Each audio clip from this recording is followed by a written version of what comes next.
Hello, everybody. Hello, hello, hello. How are all of you doing today? We're doing a bunch of stuff today. I don't know exactly what's on the itinerary. It's just gonna be whatever catches my eye. I'm going to look at some, old school, uh, arena FPS. Like, I might check out Quake Champions, depending on if anyone's online. I might do some reactions to some, like, gun videos. I might do a lot of different things. I'm gonna take off the jacket, though, since I'm gonna start fragging here. Need my jacket off so I can concentrate. We're gonna do Unreal Tournament 99. We might play regular Unreal at some point. We'll see. Afternoon, love. How are you doing today, Lily? Or Lil E, rather. We're doing Unreal Tournament 99. Hopefully the bucket of HD textures I put in it don't crash. That would be the worst. Sorry about that.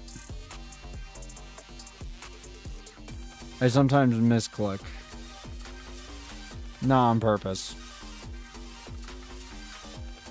Now, I'm going to be restarting it just so we have the intro and everything.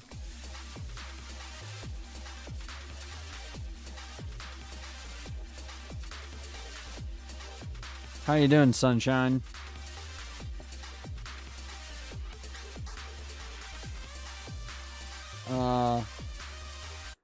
Pause my music, and I'm going to restart Unreal Tournament 99. Just so we can get that intro because it is iconic. You're alive? Yeah, I understand that feeling. We are going to do QCDE, but it's going to be bot matches, unfortunately. And the reason why is because I cannot find a single fucking person online right now. Maybe Exonotic as well. Among deep space miners, damn it. the new Earth government. I forgot to unpause it. Or unmute it.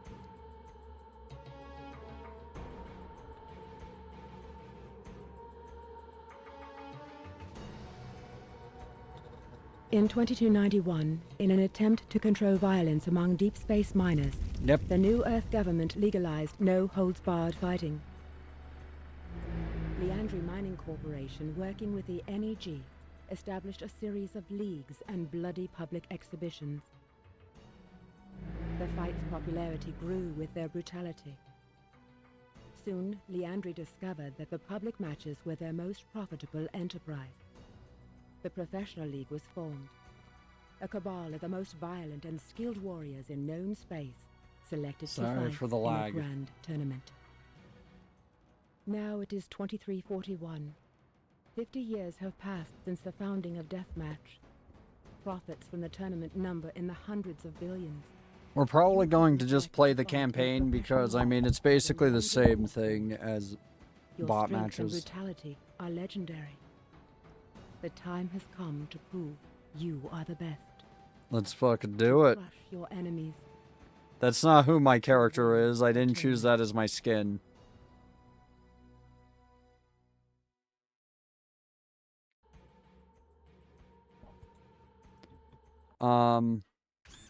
Thank you. Preferences. Do I have to put on mutators for this? I think I do.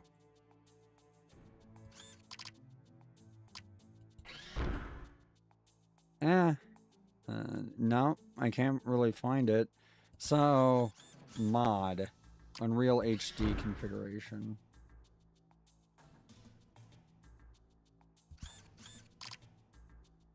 Okay.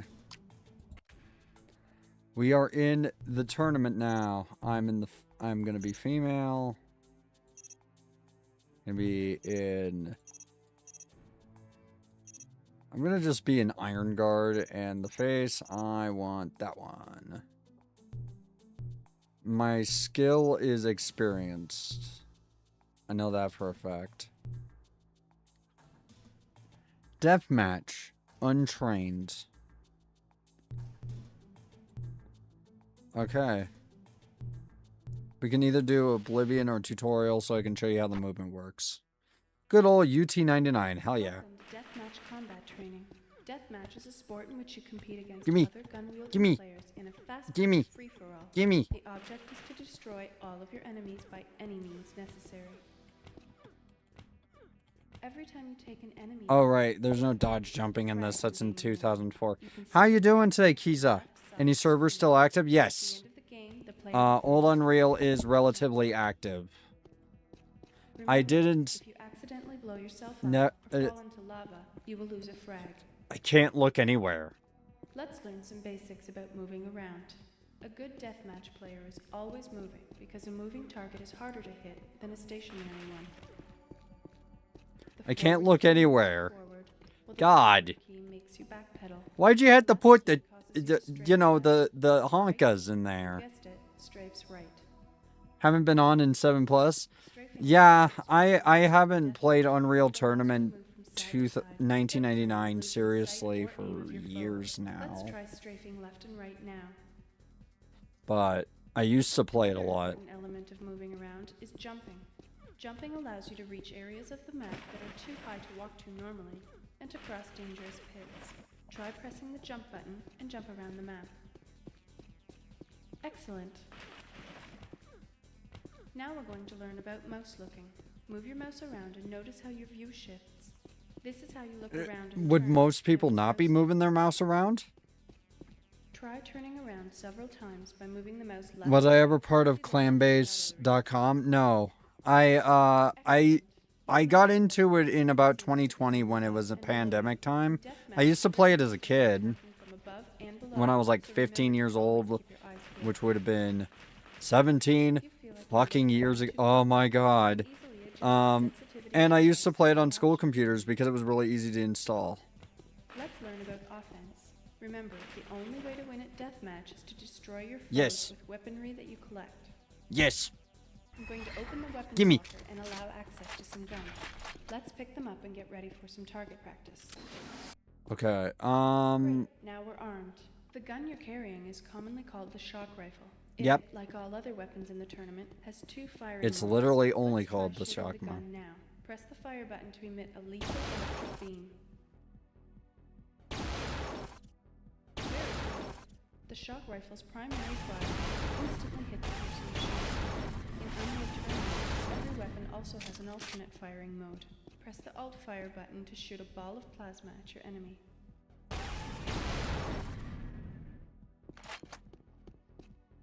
Great. The Alt fire on the shock rifle is slower moving Yeah, than the primary I know. fire, but does more damage. It's up Yeah, to that you was to the decide days. which Played it from weapon to 1999 to switch. 2010. Some Yeah, players might be carrying I used to install this on school computers along with, I think it was Mega Man Deathmatch. bottom of your screen. The enforcer is You know, one of the old, really popular deathmatch total conversions back for to the shock Doom. rifle by pressing X number. Good. Now you know how to switch weapons in battle. Every weapon in Unreal Tournament is a projectile weapon except one, the I impact didn't mean to hammer. open the console. Press 1 now to switch to the impact hammer. The impact hammer is a melee, or close combat. It requires you to be standing very close to the target to do damage.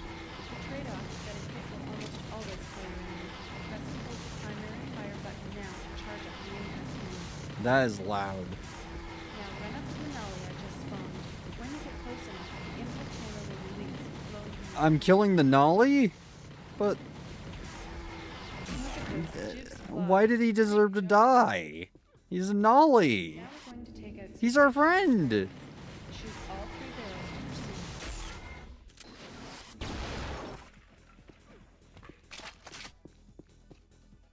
Nice shooting, Tex. It's about to get harder. I'm going to release a training here. Yeah, I think you could download the demos back then for free. Oh, no, I had the full game. Me and my friends had the full game.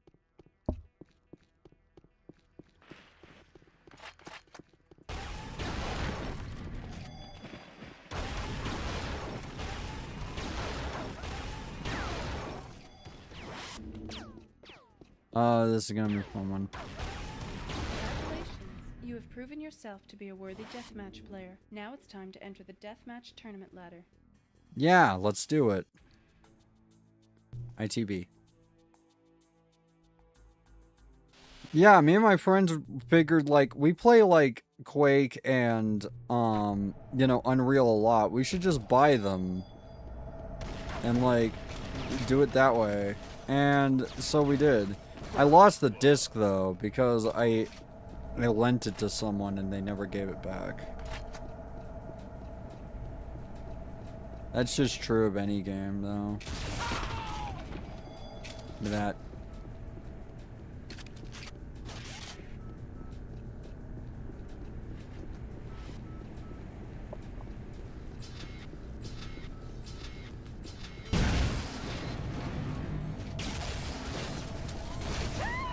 That was a waste of a rocket launcher.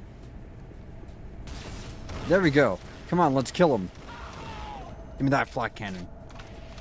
Favorite weapon. One of my favorite weapons, rather. The rocket launcher is a close second.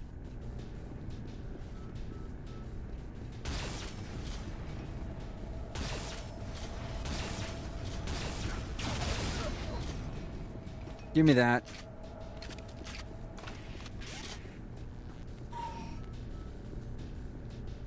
Where is he?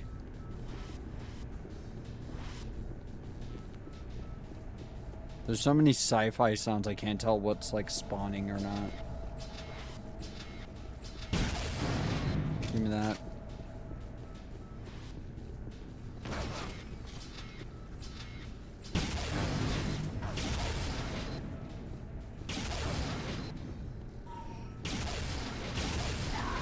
Damn it.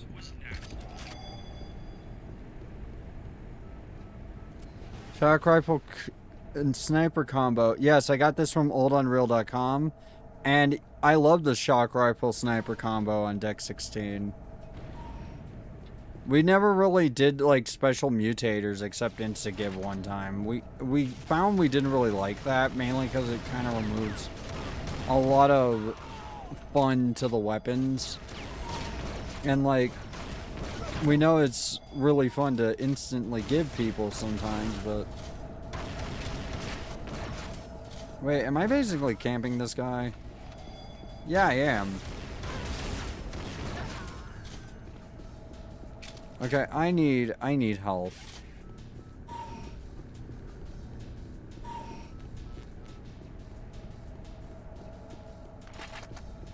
I'm gonna win though. It's like a 10 kill limit, and he's dying very, very quickly.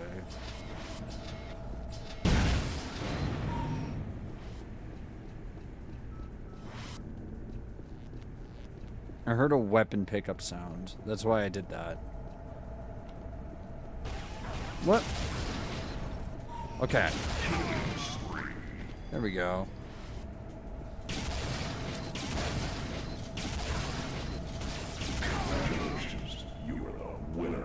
Good shit.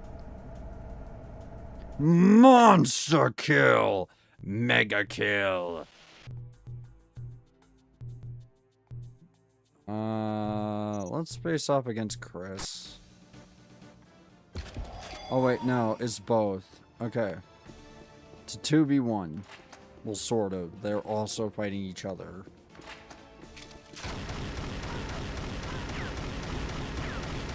But I guarantee you they're gonna team up multiple times just to kill my ass.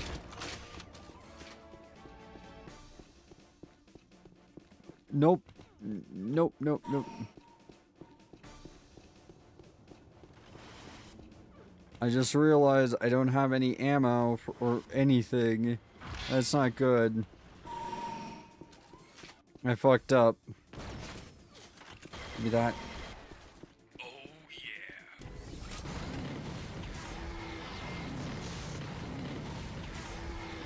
Gonna have to kill somebody for the gun.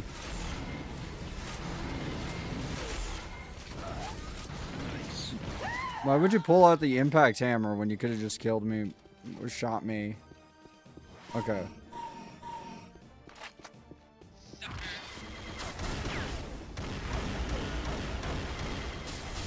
Yeah.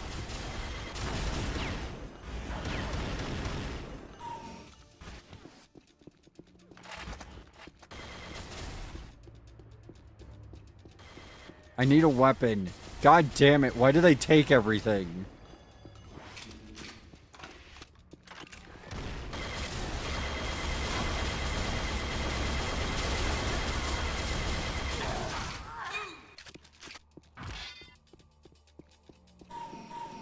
Yeah. Right click hammer, then left hold makes it auto shoot. Oh, okay. Ah,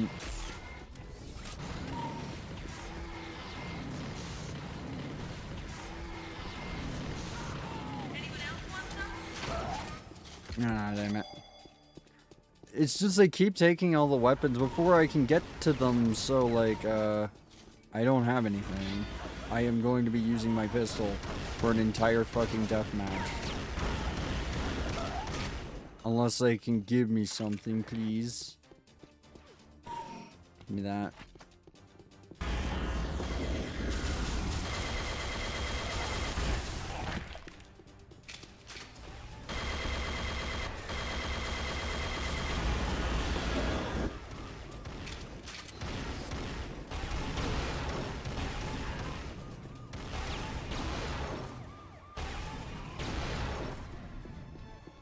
Beam shock combo, but like I'm screwing it up massively. I sometimes forget the AoE of the beam shocker, or the shock rifle rather.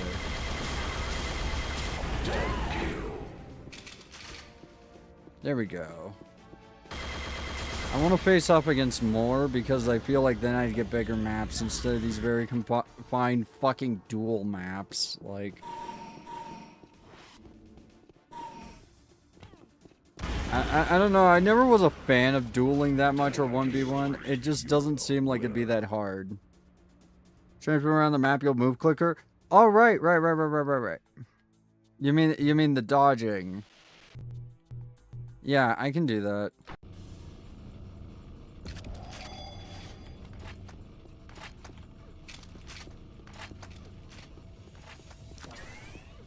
I'm so used to like Quake's style of movement now where you can just like do that thing where you where you just strafe jump all around the map and there were no movement options.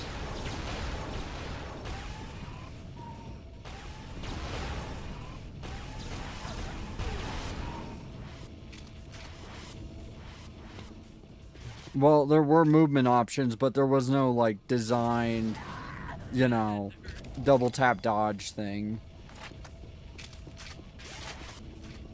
I've become so used to Quake's movement now, I'm spoiled.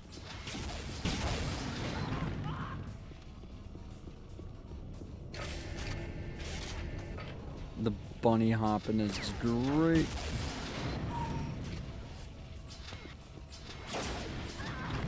There we go. That was a good one. Okay. Keep going. Never stop.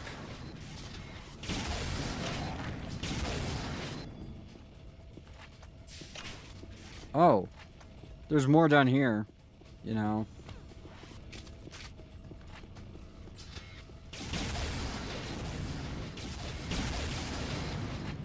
But I think that would kill us with fall damage, so no.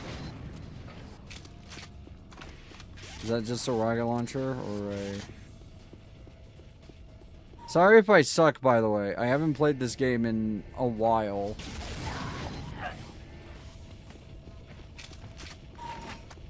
Yeah, bunny hopping, we hated that in UT, lol. If you're top deck while she's bottom, right click the rockets, let them bounce around. Yeah, that's true.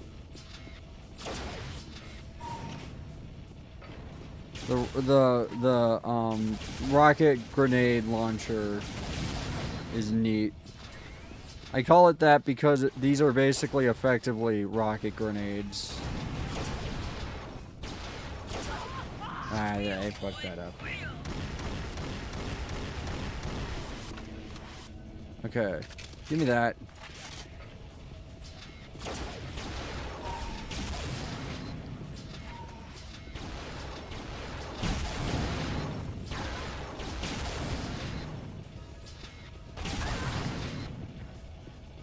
Okay, any health items around here that I can get?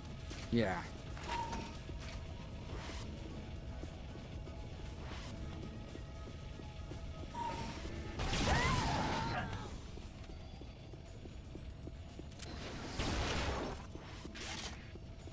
I'm not going to go down there just because I don't know where she's gonna go.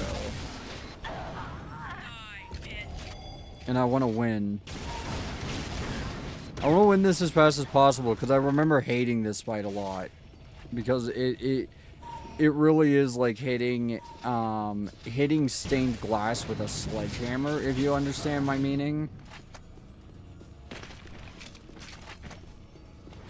There's not really any, like, skill involved with this map. You're just kind of picking up the rocket launcher, and then you go and find the person and you frag them with the rocket launcher before they frag you with the rocket launcher.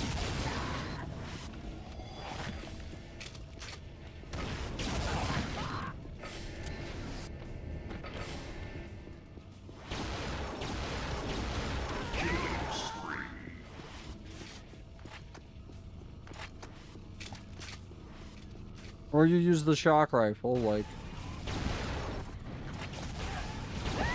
My depth perception fucking sucks, bro. But yeah, like, I like this game. I do. I'm just saying I'm so used to Quake. Yeah, it was never really used online.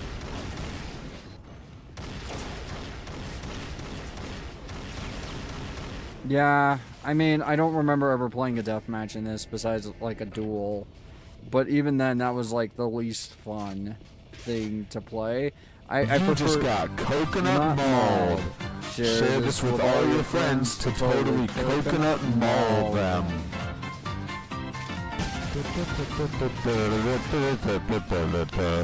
Come on.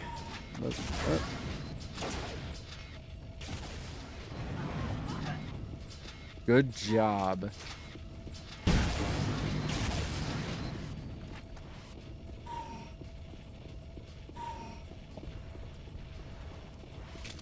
This really is just a map where I sit here with a rocket launcher and kill things.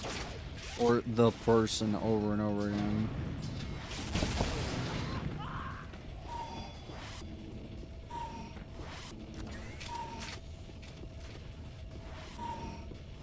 Like, it generally feels like I'm not really doing much.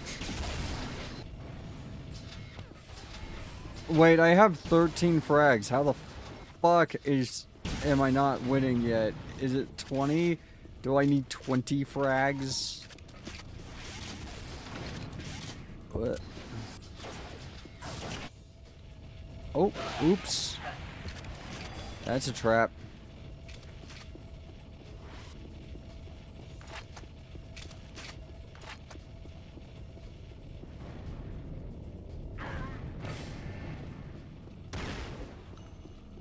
Where?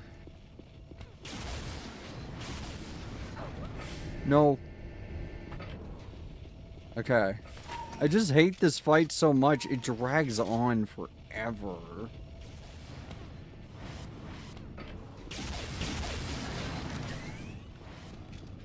How many frags do I fucking need?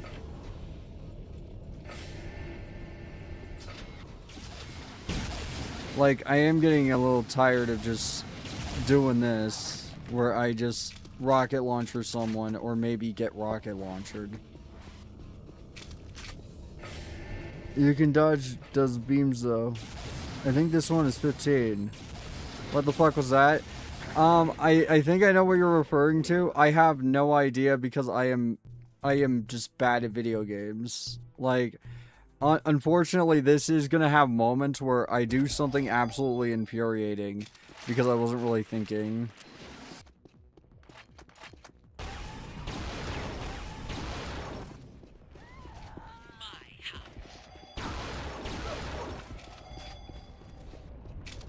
He panic ran. Didn't even fire a single shot back. Oh, yeah.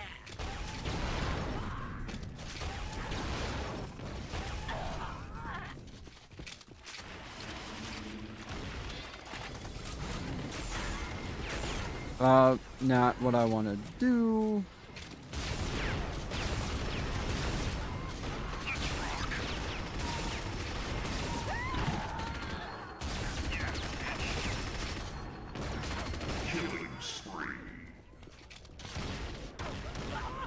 now. You did, to be fair, 2 more. Turbine's a good map. Yeah, it is. I actually really like this map a lot. There's a few maps in Unreal Tournament 1999 that I really fucking hate. 2004, I don't know if there's any maps I particularly hate besides maybe some of the community maps that are just repurposed Unreal maps. I like Deck 17. Deck 17's fun.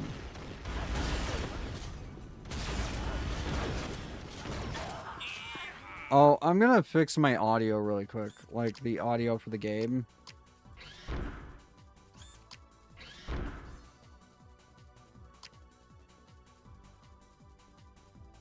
I think I have to, like...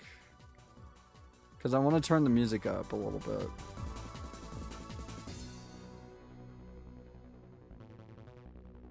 There. It's Run UMX. I have to turn it up.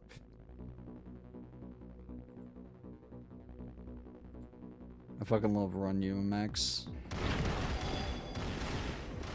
Run.umx. Turn auto taunt on? But I mean I can. I just didn't. Let's see.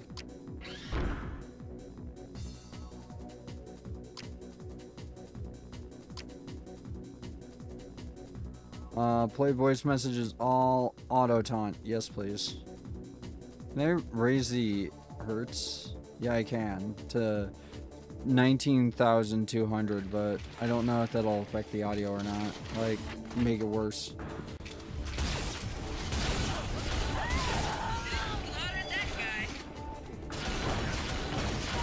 Give me that.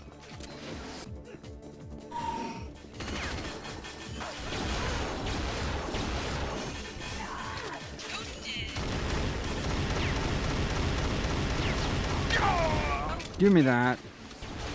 You don't know how to use it.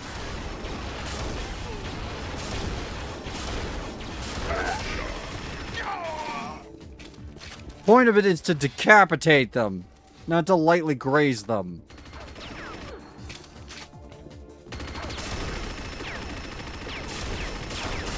Remember when UT 2K14 made the bio rifle actually unironically pretty useful? Because you could choose to, because they would like latch on to people instead of just, you have to shoot it on them, otherwise it doesn't hit. Oh, I don't have anything.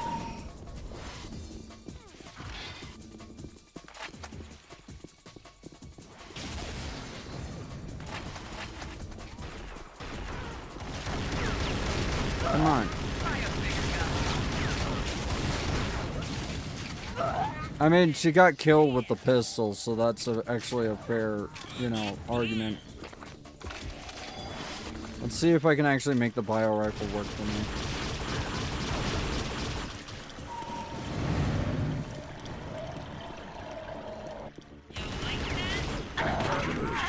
You are the winner. That was unexpected, actually. I didn't expect to hit that. Never was a fan of the later UT games. Yeah. Good old snot gun. Yeah. I mean, I understand not being a fan of UT 2K14 or even UT3 because UT3 is one of the worst looking games I've ever played. And I don't know if I need to explain why. But I will show it off at some point, maybe. I have it. It's just... no one plays it. Because of course they don't. No one likes fucking UT3. Who likes Unreal Tournament 3? It's the one that everyone hates. I know like 5 people who like it, and they were all Xbox fans. And it was the first Unreal Tournament game they ever played.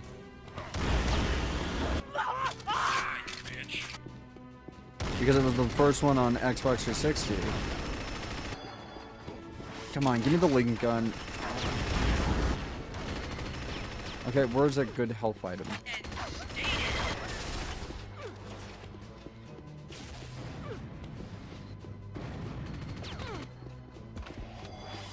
There we go.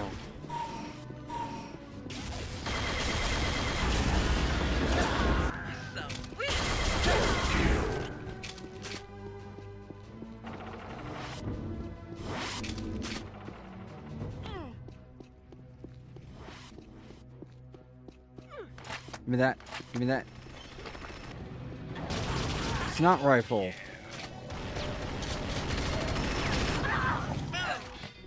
I killed myself with it. I do kind of like the... I do like the potential to murder yourself in this game. A lot.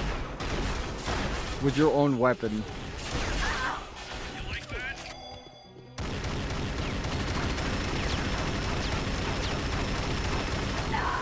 I'm dumb. That was infuriating. Okay. This one. Even to, like, play it and know, oh, I'm fucking up massively. Why can't I move? Why can't I move? Come on, give me Bert. And then Burr. And... Ow. Yeah, you did. Actually, no, I don't think it was my head. It was a bio rifle.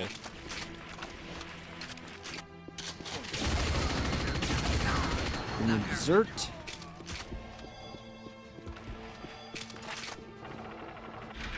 You can improve the fire rate by simply pressing right click.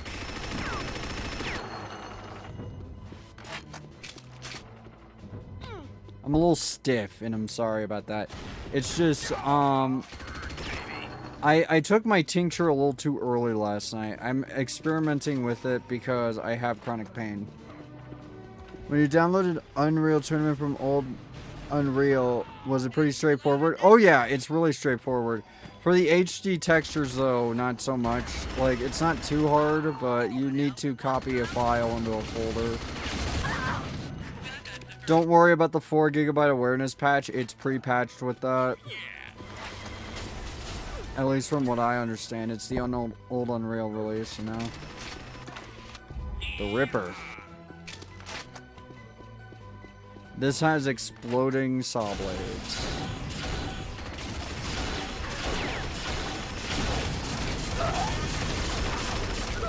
Target eliminated. Easy.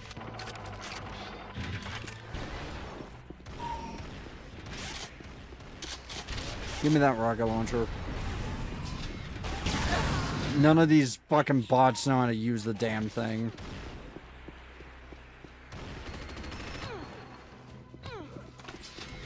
Sorry, I left the help behind. That had to hurt. That's how you're supposed to use it. And then bouncies for around corners. I hate bots so much. They don't know how to use any of the weapons effectively. They just kind of do whatever. And they win. Sometimes.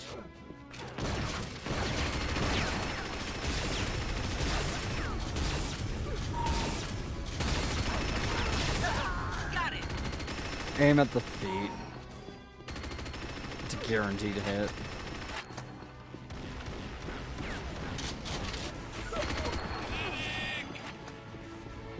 Give me that.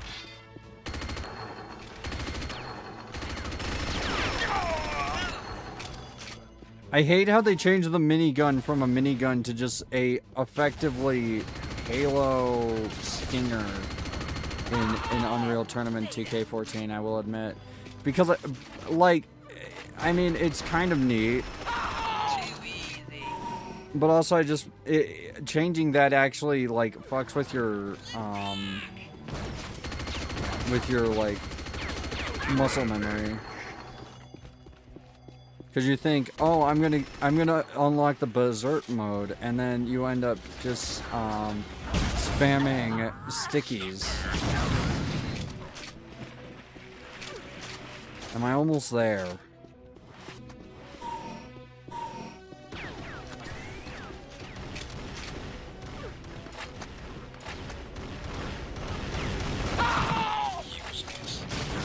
So the guys I went to school with used to write blogs, and they were lol to random types. Ew. So just select Unreal Tournament 1999 from the full game installer. Yes. You can also download UT2K4, the original UT, And I guess maybe Unreal 2. I haven't downloaded that one. I'm not playing it. Look, I don't. I'm not above torture sometimes, but that's gonna be taken massively out of context. But I am not willing to suffer through Unreal Tournament 2, which was the downfall of the Unreal 2 rather, which was the downfall of single-player Unreal games for the rest of time. Specifically because of how fucking terrible it was. Unreal 2.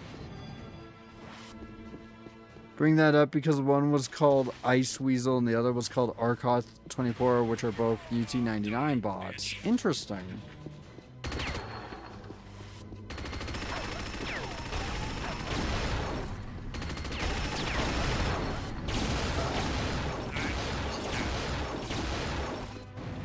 Sometimes it's better to just use the beam rifle as a beam rifle. Not what I meant to pull out. Jesus fucking Christ. I got lucky. Anyone else want some? Give me that.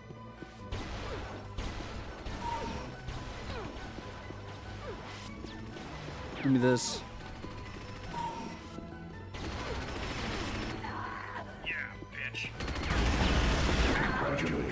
Yay, finally! Did it! You're actually against Arkoth 24 right now. Yeah, I know. He's annoying. Archon again. Or Archon, rather. New person.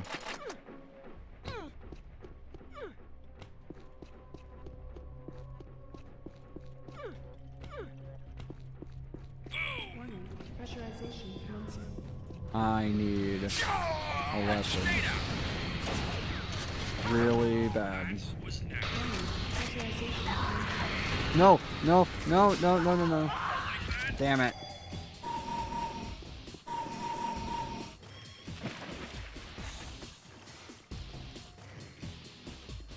Oh, mega health keg. Give me that.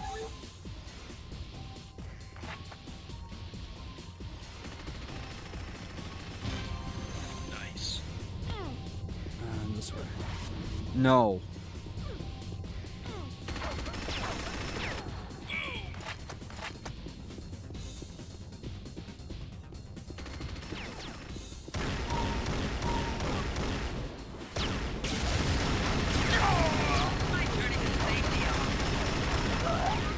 Give me that. I was desperate.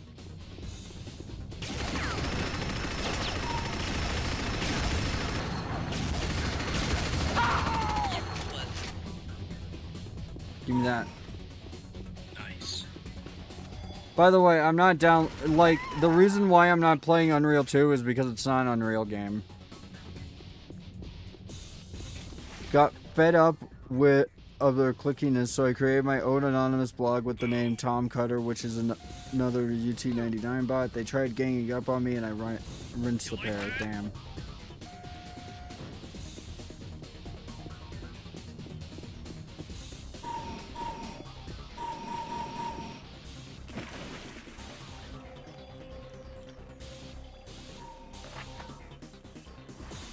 Warning. Pressurization.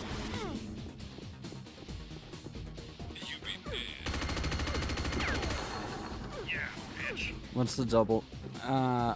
Is there not a double jump in UT99? I thought there was. I don't know. Give me that. Give me that. I know it's rocket jumping too, but like there's also a double jump which you sometimes need to use alongside rocket jumping to get higher in UT2K4. I'm gonna stop comparing this to UT2K4. It's not fair. And besides, I like this game a little bit better. Learn how to aim.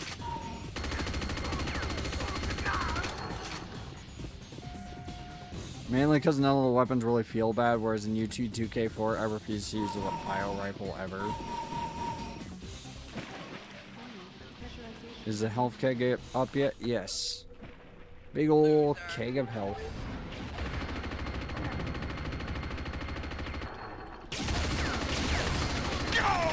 You suck. Yep, that's right. Finally getting into the kind of groove. I say that and then I'm gonna die more than likely. Because the universe is ironic and it hates me. The universe fucking loves irony and it hates me, basically.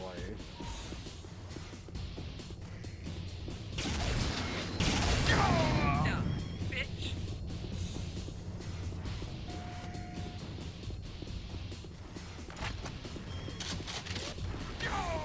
My turning to safety off.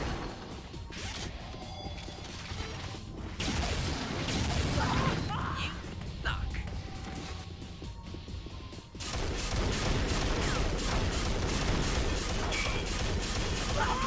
Yeah.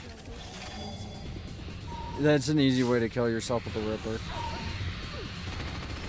Just start firing it randomly. Give me that.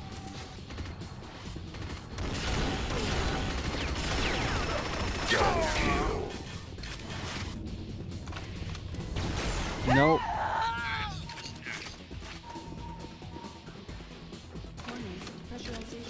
I needed to learn the number keys because otherwise I'm going to keep switching to the fucking impact hammer. And I don't intend to. Target eliminated.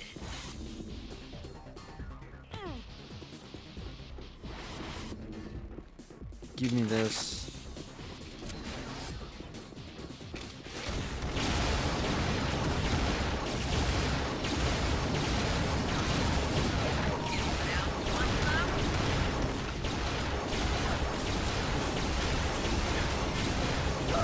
Learn how to aim.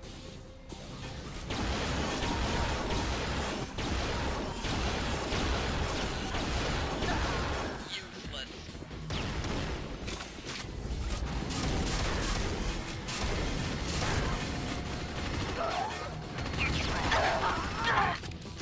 Damn it.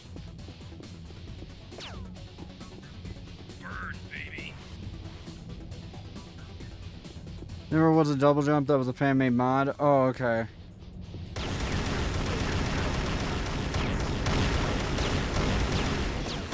He's got quad damage.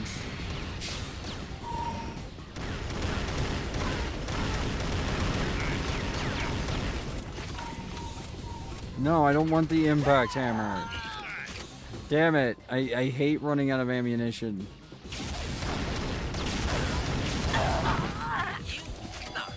It'd be nice to actually have a weapon. Instead of immediately running face first into a rocket launcher. Rocket launcher. Also, I got Iron Snail working, so we'll check that out. It's pretty cool. I do playtest games before I play them on stream, and it's specifically because I want to see if I'm actually willing to give a game at least an hour of my time on stream. I can't find a single gun anywhere.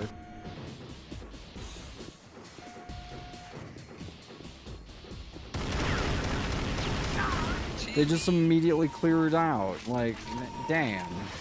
Okay, link gun, minigun, good.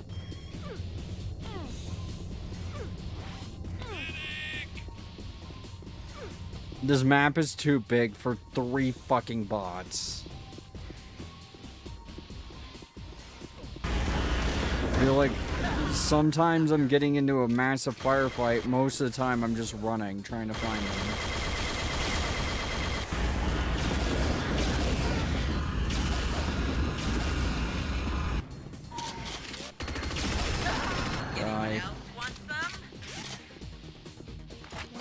Pressurization commencing.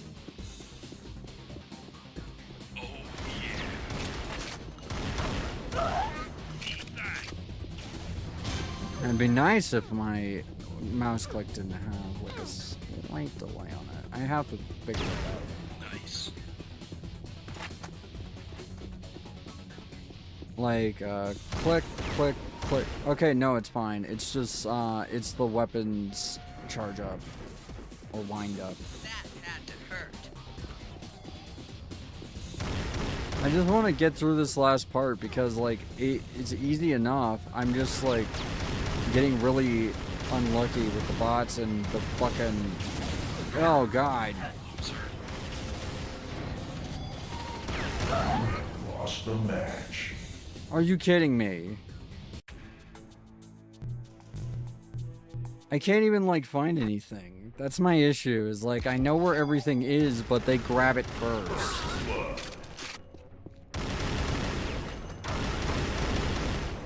Give me that.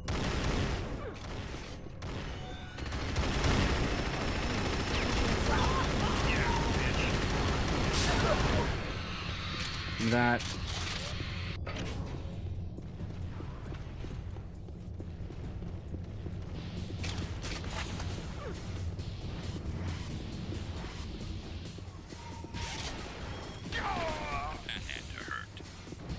And they know where all of each other are, but I don't know where any of them are. And this map is massive for like a 3-person match. It is 3 bots.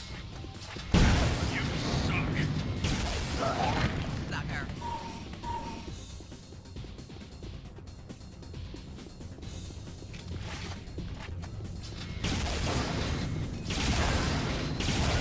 Got it. I need that health keg.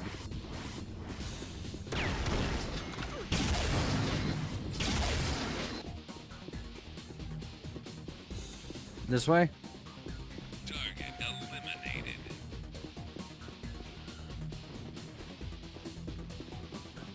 I keep forgetting where it is. I stumble on it accidentally. Sorry if I'm a little subdued. I'm locking in because I need to. Ah, fuck. I also am sorry I suck at video games sometimes. YouTuber UT999 when? I'm sure one of us can port our models to it. I'm just gonna work for a bit. I've just installed it. I wanna see if my skills are still sharp. Yeah, that could be fun. To import our models into it, we have to rig them to the UT99 skeleton. But it's not that hard because you can get the armature online. I believe.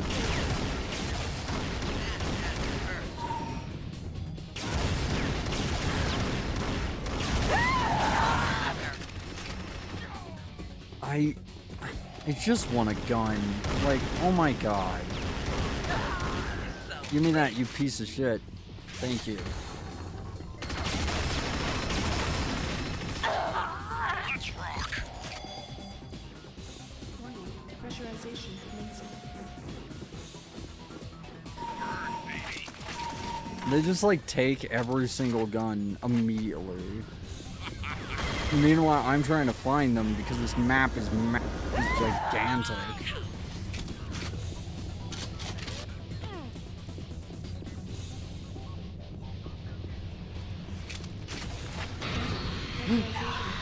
Damn it!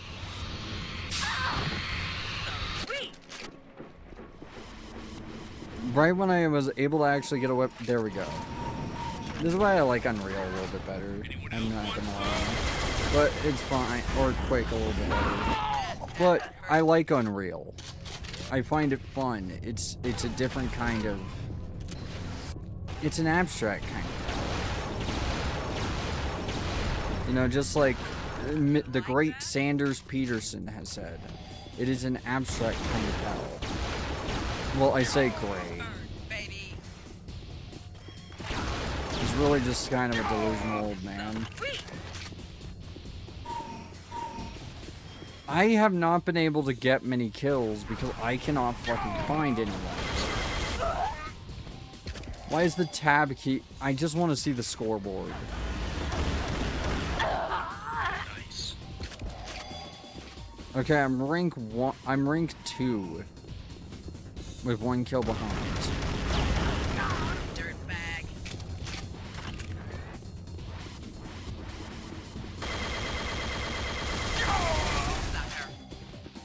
But yeah, VTuber Unreal Tournament. I'm looking. I'm gonna like put out a request online for people to join it, Pressurization commencing. and I don't think I'm gonna like be like doing auditions for it. It's more just a first come first serve sort of thing.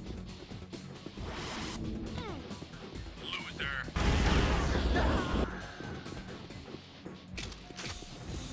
That had to hurt. So I know how to port my model. I just have to rig it to the Unreal Skeleton, I believe, Stay down. and also make it a little smaller.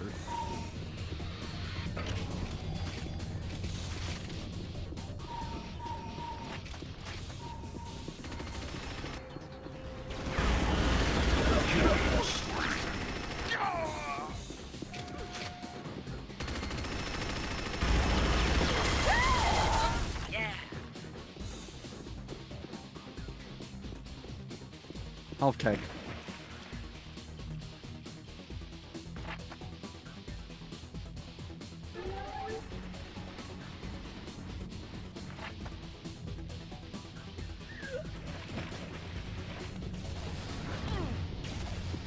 It's a matter of porting models and making the server and everything. I want to like use a VPN with it, or at least like hide the IP on it, but we'll see. It might be direct connection.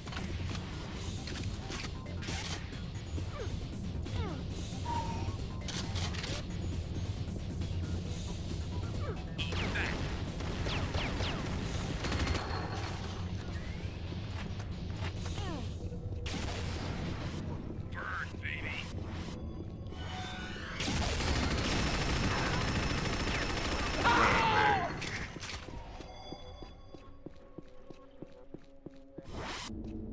I'm on a rampage. That is the quietest rocket launcher I've ever heard.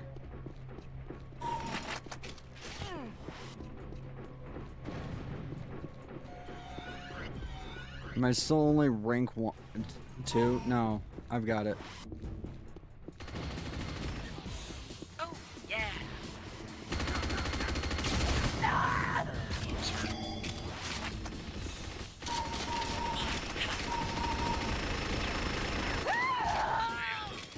One match at Masterful, 30 kills, 19 deaths. Nice. This requires 30 kills, even though this map is massive. Okay, 20. Good. Thank God, I was getting tired of that map. Arcane Temple. On Napoli! We're going to Napoli! Let's go, everybody. We're going to Napoli. We gotta save Napoli again.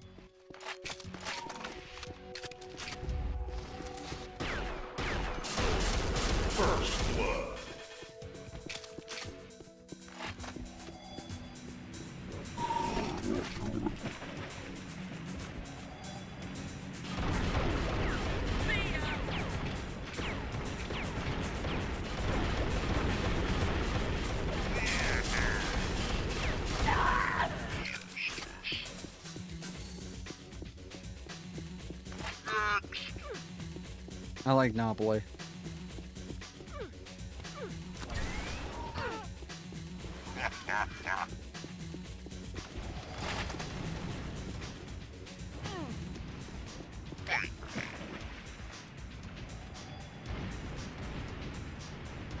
Give me that. And that.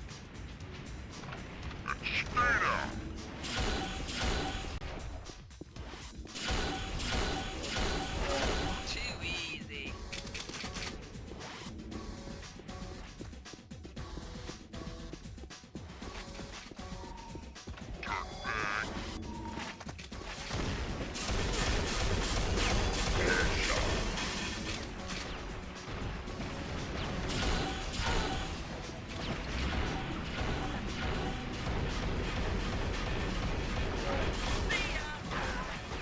Ow.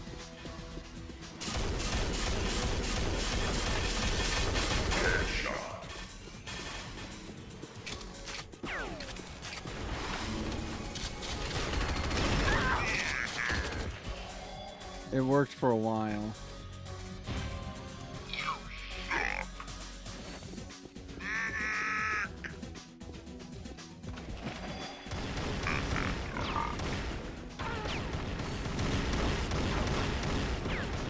Nope. Try turning the safety off. Are the models supposed to disappear in this? I don't remember them doing that.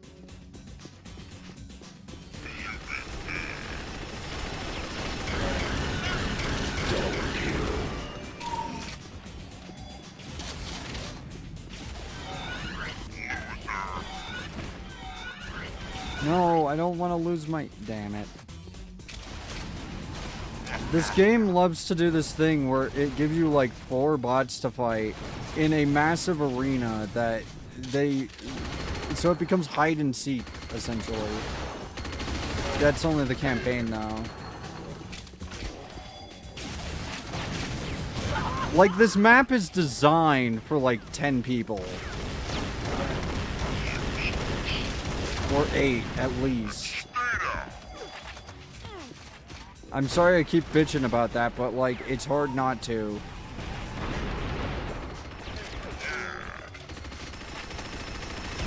Because I just want to get this fucking match over with, but I can't find anybody to kill sometimes.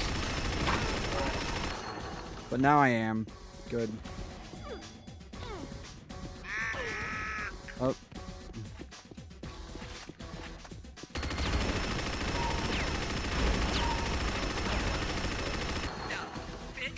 I like the berserk option for when you're desperate. You don't need it to hit exactly, but it would be nice if it did.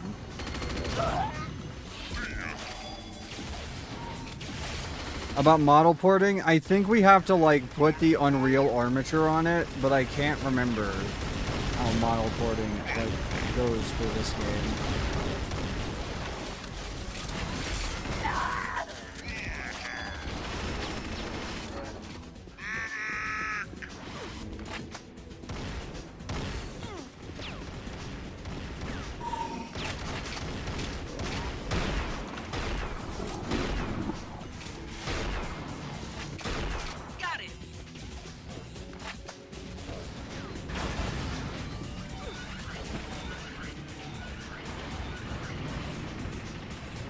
Give me that.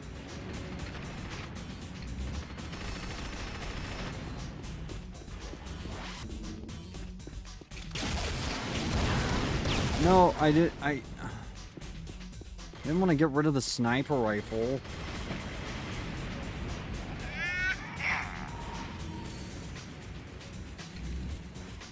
Because if I just fire this, like, right now, it'll just kill me and no one else.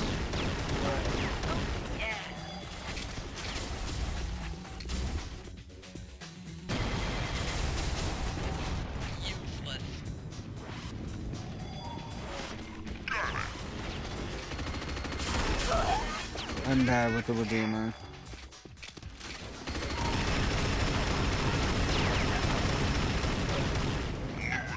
So, you know, like, big things are happening in my tabletop game that I didn't expect.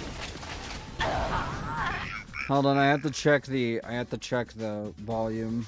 It's pretty loud.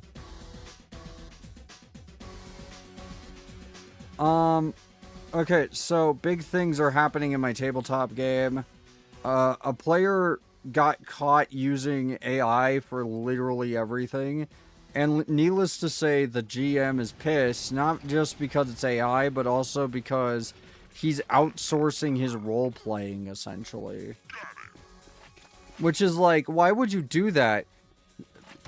We were, like, looking into it, and we were all like, what is the purpose of doing that? Why would you do that? Like, did he not know that we were gonna find out?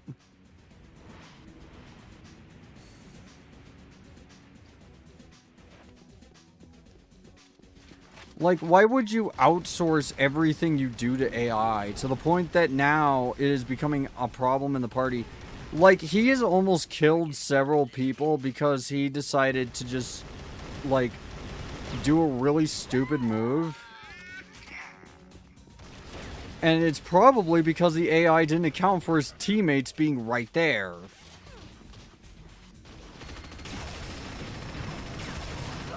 He is just feeding the AI our session and then asking it, hey, what do I do in this situation? What do I do in this situation?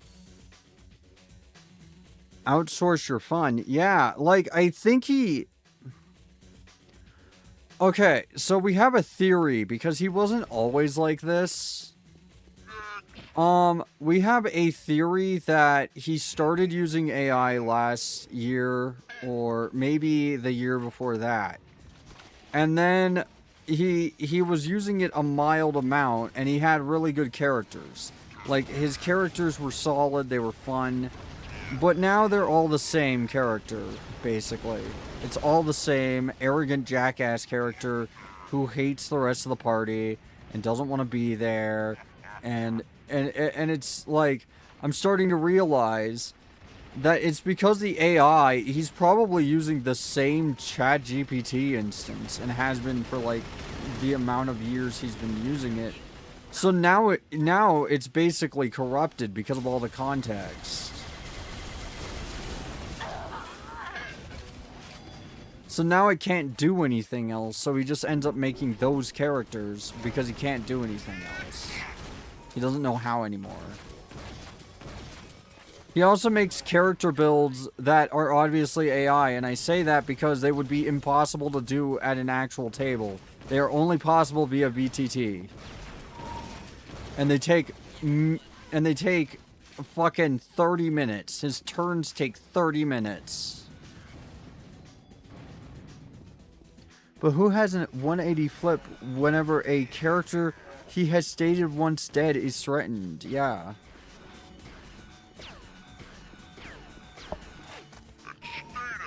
He, Try a bigger gun. he does this thing now where he just, like, if there's several enemies, he fires an AoE. Doesn't even matter if it's like next to teammates. And I'm realizing that he has only killed one person in an AoE, like one enemy in an AoE when he did that. The rest were unaffected. The only people who got hurt in it or almost died were the party.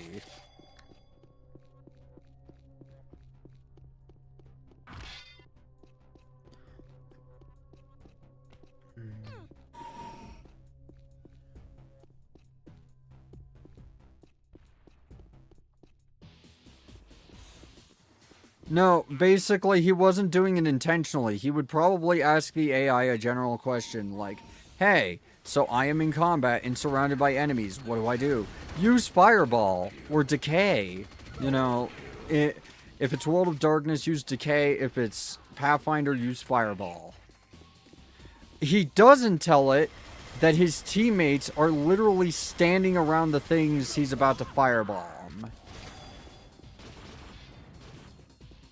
And he's not paying attention, and it's very clear because he got very surprised when we got hit by his fucking fireball. He doesn't know how to play his character. He doesn't know how to play his characters anymore. He doesn't know how their mechanics work. Or what they actually do. That's why you shoot at my feet, dude. I can't dodge splash damage.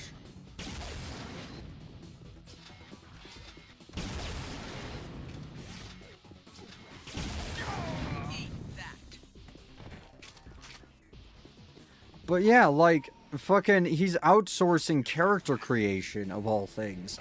Which is like, why would you do that, considering that's like most of the fun with roleplay games?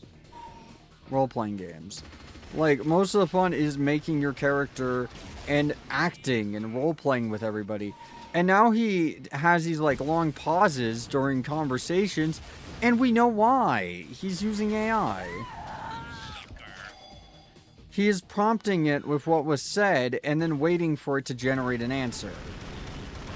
Like, it's obviously AI. It's very obvious. And we can't even, like, confront him about it or say, hey, please stop using ChatGPT for everything. We know that's what you're doing, because he'll just deny it. AI use is one of those things we can't prove unless we can see his computer or if we knew him in real life. He has a campaign going right now, and I'm not excited for it because I'm gonna be in it. And I mean, here's the thing: I'm gonna be in it just to see if maybe he pivots, but I have a feeling he won't. We desperately want him to like not keep going the way he's going. Hi, Yuki.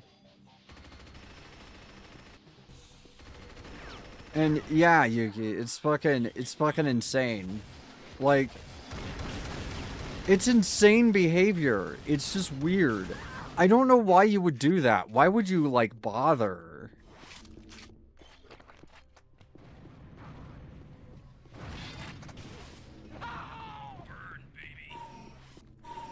Like, it's just... there's no challenge in it. It's not even playing a game, really. It's just... you're generating everything with AI. The AI is playing for you. I guess this is like the consequences of being a math nerd who's really into automation. Just the consequences of that. You start automating even your fucking roleplay.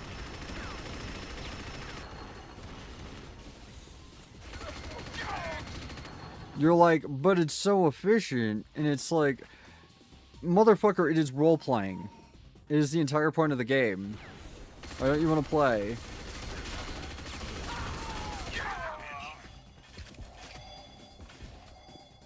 Like, he feels like he has to play even when he doesn't want to play or, like, can't get into the headspace for role-playing, but so he can hang out with us. Like, I don't know.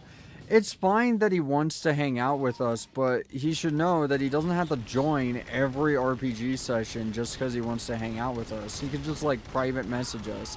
He has most of us added on Discord.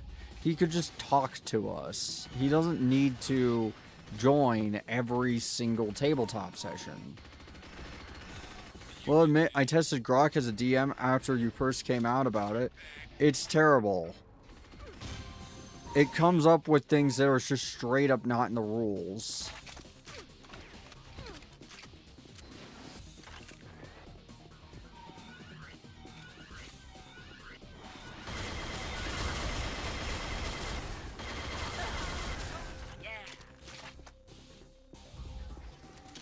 Or that just break the rules, that you're not, that, or mechanics that don't work that way. It's a bad DM.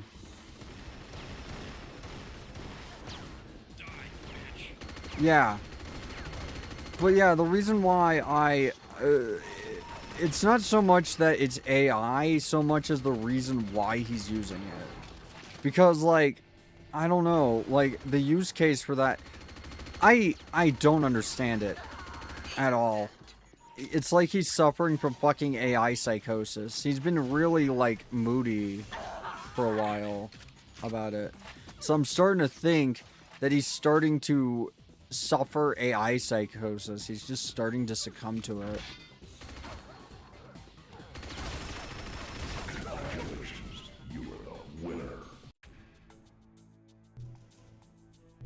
Oh, there's more.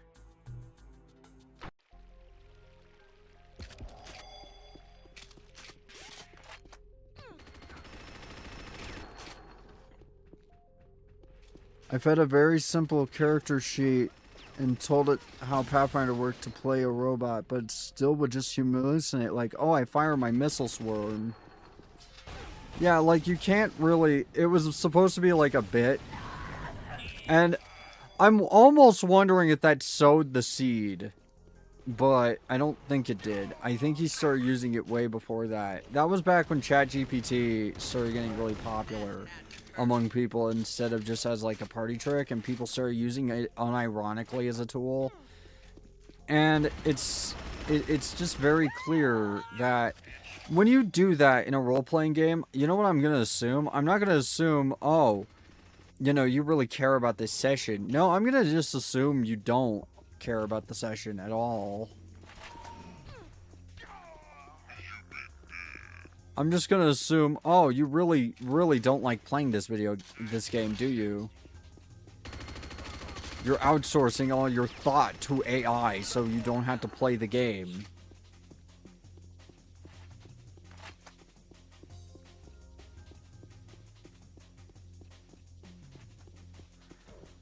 Like, a lot of people think I hate AI for performative reasons. I'm more just, I hate it because it's oftentimes misused.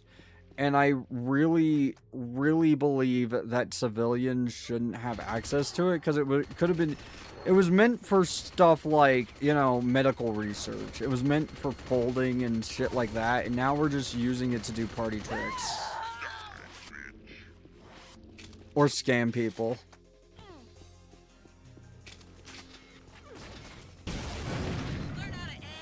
Like, most people who use AI are doing it with the hopes of being able to sell it. Like, they're hoping to sell the AI stuff. Like, sell the AI art, sell the AI assets. It's why you go on Etsy and there's so many AI assets on there. It's why you go on VGen and there's obviously AI generated VTuber models occasionally that you have to report to VGen.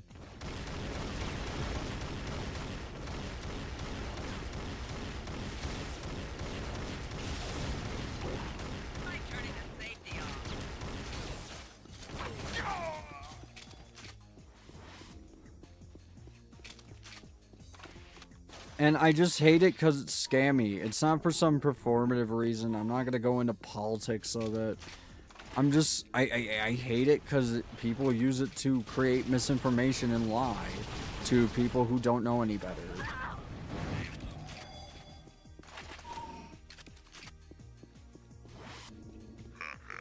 Fucking, we're basically turning our fucking, like, parents into dementia patients because we really like generating big titty anime girl with cat ears. Also big butt. Big fat ass cat girl anime ears. That is every prompt ever. It is never anything more than that. AI quote-unquote artists really always want to, like, say, oh, but you don't understand it. It makes my workflow easier and such, and I do corrections on it. Yeah, but you're correcting mistakes that AI made, and sometimes they correct it in such a way that it ends up still being an AI mistake. And I just think that you should, like, learn to do stuff on your own. And if you have to outsource your workflow for a hobby, then maybe you don't actually like that hobby. Maybe you just like the whole imagination part. The joy of creation is quite astounding sometimes, but also if you're doing the joy of creation,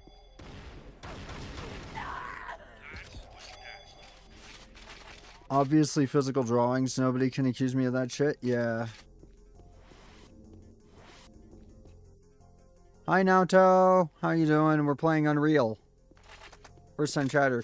And I'm kind of talking about the guy in our group who just uses fucking AI for some reason.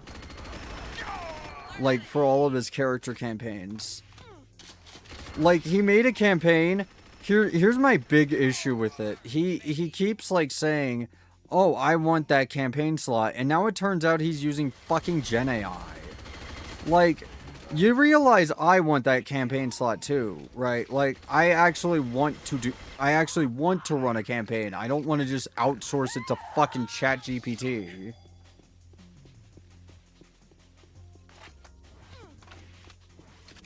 I actually want to run a game. I actually want to, like, you know, run a fun session. But no, every time it's, you know, every time that slot comes up, he just goes, I can DM something. I know how to DM. And then he fucking outsources it to ChatGPT. Do you know how fucking awful that is?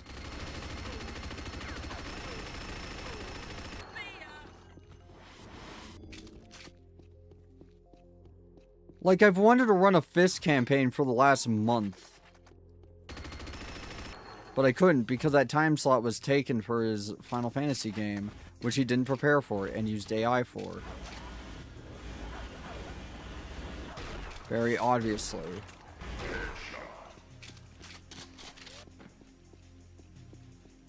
I know how to DM uses AI. Yeah, I saw stuff about that. It goes against the premise of a TTRPG.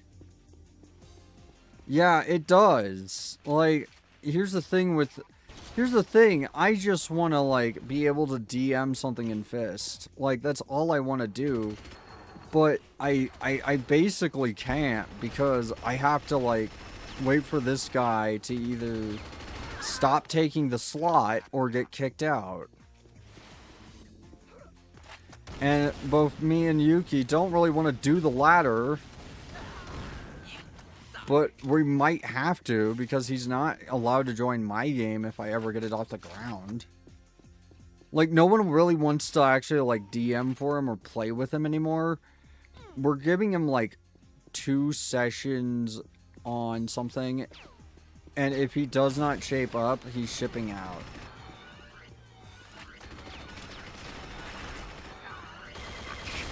If he makes these characters that are all arrogant, obnoxious cunts who don't care about the rest of the party, who are specifically there to sow discourse and hostility, then he is getting the boot.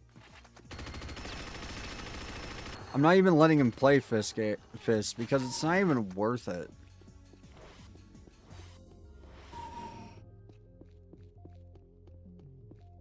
Like, he'll kind of doubt the other people's abilities to DM since they've never done it before, which would be fair if he wasn't using AI for all of it. Yes, but the thing is that slot was meant for, like, people to try, at least. Like, something I don't like about him that I've noticed is that he puts everyone down, but he does it in a way that I call it a subtle put down, you know what I mean? Where it's very passive aggressive. Oh, why would you want to DM? You don't know how to DM. Why are you trying to roleplay here? You don't know how to roleplay. You know, that kind of thing. Where he makes it look like he's looking out for you so you don't embarrass yourself, but he's not really. He's just kind of putting you down because he's kind of an asshole.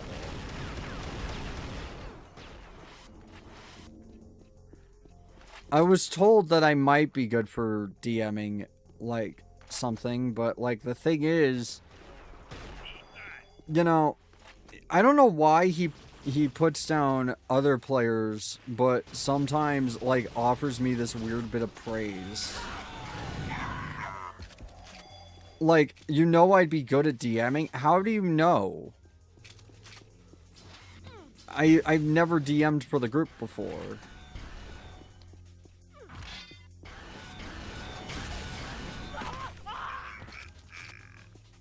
Mainly because you keep taking my damn spot. We, like, organize, hey, you know, this is gonna be, like, a little thing for you. You know, you can run Fist or whatever. And then he immediately goes, nah, I want to DM. And I'm like, you've already, like, tried DMing multiple times. It has never worked out, ever. Everyone hates it, every time.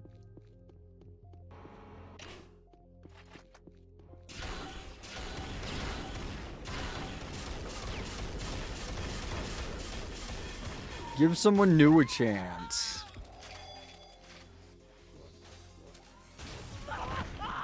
Like, low-key at this point, every person we tell about this will just repeat he should be kicked out. Like, let's try this funny thing. You've made me download it looking at UT99 servers. Yeah, there's actually a lot. Now to plays. How should we solve this? Knowing that someone actually wants to DM, but stealing the spot to use AI to DM is so disgusting. Yes. How would you solve it? We need to confirm that this is something we actually, you know, that actually should be done. Because we've had the talk with him. Well, we haven't told him that we think he's using AI. Because we just think he's going to deny it. But, like, we have told him that his behavior is becoming kind of a problem. and he never really listens.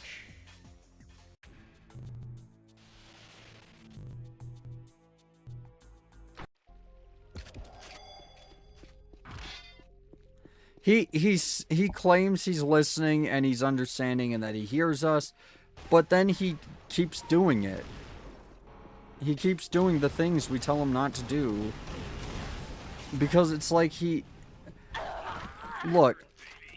I know that I've caused hurt before.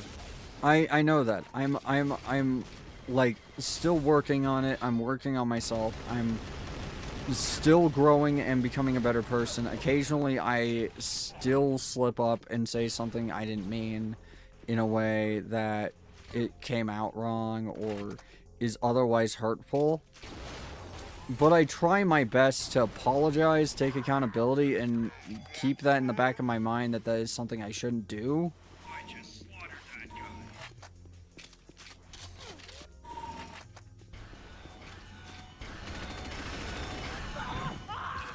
Oh god. I forgot that the campaign for Unreal actually kind of sucks. Die, bitch.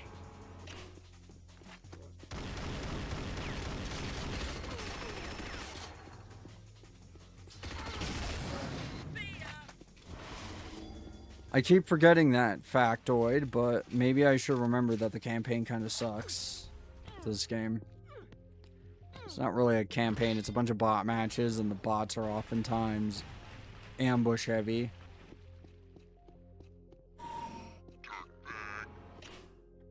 I would try to do something that could horribly break the AI so that it can be denied, so that it cannot be denied. Especially seeing AI can be easily broken. But yeah, outside of that, like, even when I tell him a build is, like, making the game unfun, he'll bitch and moan and be like, my poor baby, I have to kill my character now. Because people don't like fun, yeah.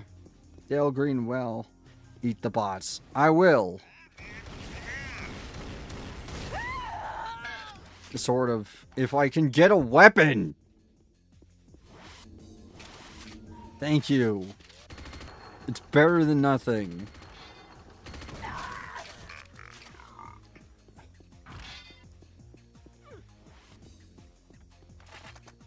I'm doing worse now. I don't know why. I think I'm getting, like, kind of sick of fighting these damn bots.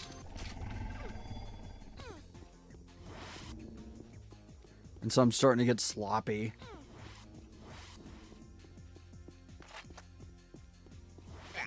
God, where... Ah, there.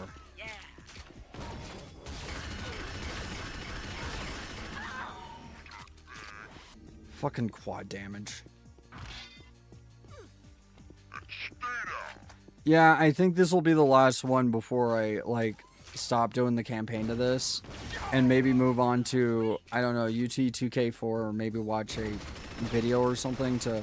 Actually, no, not UT2K4. That's just gonna be the same game, basically. Or almost identical. Or I could watch a video or something.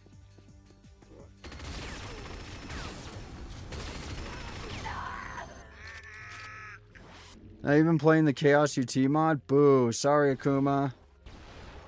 Get on the servers, damn it. Maybe. With how drastic he spirals about how him having to redo a build, you'd think he handmade them, but I guess not.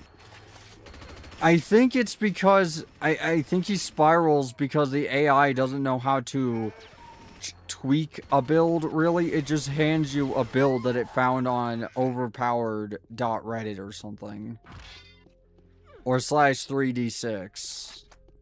Like, it just gives you an OP build. It doesn't actually come up with the stats itself. It doesn't have a consciousness.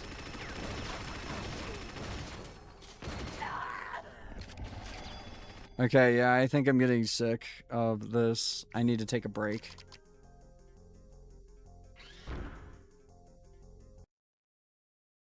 Wait, are we talking about D&D? Yes, he's using... I'm not... Just when you think the most stupid fucking thing has happened, I'm talking about like a problem player who I occasionally vent about. But just when you think that the stupidest thing happens in the developing story, it gets worse. Now we find out he's using AI for fucking everything. Like, it's insane. It's insanity. Yeah, it takes time. But the thing is, he's using ChatGPT and he already has, like, the context on it, like, severe. ChatGPT is probably now giving him hallucinations and, corrupted data, basically.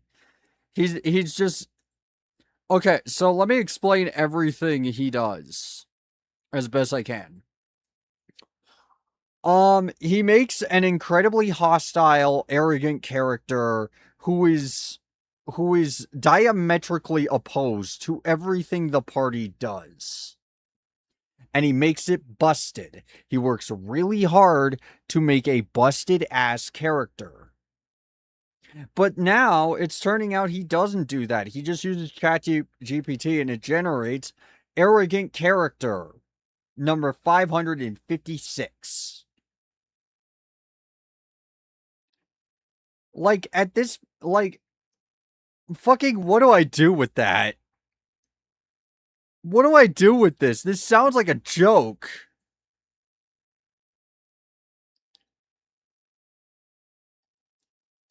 Why are you outsourcing your fucking role playing? Oh my god. Like, I feel like I'm going insane. It's cooperative fiction. Just put pen to paper. Have fun with it. Do you want to make someone busted? Make them lazy so they're only overpowered when they actually do something. Yeah. But the thing is, he has turns. We also figured it out because his builds oftentimes are very, very, very obviously AI. Like, he does this thing where he has a 30-minute turn cycle for one of his more recent characters. His more recent character had over 20 dice rolls a turn.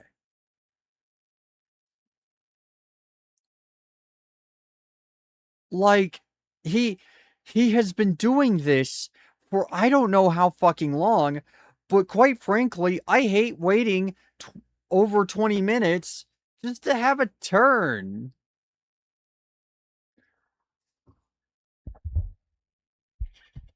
Like, oh my god.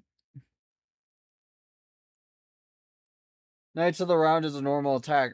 No, worse. Basically, he has a mind control affliction build that does damage stacking.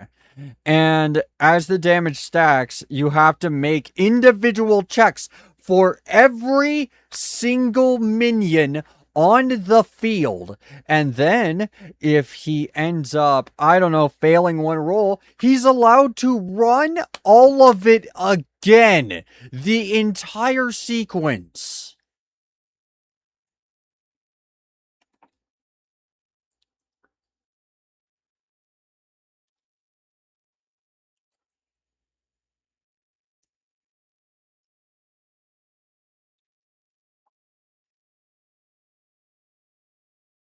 Like, he is basically, his entire sequence is 20 dice. If it was 100 minions, it would be 100 dice. And then you have to individually fucking check each one. And the VTT actually makes this situation worse, significantly worse. Sounds rather like he likes to be the center of shit. Might be the reason for that. Yeah. I may have to draw an Unreal Tournament Junie Spectra now that you played it. I mean, I'm going to be playing it a lot more. It's just, I'm taking a break. And also, I got to take an ad break, get some water and such, and maybe watch a video. We'll be back in a little bit. But yeah, that's basically the gist of it. If I keep going about it, I'm just going to keep repeating myself. it's still like a developing thing. We're still looking into everything that could have possibly been generated by AI. Thank you very much for making us have to do that. Thank you. I appreciate it. I appreciate having to have this conversation pretty much every day for the past 2 weeks. I appreciate having to have conversations about what exactly we're supposed to do with you. I love that I have this conversation every single day. Thank you, dude. I mean that from the bottom of my heart. You can tell by my smile. Thank you. See, I'm smiling. See, I'm thanking you for being kind enough to where I don't have to discuss your shit behavior every other day with the DM and other players who want you gone. Thank you. Anyways, we'll be right back. Like, literally everyone just wants him to go. You know, they just want him to leave and never come back.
Okay, we're back, and webcam set up good.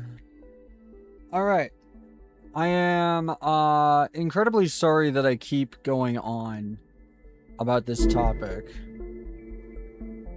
It's just it's a lot. And I guess I can try and end talking about that topic with one singular thing. Let me bring the camera in nice and close. I have found out that there's an entire community of DMs that use specifically generative AI. And I have one thing to say about those DMs. You better disclose it to your players. If you think they're never going to find out, you are completely wrong. They will find out. When they do find out, it is not going to be good for you. They are going to be pissed. Because you just wasted their fucking time.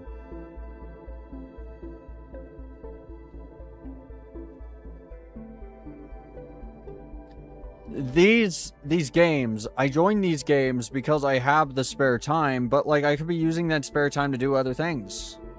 Like I could be like, I don't know, working on something, doing graphic design, I don't know, just anything. And he doesn't respect my time enough to just like actually have an actual session that he made without AI. Like, what is wrong with you? Who made you this way? Who hurt you? I'm going into the serious outfit. Who the fuck hurt you? Who made you this way? Why are you like this? Basically.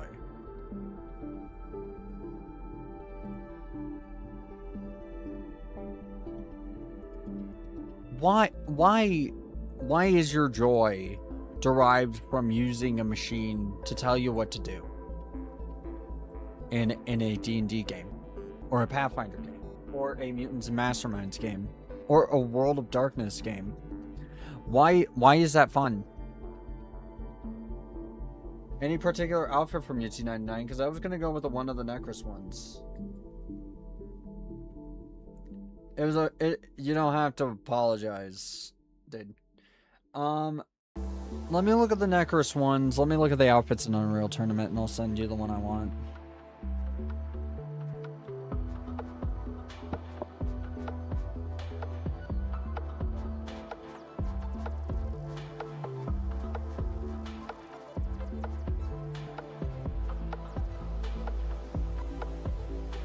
Skins and models. I just want to see like the original without booting up the entire game.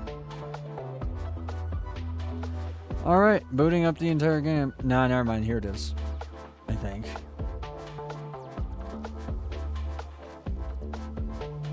No. I had to boot up the game. Sorry about this, everybody. Yeah, I know about that one. That one could be cool. Let me see.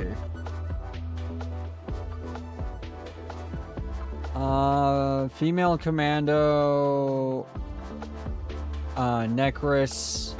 Yeah, do Necros. Do the Necros, and you don't really need to do a face for it because you're using my face.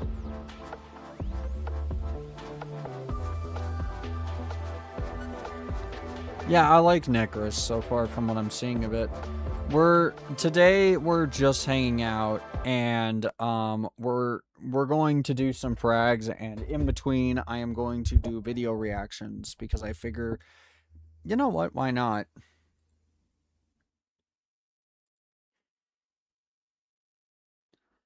Hold on, I have to add a new profile. Sign in. Stay signed out.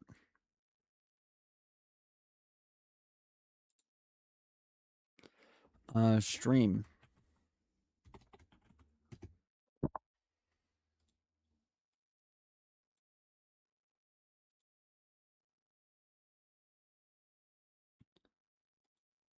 And then we're going to go to YouTube, and then I will show it on screen. I just have to log in and everything.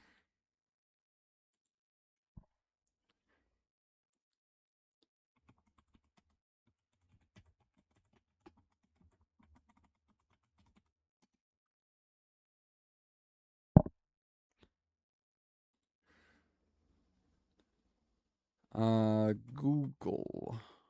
There. But yeah, we're just doing some reactions. And then we'll go back to fragging. It's going to be firearms content, maybe some boomer shooter content. Yes, I see you. I was just saying you didn't have to say sorry.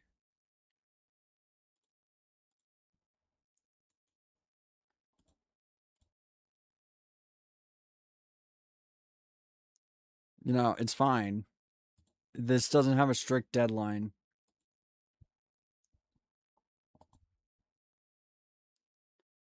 All right. Let us begin.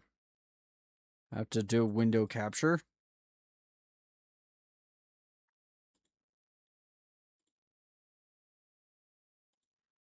Put that at the bottom. Capture YouTube. And I have to fit it.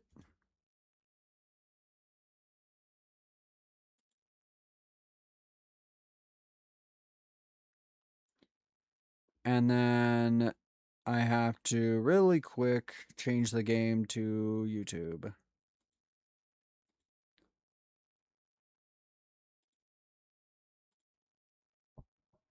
Let's make sure that worked. Let's look up something on the Zip22, I guess. I feel like I know everything, but I'm not sure.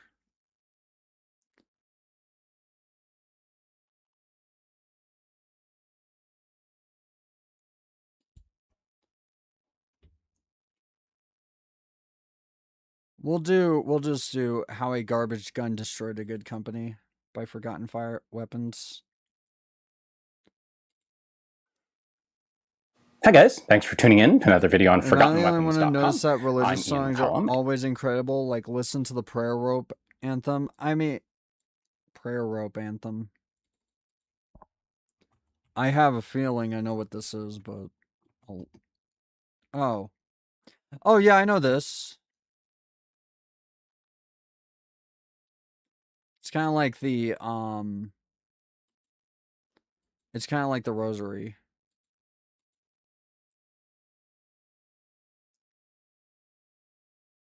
I really want to see you react to Top Gear. I could do that. ForgottenWeapons.com. I'm Ian McCollum, and today we're going to take a look at a pistol that really can't be forgotten quickly enough.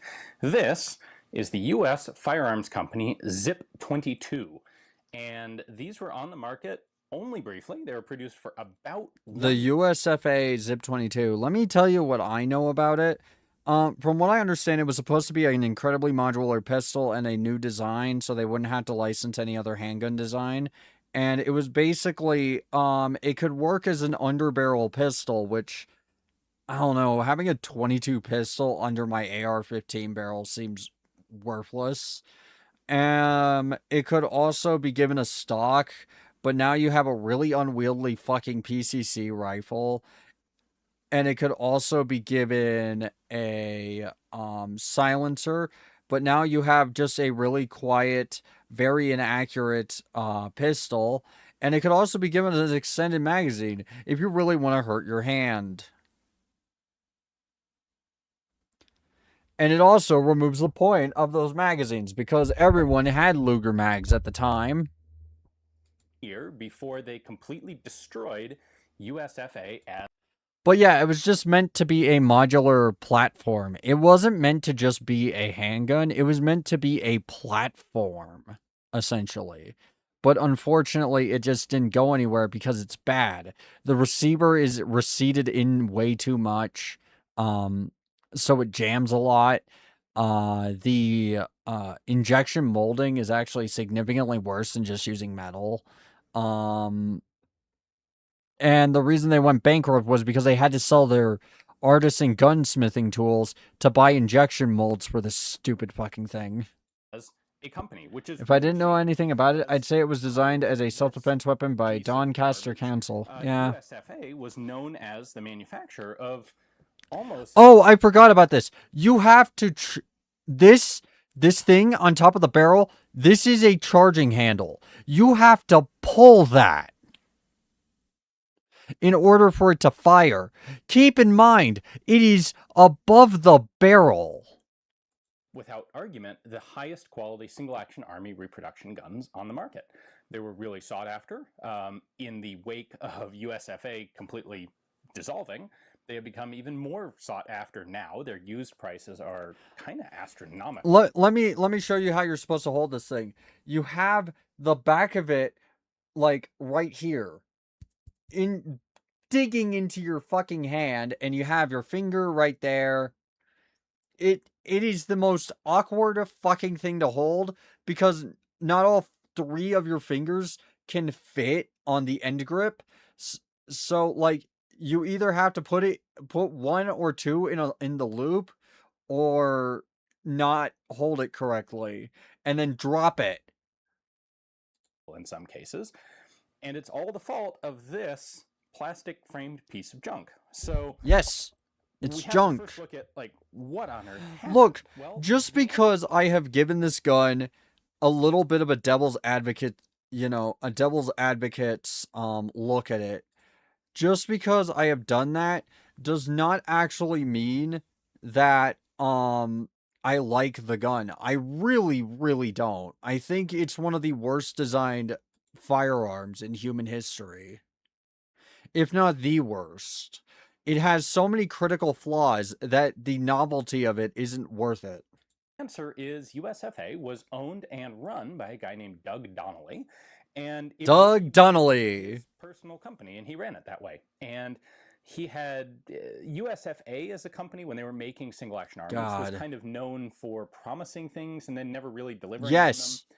And That is another having thing he would weird do. ideas for new products that they ought to offer. He would that they sometimes overhype did, everything. sometimes Didn't. This will change the Other future of single firearms actions. forever. Yeah, now no one's ever going to try anything new.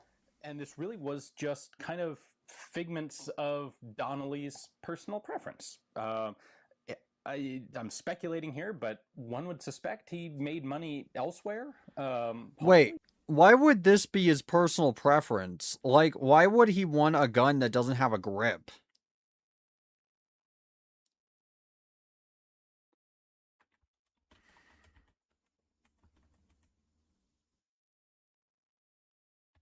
Why doesn't the Zip 22 have a grip?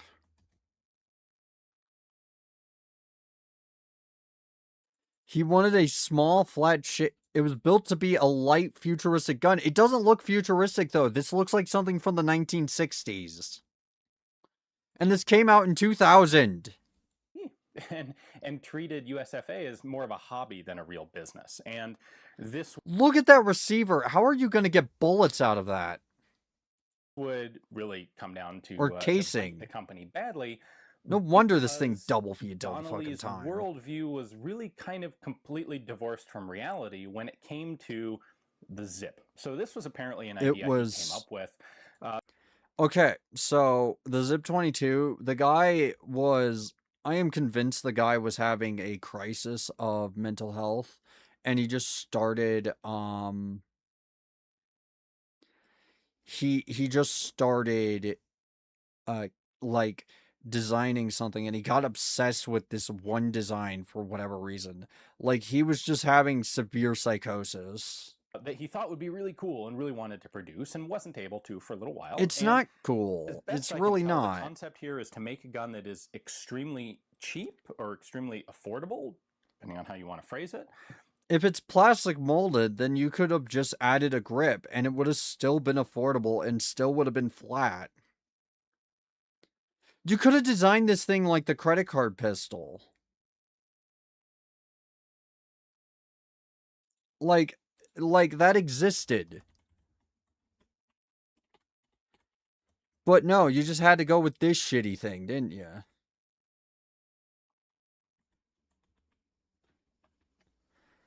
I mean, he did change it, though.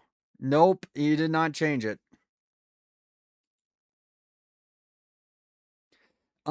This is basically just a life card with extra steps. Like, it's a life card with a magazine.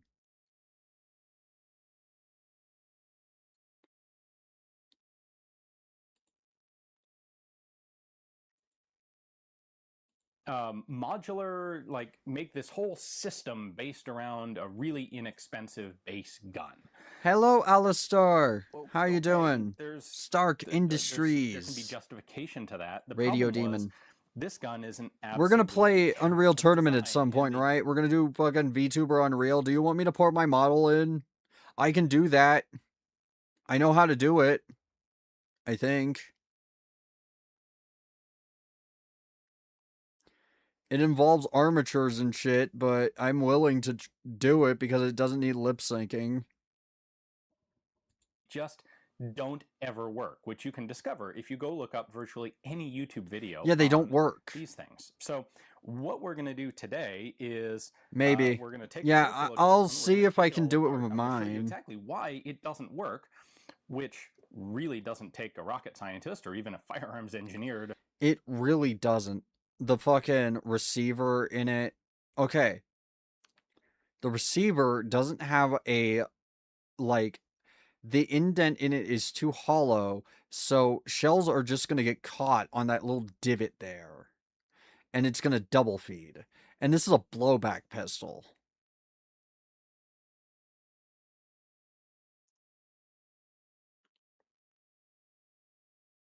Sure. figure out.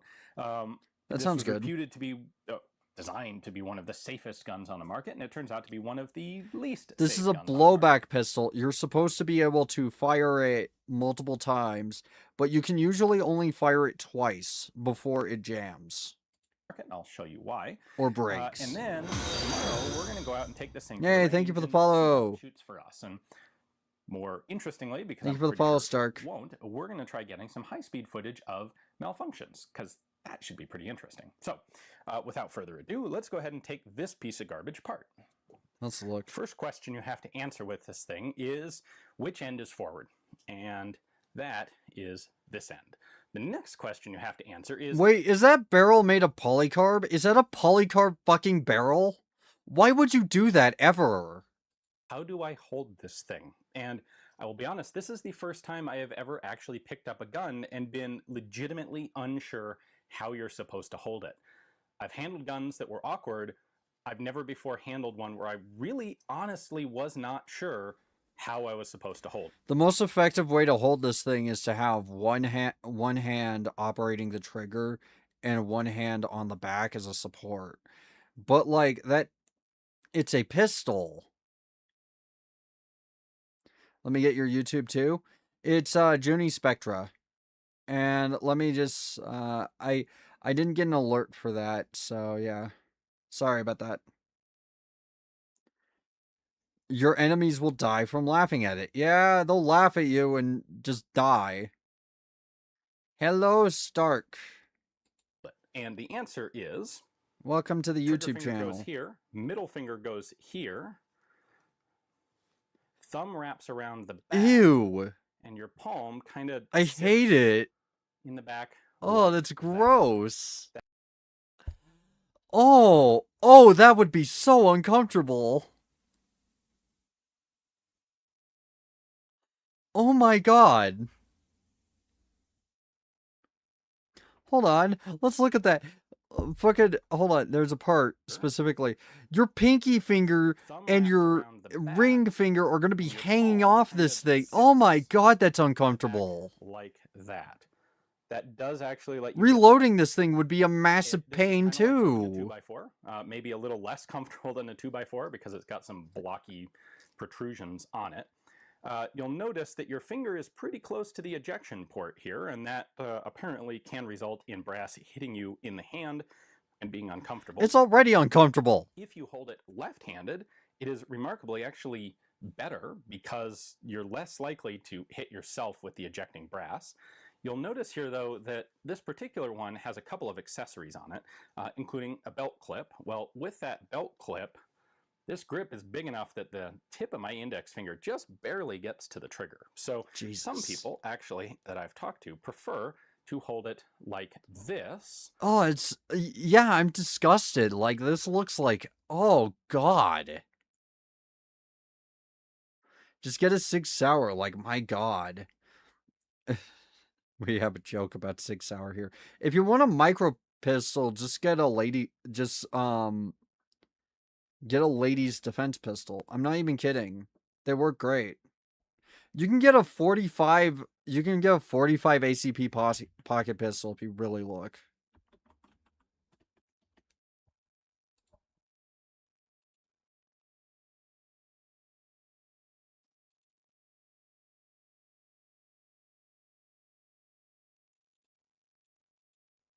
The Springfield Armory XDS Mod 2 Subcompact is the one I'm mainly thinking of. The XDS Mod 2 specifically by Springfield. The thing fits in your purse and it fires pretty good. You know, let me just put the link in here so you guys can look at it. It's a normal gun, which proves you can make a form factor pistol that isn't completely uncomfortable to hold. Yes, I am over 21 years of age. Look. And it fires 45 ACP, not 22 LR, or 9mm if you really just want 9mm. Honestly, I'd recommend just 9mm. 45 ACP is a little overkill sometimes.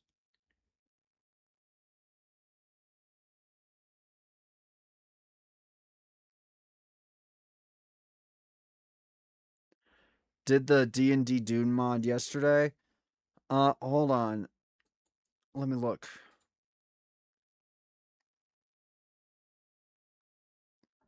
Oh, I was trying to make a Doom map, but I sucked at it. Yeah. Duke 3D and GZ Doom. Oh. Oh, you did that. Okay, cool. Neat. But yeah, look at this. This actually looks like a gun. It actually looks like something you could use. And it's actually almost seems like maybe it's designed with that in mind, and use the middle finger to pull the trigger. So isn't it amazing when you make a gun that is actually a gun? It's almost like there's a reason these things are designed the way they are. In a serious manner, how are you supposed to hold it? Moving on, however, we do have a couple of controls. There is a magazine release here at the back. And it never works. Push that in and pull out the magazine. These were shipped with Ruger 1022. Which one was it that the magazine eject just straight up didn't work? In theory, they will take other sorts of 1022 magazines.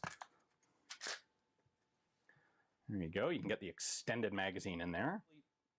That actually sort of makes it easier to hold. It doesn't. It gives you actually a little more to grip with. It gives you more to grip with, fingers, but now it's not ergonomic. The majority of these larger magazines simply don't feed fast enough. Can you try again? I would like to help with it. You mean the Springfield Armory thing? You mean Ultra Kill? I'm not really feeling it right now. I'm sorry. I haven't been feeling it for a while. Keep up with the cyclic rate. And I feel bad. The bolt velocity on this thing. So we'll touch on that when we take it apart. I've been trying. There is a cross bolt safety here in front of the trigger. We'll do it at some point. So that's safe. Today. When red's exposed, that's the fire position. There is this thing was intended to be like the world's safest firearm, and fucking what? Fucking what? The world's safest firearm. Charging handle on the top, right above the barrel. Yes, truly the safest firearm. In mechanical terms, that's not. They didn't necessarily. Looks more like a battery pack than a gun. Yes. You drop it. It's got a very good drop safety to it. It's got this really kind of unusual safety to it, where if you cock the thing halfway, and by the way, these two lugs on the front are your cocking handles. If you cock it God, that's fucking terrifying. You can get it in a position right here where the trigger is locked, and in theory, it's completely safe, even if there's a round in the chamber. And apparently, allegedly, this was deliberate, and it was intended as like sort of a child safety lock, where you could leave the gun loaded, and no kid. Just don't leave a gun loaded around a child. Get a gun safe. No child could actually manage to get a gun safe. Oh my god, get a gun safe next to your bed. Why are you letting your kids touch your guns?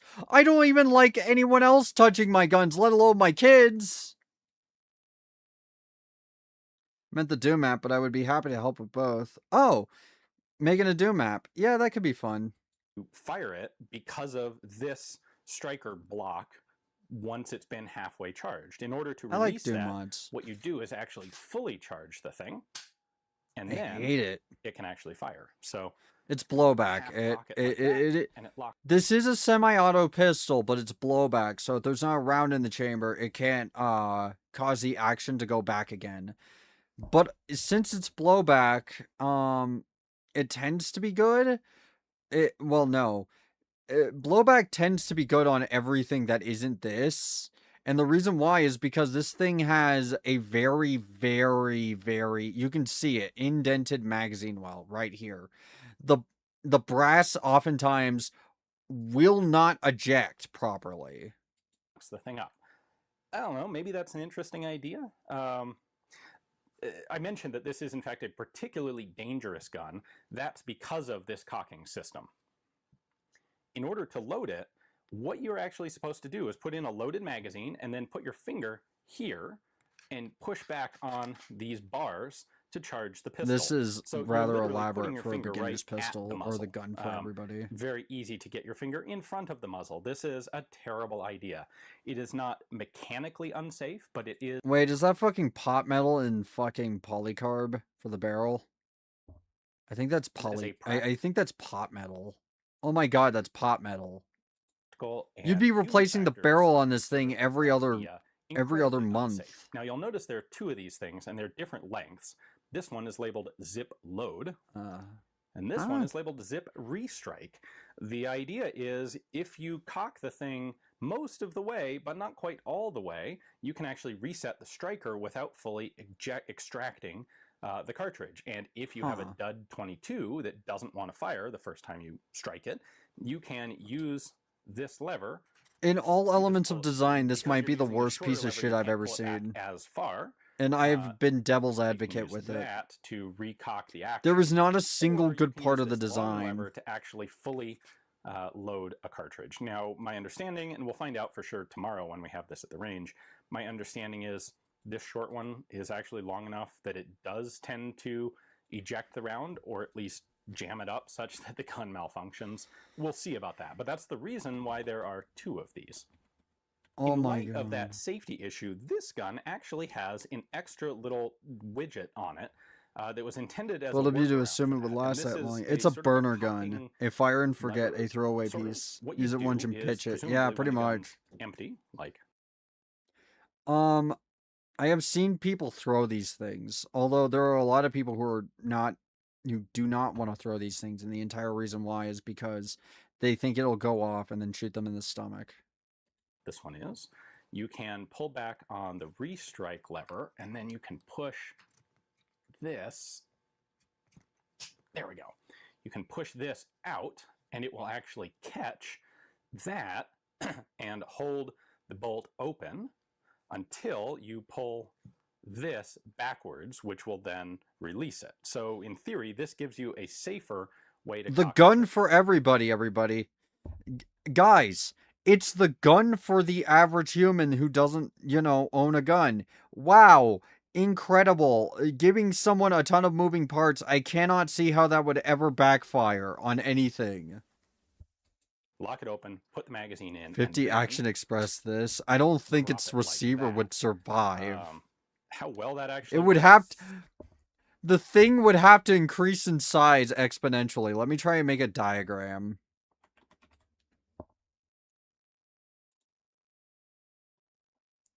Oh, wait. I don't have Paint installed. I have to do GIMP.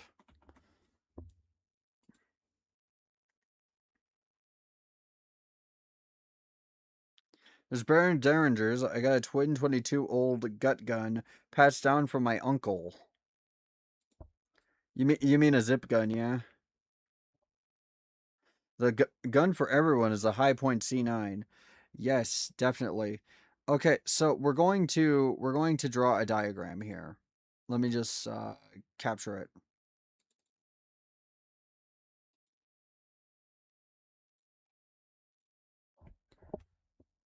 Okay, so I'm going to really quick. I have to create a new thing like so. I guess that'll work. And maybe not make it as blinding. Where's the paint bucket? Where's the paint bucket?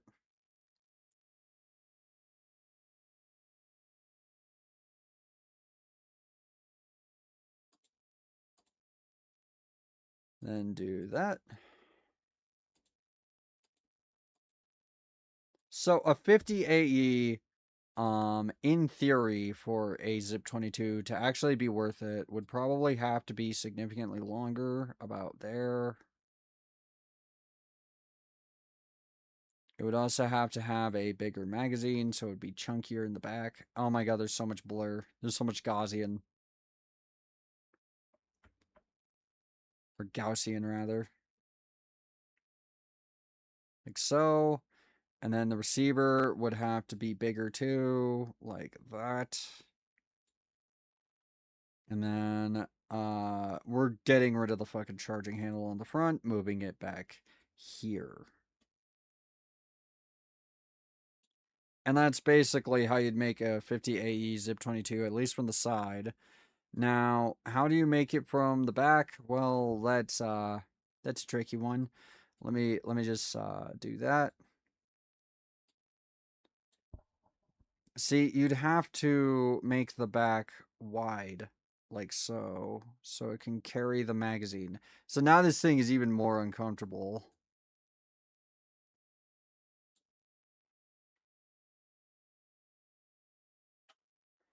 It would be roughly that diameter from this perspective.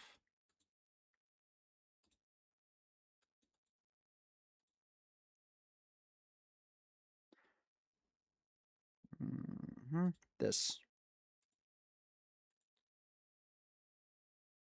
I would take a damn high point over this shit. Yeah, I would too. I don't even like high point. I don't know. And this, by the way, is very much an aftermarket or afterthought sort of accessory. You will not find this on the standard guns. They did mold USFA Zip 22 into the side of the casing here. As far as the legal receiver component, it is the right side of the frame molding, which comes in half for a complete detail strip. They've embedded a little piece of metal in here with a serial number. It will be interesting someday when someone does a serial number analysis of these to find out how many they actually made, because I bet it wasn't more than a couple hundred. Yeah. Anyway, we're going to go ahead and disassemble this now. You do that by actually This is one of those guns you have to top borrow cover because first. no one has them. I should say this has also been one of the least intuitive guns to take apart that I've ever messed with. I don't want to sound like I'm bragging here, but I've taken apart some pretty weird guns, and this one is legitimately kind of up there with how do you do this? So, I forgot my Gatorade. I have to go get it. Be right back.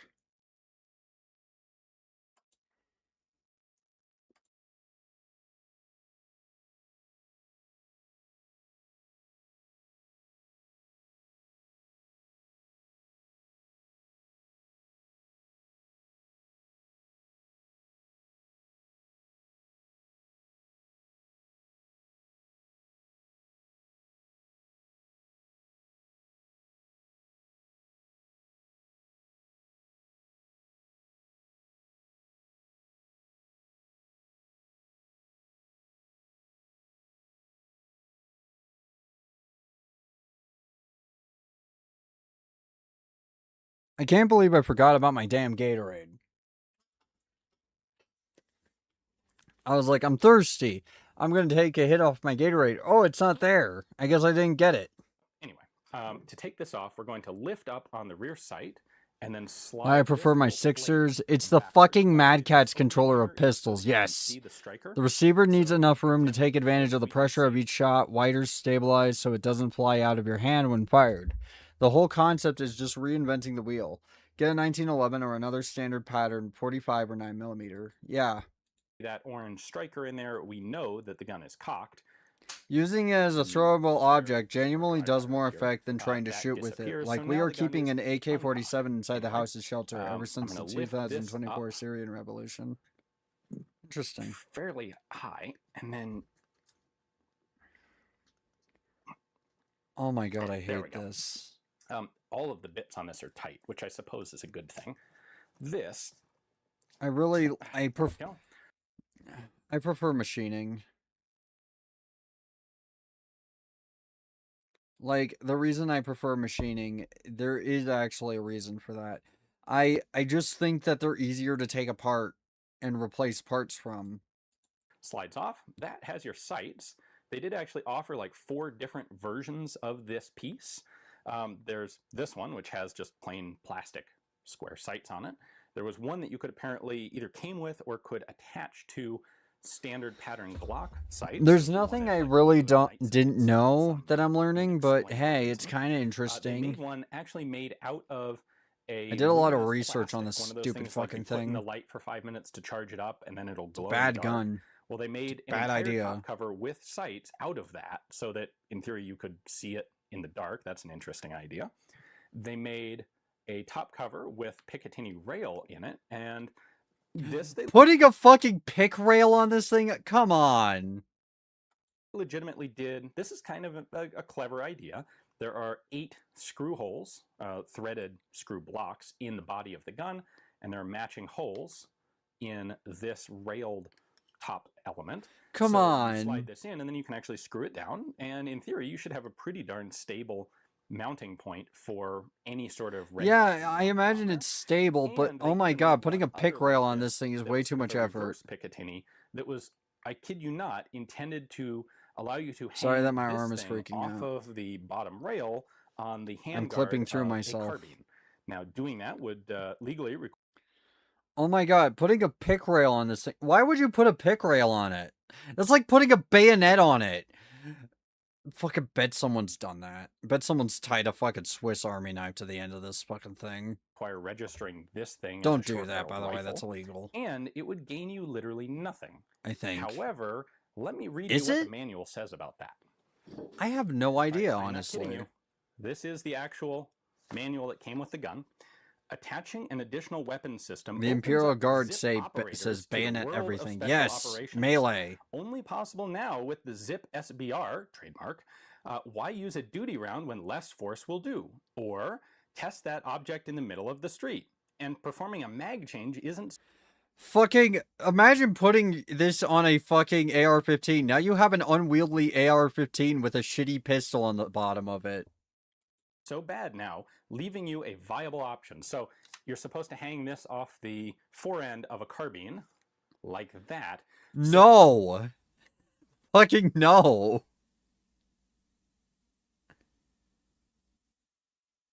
Wednesday Warhammer show in about half an hour. Okay, I'll probably raid you then, when we're all done here. No! Just no, why? So that if you have to shoot somebody while you're doing a magazine change, you can shoot them with this. Or just get an underbarrel shotgun. Those exist.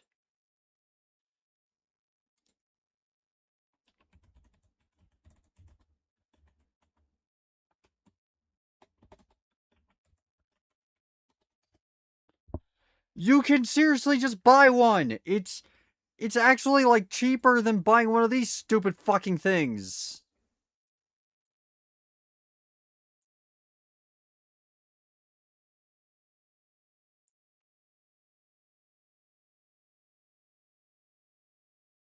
You can just buy an underbarrel shotgun.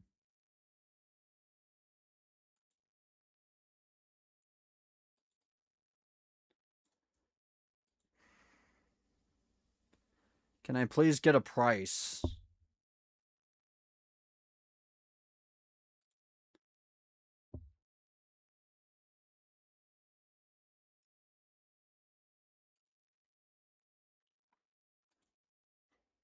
Hi, I'm back. Went to eat. Welcome back. Reinventing the wheel, I said before. Thanks, appreciate it. I'll catch you if I'm live on the flip side sometime. I got you. Yay. You can consider 22 rimfire to be a less lethal cartridge. This, by the way, is a terrible legal idea. 22 rimfire is absolutely lethal force. Although I suppose if fired from a gun as unreliable as this thing, maybe you could consider it less lethal. So, anyway, enough digression there. We'll leave this off to the side. The next step for disassembly is to remove This spring, this is the striker recoil spring. Oh, or the that thing striker looks like spring. garbage. There are 2 other bolt recoil springs in this gun, so it's a little 22 with no less than 3 recoil springs. Now, lest I forget, this is also kind of cool. They did actually mount your disassembly hex wrench in the top cover, so it's underneath and it's always there with the gun. And then this acts as a barrel wrench, which we'll get to in a minute. So that's a clever element. Instead of using that wrench, I'm going to use a little better one. What you're supposed to do is get a wrench in this little notch right here, and then push it forward. You know what I love in a gun that I'm supposed to take apart really fast? When I feel like every time I move fast with it, I'm going to break it. Yeah, I love that. You have to push it forward and then lift it Comes up. with a free Allen do it wrench because you'll need it after every other the design recoil flaw they spring gave will you. go Yes! flying across the room. Unironically. So back is pretty. Do you guys like feeling like you're breaking your gun, trying to disassemble it? Lifting it up then is a little tricky because you don't really have anything to grasp on to do it. Let me get a different wrench and try that. All right, let's try this again the other way. Come on. Ooh, there we go. There we go. All right. So I've got it partially lifted out, and now I can. Whoop, there we go. Carefully remove. Man, I love it when I disassemble a gun and I don't know if I'm going to be able to the reassemble striker it. spring, its guide rod, and this little plastic retaining piece that goes on the back. Next up, we need to remove the back plate here. We're going to do that by taking out this socket head screw right there. All right, screw comes The out. Mechanicus will find this Then pattern we and can still worship pivot it. this Still feel piece sorry for the poor lads getting off issued this the year. back of the frame. Now we've got access to the bolt. You would think the bolt just slides out the back. You would be wrong. First, we're going to take out the Why? striker, which is a little tight. That's right there. There we go. That comes out. By the way, well, we'll cover this in a minute. That's the striker. Now, to take out the actual bolt, we first have to take off these 2 cocking rods, and we're going to do that by Seeing how this unscrewing thing is those assembled, 2 socket heads. this thing, like, there's something about it that really sets off, like, all my fight or flight instincts. I think it's because it's almost like you have to fucking, like, pry this thing apart just to get in and field strip it. Screws in the back of the bolt. What's going to happen here is that screw connects actually into a steel rod that this thing extends all the way back as a steel rod, and there's a recoil spring located around each of these 2 bars. So I have to fully unthread each of these. They will be under a little bit of spring tension when I get that thing all the way out. So they'll kind of pop off. There we go. So there's that one. There we go. Now that one comes out. These can be interchanged, by the way. So if you're left-handed and you want to have the restrike one over here and the charging one over here, you can do that for all the good it'll do you. Now, lastly, we can finally pull the bolt out. Pop. Bolt. There is the bolt. Next, we can take the barrel out. This thing has this sort of 4 protrusions pattern thing on it, and the idea there is that you can loosen it using this top plate as a wrench, like so. There we go. God, It's I feel actually like kinda it's gonna easier just to break. grab this with your hand and screw it. This piece is this basically just tightens the barrel in place. This is just plastic, as is most of this gun. Injected molding for this shit. Oh my god. There we go. This is just a retaining nut, really. That's the barrel. We can now shove the barrel out. I hate this fucking thing. There's a plate mounting plate in here. There we go. So there's the barrel. This fucking thing. Then we can take the guide rod here and drop it forward. Why is my tincture kicking in again? Somehow. I didn't take one. This should be able to drop through the hole for the barrel. Yes, there we go. There's the guide rod. I hate this fucking thing. I hate it. There's this It's guide awful. plate. Now, in theory, we could take this God, the entire thing just, it looks so easy to break. apart farther by taking out the rest of these screws and popping the two parts of the frame apart, but we're not going to do that. Instead, we're going to look at why this gun sucks so badly. And the reason comes down to a couple of things here. So first off, this is our striker. That little tab there pokes through that hole. That, when you fire, that's what, dumb. That's really hits dumb. the rim of the cartridge and fires it.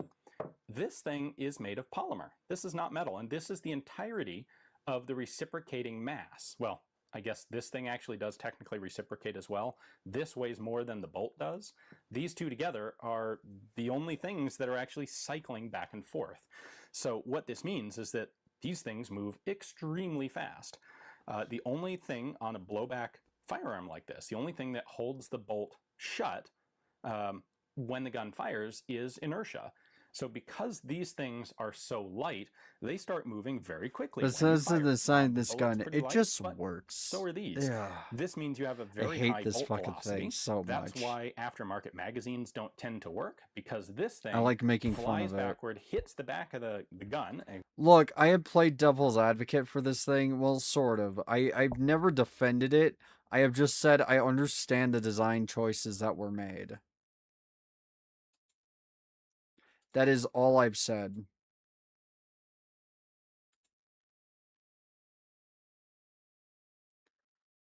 Orcs also designed this gun. What's engineering? If they designed it, it would have worked. there's very little over travel space for it. In fact, there's basically no over travel space for it. This hits the back of the gun, slams back forward under spring pressure, and tries to pick up a cartridge, often before the magazine has been able to actually push a cartridge all the way up into position for feeding. This is also why these guns occasionally have ruptured cases, because Guy crashes out while watching an explanation of the stupidest gun in existence. Yeah, just your tomboy friend who's obsessed with guns decides to talk your ear off about one of the worst guns she's ever seen. That could be a good ASMR idea, actually. I should try that. I mean, I was going to be an ASMR artist at one point. this will start moving and open up while there's still enough pressure in the chamber. Oh my to blow god, open the you side know, of the like, 22 cartridge case as it starts to pull out the back. why? There is, in addition, a big helper here is the fact that there is neither an extractor nor an ejector on this gun. In theory, with a blowback piece like this, you can get away with not having an extractor because chamber pressure will push the cartridge case backwards out. However, the extractor does tend to do something useful even in those guns, and that is control the position of the case to make sure that it cleanly ejects out of the gun. Well, on this, not only is there no extractor, the only thing functioning remotely as an ejector is the tip of the striker right there, kind of vaguely pushing up on this side of the cartridge Keep case. in mind, this is all plastic. Gotta warm up my voice and convince the machine spirits to stream to my Twitch. Hope to see ya. See ya then. Keep in mind, this is all plastic, striking gunpowder, which ignites into fire. To kick it out. So this thing is going to have... I am surprised this thing can withstand any chamber pressure whatsoever, because honestly, this thing probably almost shatters every time it fires. Poor extraction, poor ejection, and you combine that with a very high bolt velocity, and you get an obvious recipe for a huge number of malfunctions, which is exactly what these guns are best known for. That being said, I'll give you a follow I so do that wanna we can point make out sure this that design does meet a we rate lot out when you're of done. what Donnelly apparently wanted the gun or envisioned the gun I'm to done, be. rather. If you look at this, all of these parts, this thing is now field stripped here. Nothing in here is even a remotely expensive piece to make. You have polymer molded bits like these. Your barrel even is a very simple piece with a polymer sleeve over it for this threading. A very simple stamped or laser cut plate there. Some basic machine screws. Hey, nice. Polymer, Number very 69. simple round rods. This would have been this thing is the most expensive part to make, and this was clearly cast. This would have been an extremely cost-effective gun to make. It would have been if they didn't have to buy the injection molding equipment.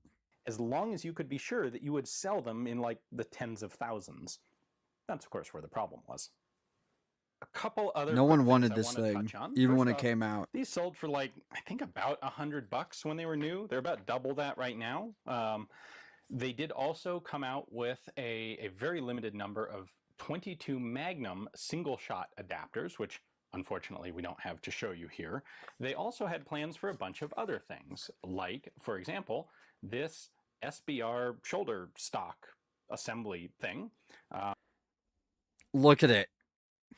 Look at it. Don't you want to use this as your PCC? Fuck your AR pistol build. Why not just get one of these? The Survival SBR. Oh god, it looks like shit. That was like, well, there it is right there. The Battle Zip Survival SBR with a little pocket or a little compartment in the side for first aid stuff. And then that's actually a good idea. Too bad about every other idea. You can fit your non-functioning 22 caliber zip pistol here on the front, or extra cool, you can turn it around to protect the muzzle while it's in storage. You can get zip t-shirts and such. I think those are the main ones. The SBR fitting, they never actually released these. There's another picture of it. They did, actually. Actually, they did release the SBR fitting, and I know because I have seen people with one, but no one really bought them. They did release the stock. It did come out. But why would I? Why?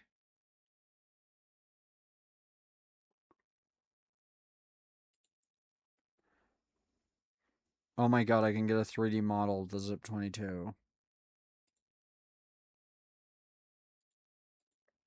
There is the upper accessory rail that you could use to hang this off the bottom of a carbine, and then there are the other standard top rail bits. When these accessories were available, interestingly, they actually sold the accessories through Amazon, not direct through the company. Yep. Creative, interesting, I suppose. And just to show you, there's the thing cycling. This has a really heavy trigger. They didn't have money to run a fucking really online heavy, store. These springs in the action are very heavy because that's what it's entirely relying on to stay closed when it fires. This is the worst to fucking varying gun I've ever degrees of seen. success. Oh my god. Well, there you go. That's how the And of course insides it's from of this fucking thing go Connecticut. together. I think you can probably see now why it doesn't work and why you don't want one. You should also be able to see pretty well how it fit Donnelly's, as far as I can reconstruct it, Donnelly's worldview of, you know, a modular cheap Go pistol. subscribe to There's Forgotten nothing Weapons. He complicated makes in good here. Even videos. The barrel itself is a very simple piece of material, and then most of the other parts are laser cut steel or maybe stamped steel or just molded plastic. So I kind of see where he was going. The problem is he was kind of crazy, and where he was going wasn't somewhere anyone wanted to be. Now, as for this the one's funny. ultimate repercussions to USFA, I read about a guy who left his Zip 22 in the passenger seat of his car and went into the store. When he came back, someone had broken into his car and left a Zip 22 next to his. The supposition that the brass could hit your hand entirely rests on the gun actually ejecting the brass. A Picatinny rail for mounting a massive scope that is 10 times the price of the gun to miss more accurately. The design is intended to mislead customs officers. Officer, what is this thing? Answer, it's a toner cartridge for my printer. Officer, okay, moving along.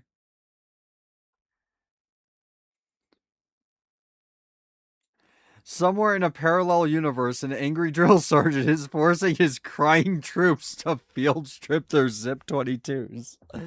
The only gun that, when pointed, raised questions rather than hands. How do we make firearms safer for children? I don't know, make it look like a toy. With the reverse rail option, I now want to see a very rail-covered AR-15 just bristling with Zip 22s, including one mounted upside down on top of a scope, whose scope mount has additional top rail. Oh my god. Don't tell people they can do something. They will absolutely fucking do it. Donnelly's original plan, as best I can reconstruct it, was to take a 2-year hiatus from manufacturing single-action armies to produce this.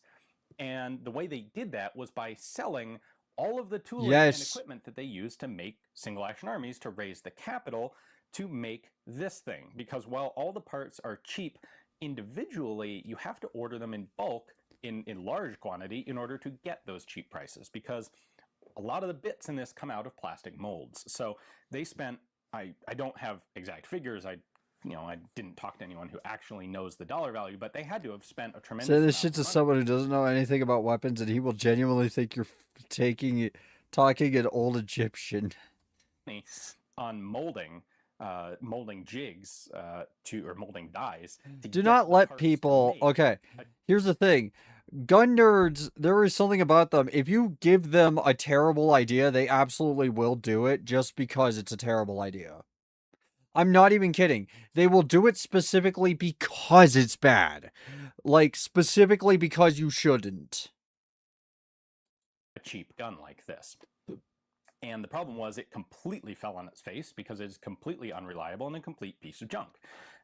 And so the original plan had been, we're going to sell all of our actual high-quality firearms tools, invest all the money into this thing. This will somehow miraculously make a giant pile of money, which we will then use to... Gotta make the graph that they used, apparently. Or the step-by-step, rather.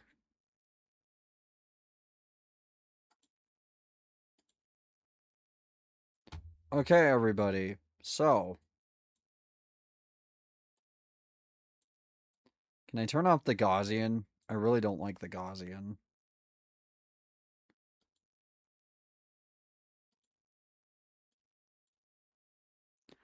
I don't like how it glows.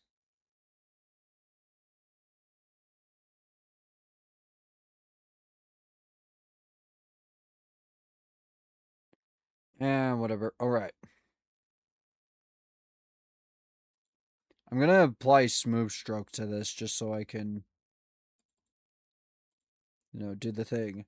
Let's look at what the Zip 22 devs were thinking. Smooth stroke. Step 1, sell stuff to make good gun.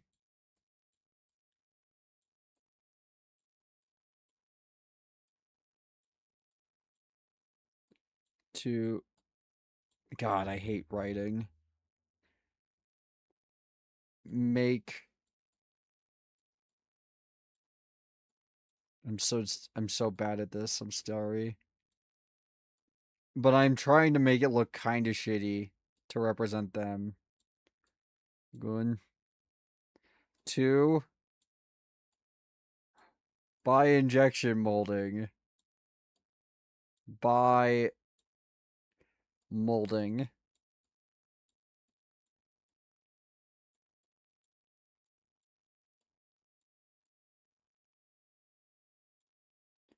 Three, put a little question mark there. 4, profit.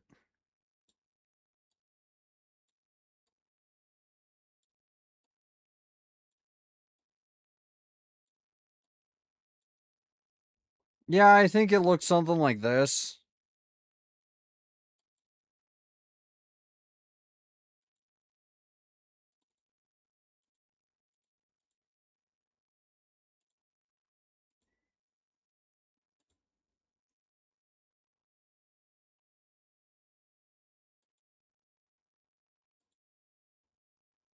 to purchase new machine tools and start up production of the Single Action Army again, which isn't a big priority because I'm Doug Donnelly and I got bored with that. So that was, I think, the original plan, and it fell apart because this utterly failed to make any money whatsoever. So these guns were produced from like late 2013 into early 2015, I believe, about a year, just a little over a year.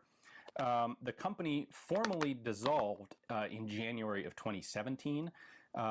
It moved right about the time that they started manufacturing these. The company legally moved from Hartford, Connecticut, where it had been based, to Jackson, Wyoming, but it never really had an office in Jackson. It was just like a business or an FFL. Okay, pro tip, business don't try license to held get the at Skittles a powder out of a lawyer's Skittles office. bag So, that's like big. the whole thing share kind of size. just fizzled up and blew away like dust, leaving us with a number of relatively I am now inexpensive, covered in sour worthless powder. guns and a great collector's market now for I'm gonna have to USFA take a single massive action armies. shower. Those things were expensive to begin with and have only gone up in value because they will never be made again. I think there are some people who have some forlorn hope that USFA will come back and their really nice single action armies will come back. But no, they won't. I think it's pretty much guaranteed that they are gone forever. They're gone. They were the only company Anyway, making them. That is the story of the USFA Zip 22.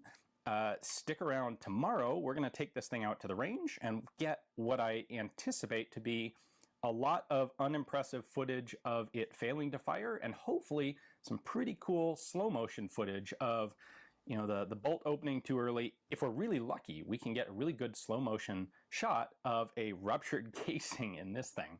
That, to me, is by far the most valuable characteristic of this guy, is it's going to let me get some I just really realized we've been cool talking about the slow Zip motion 22 for an fingerprint hour. footage. So stick around for that. Thanks for watching today. We're gonna take a little break. I'm gonna go stretch, and such. You know, stretch my hams, stretch my body. You know, walk around a little bit, and then we'll be back. It'll be about a 3 to 5 minute break. Okay, see you in a bit.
Welcome back, everybody. Oh, hold on.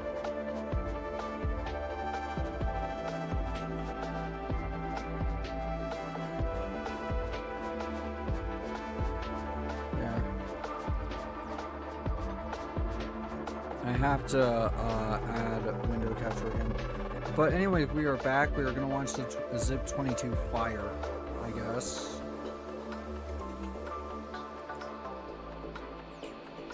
Hopefully this has been capturing this entire time. Let me check.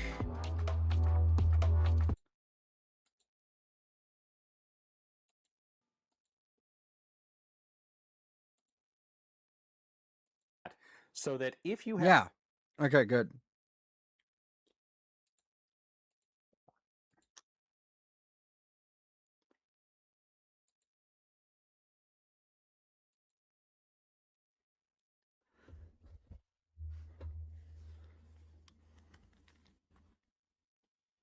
All right, we're going to get started with watching him fire this Zip 22. Or rather, fail to fire it, I imagine.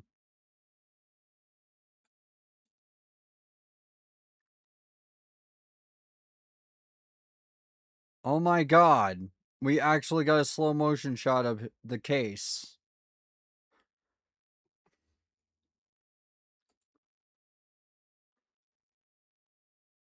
Hey guys, thanks for tuning in to another video on ForgottenWeapons.com. I'm Ian McCollum, and thanks to the generous contribution of viewer Matthew, we have a Zip 22 to actually do some shooting with today. You, of course, hopefully, saw the desktop video on this yesterday with its history and its disassembly, and now we're actually going to try and make it work. Oh my god, that's I want to horrid. reiterate, we touched on this yesterday. This is a particularly, potentially hazardous firearm to use because these... Hold on, we have to go back. I don't know if you guys can see what's happening here, but as you can see, the case ejected and the bolt sent the bullet. The bullet is pointing up into the gun, not straight ahead.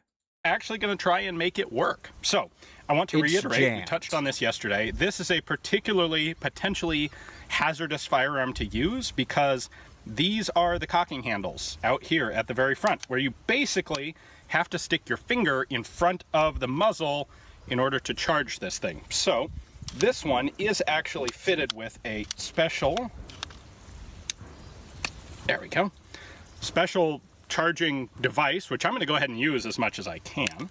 We have a Ruger 1022 10-round magazine there. Go ahead and fit that in, and then pop that. Now it's loaded and hot. I'm going to go ahead and shoot this left-handed, not just because I'm left-handed, but because this is actually safer to shoot left-handed because you're less likely to get your hand in the way of the ejection port. Now there is a very slim chance this will actually work, but let's find out. Habit. Okay. I can't quite get enough strength on the trigger to fire it. Come on. All right. We're going to go with the middle finger trigger option here. Oh. Safety was on. All right.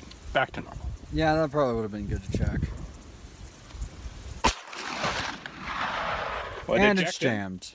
Oh, wait, never mind. And did not fire a second round. All right, what we have there is a pretty basic failure to feed. You see inside there?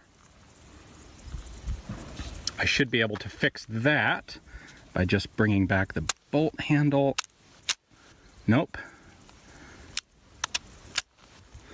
All right, that's kind of... Failure to feed. Worst fucking blowback I've ever seen. Pull the magazine.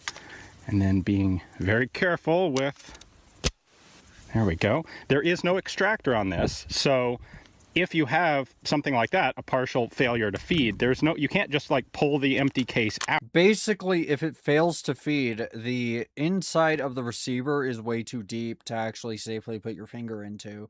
So if you try to put your finger in there and get the bullet out, you're probably going to get cut by the receiver, by or at least mildly perturbed by the bolt slamming right into your finger. So you have to come up with different ways for unjamming this thing. And in my opinion, if it jams, just like go to the police station and sell it. Like, just get rid of it. Out, because there's no extractor to do that, you have to fiddle with it until you get it all the way into the chamber. So, all right, let's try this again. It's not worth this, it. by the way, is a Gila Hypervelocity 22. I have 3 different brands of ammo to try today. We're going to start with that one. I suspect none of them will actually work, but here we go.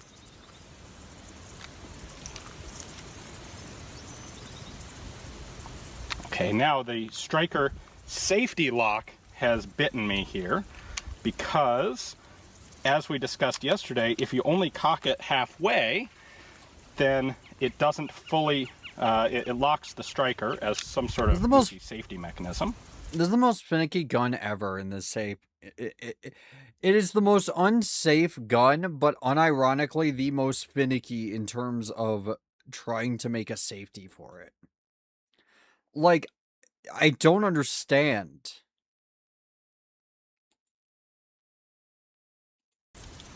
There we go. That should be fully cocked now.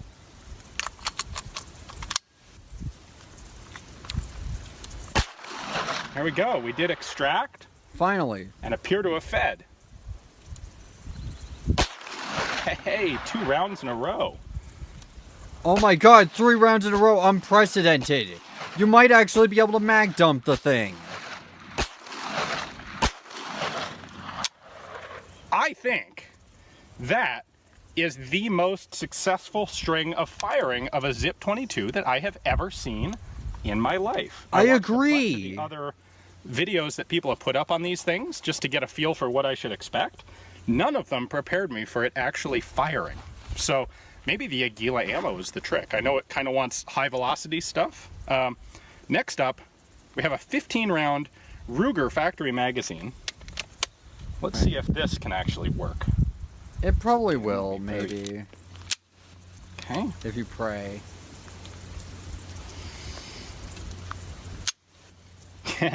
No. What happened? Okay. Didn't bring the thing far enough back to actually feed. There we go. Let's try that. I'm still not sure it fed. Okay, there it goes. And it jammed. Interesting. It has locked open somehow. It's not supposed to be able to do that, but it appears to have locked open on a loaded magazine. Not good. It jammed that bullet back into its case. We're going to get rid of that one. Let's try this again here. God, this thing is finicky. Like, you don't, like, I think most people can look at this and immediately go, yeah, that's finicky. I would never want to use that. I would never want to be caught in a situation where I would have to pull this thing out and fire it. And, like, I actually completely understand that. Oh, wait, I just realized my VTuber model's on screen. There we go. There we go. You know, like, I understand completely why someone would possibly not want this to be, like, something they're stuck with. Because I really wouldn't. And also, I just realized that the transform on it, you can't see the whole thing.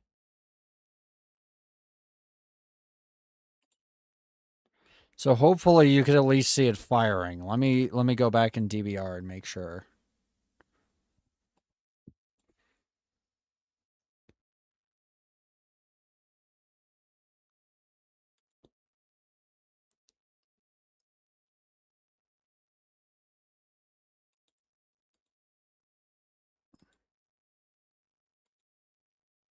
No, you couldn't.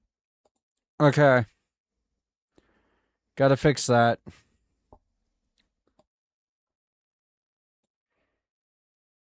Work in progress in DMs. Let me see.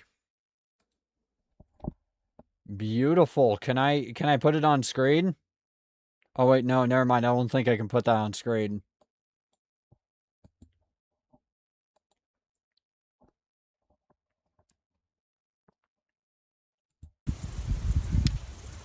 Look at this fucking thing. So hold on, let me go back to it firing.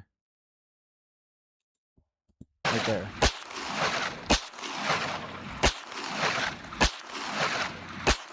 Yeah, wouldn't you love to use this thing? This finicky fucking thing? that is the most successful string of firing of a Zip 22 that I have ever seen in my life. I watched a bunch of the other videos that people have put up on these things just to get a feel for what I should expect. None of them prepare. It looks like a gun from Blade Runner if Blade Runner was made by someone who didn't understand how firearms worked. Prepared me for it actually firing. So maybe the Aguila ammo is the trick. I know it kind of wants high velocity stuff. Next up, we have a 15 round Ruger factory magazine. Let's see if this can actually work. Probably not, to be honest with you. I mean, we already know it's not going to, really.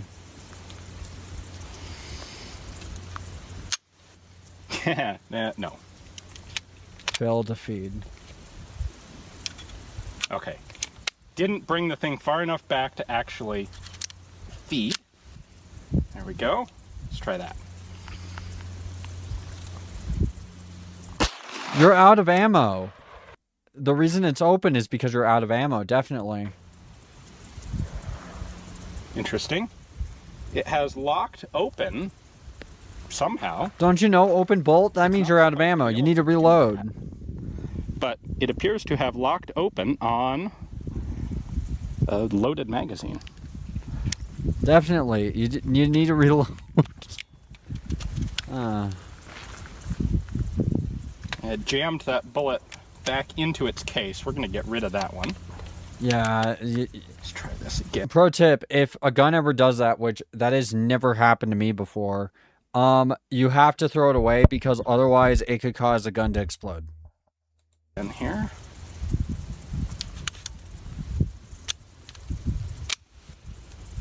It's like they looked at the Calico M100 and thought, hey, yeah, let's take all the charm and functionality away. I want to see the Calico M100 really quick. I haven't actually seen that one. Oh my god, I love it. I want one. I want one. It's so dumb, but I love it. It has so much charm to it.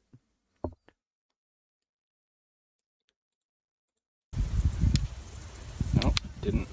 So these recoil springs are actually really stiff to use, and especially when you're trying to be careful not to put your finger in front of the muzzle. Shows up in difficult. Spaceballs in the Running Man. I did knew I there is recognized didn't quite pull it far enough back to actually fully chamber a cartridge. There we go. Now it is. Oh, wait. Hold on. I had to comment on something. This one might be what we watch next. I don't know yet. I know what the biofire is. It's really weird, and we'll get into it when we watch it, if we watch it. Didn't feel like it reset. Nope, that has locked open again. In fact, it looks like what's happening is it is jamming cartridges into the front of the magazine. Oh my god, that's bad. That's actually not a problem I can blame on the Zip. That's a problem with this magazine, I think, in conjunction with this ammunition. It's when the bolt hits the back of the case, it's jamming it forward, and the magazine's not lifting it up properly to feed. So, let's go ahead and go back to the 10-round magazine. Just for kicks, I'm going to try a different brand of ammunition. All right, that last ammo was a Gila 30 grain. This is American Eagle Red Box 40 grain. Good stuff. Projectiles. I'm going to use that charging thing here again.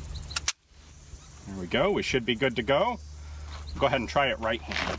You know what? No, we're going to stick with left-handed. Ooh. Crunchy. Ooh, that's some crunch. I like that. I like the sound of that ammo. I don't like this gun. I want that ammo really bad now. I think I have some actually. Red box. I need to go There's shooting a again. failure to properly feed. The Zip here has no actual feed ramp. And so it's relatively easy to get this sort of thing. I'll be honest though, this is performing far better than I had expected. I expected way worse, yeah. Now, to get this clear, I'm going to hold the bolt back.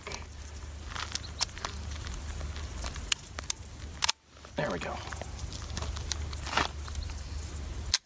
Nope. Didn't quite get the bolt far enough back to actually get around. Finicky fucking gun. Oh my god.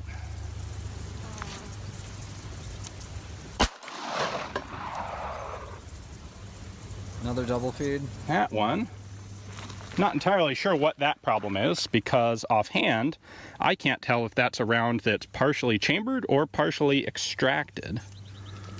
Let's see, let's start by taking the magazine out. Yeah, I want to see what that is. I've never seen that before. Right, and then...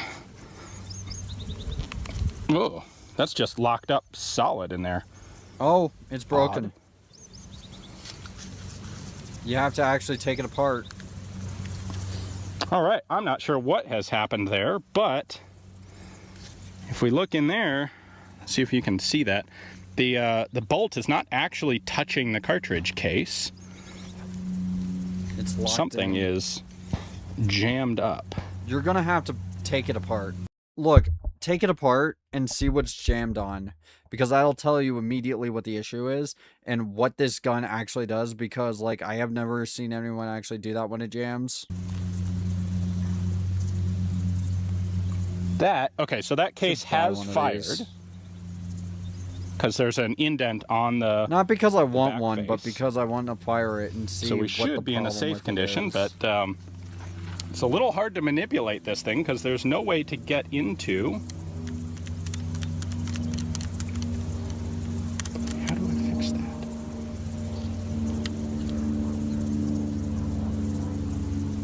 Pliers.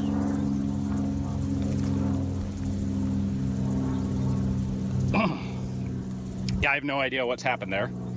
I know where he is, too. I know where this is. I know this general area. I think we're going to have to call the video here because it doesn't appear to be broken, but it's certainly not working. So, overall, I'm actually fairly impressed by how well this did function. I was expecting every other round misfires, and instead we only got a couple misfires per magazine. So for a Zip, that's actually remarkably good performance.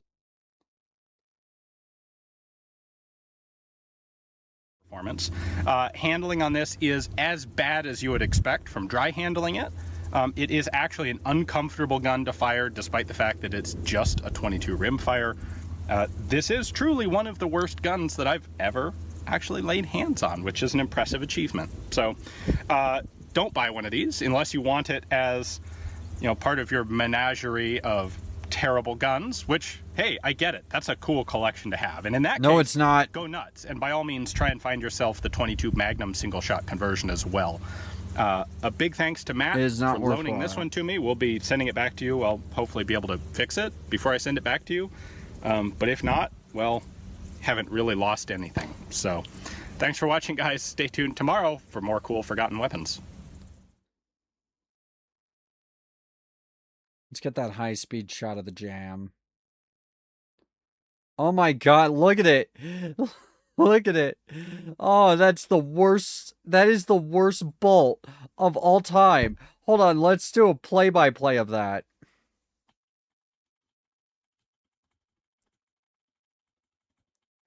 It fires. And then the casing bounces around inside the receiver,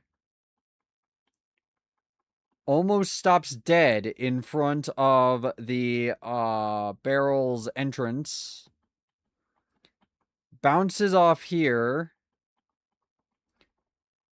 bounces off there, and bounces off the top before finally bouncing out? Yes. Do you think that's an efficient way to eject a cartridge? No. The answer is no. That is the worst ejection I have ever seen. All right, I have this back home now to try and figure out what was going on with it. As you can see, the bolt is about halfway back, maybe 2/3 of the way back, and just stuck there. So let's start by taking the top plate off.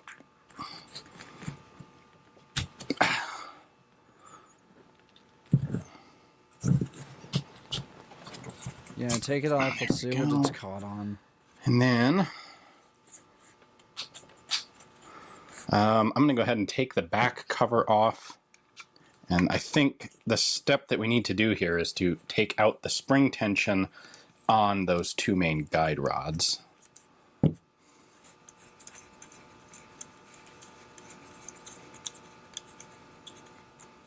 That's not good. This is not good for a firearm. Unfortunately, these problems... I don't see anything really obvious there. Unfortunately, these problems precluded me from being able to get any high-speed footage because we were going to do that as soon as we were done getting the regular footage. And then, of course, the gun seized up. Yeah. So previously, when I did this, the guide rods walked forward under spring tension. You know there's a Zip 22 in Girls Frontline? Well, there's a Zip 22 tactile. Do you guys... Hold on. I'm going to curate this as best I can because I have a feeling what's going to happen if I look it up on Google is not good things. So, I'm going to look it up and I'll just get the wiki for it. I'm going to look it up off the window.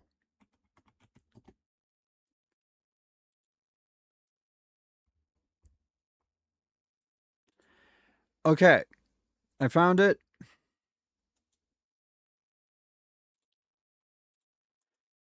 This is Zip 22 in Girls Frontline.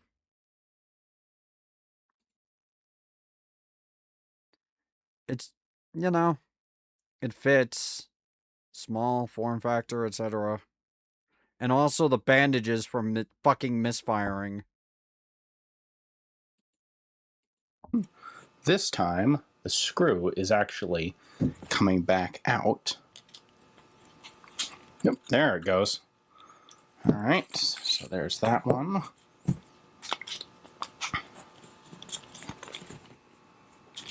Okay, screws all the way out,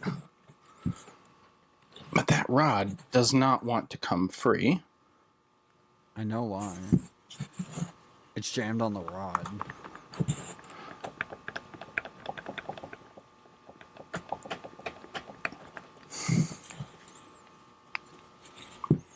All right, let's bring out the punch set.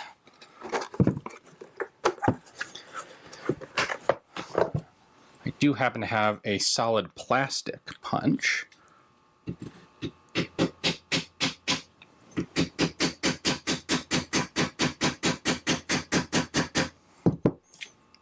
Put the bolt forward a little bit.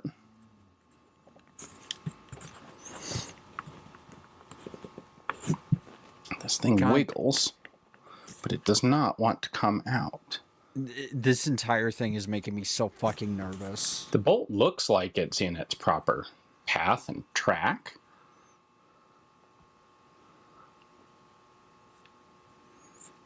God, it makes me nervous. Like, genuinely fucking nervous.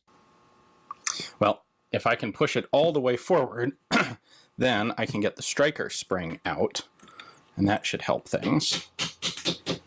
There we go. Bolt's all the way forward now. That still doesn't want to come out, but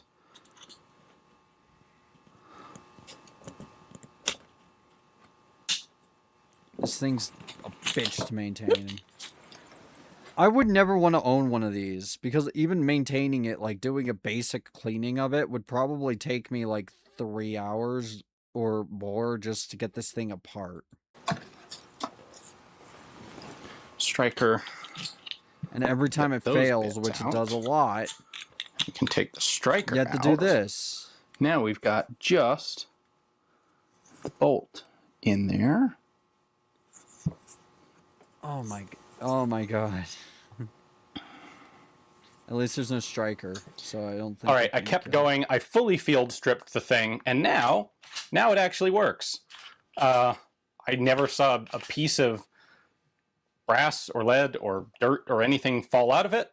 I'm not really sure what happened, but stripping these rods and springs out, tapping the bolt out, when I went to put it back together, everything just fit nicely. So... That's odd. No, I will still not recommend these for purchase. Do not. And I think that is finally all we've got on the Zip. Thanks for watching. Like, as an idea, I kind of understand what they were going for. They were going for a very modular system, kind of like an M4, but with a pistol. And no, thank you.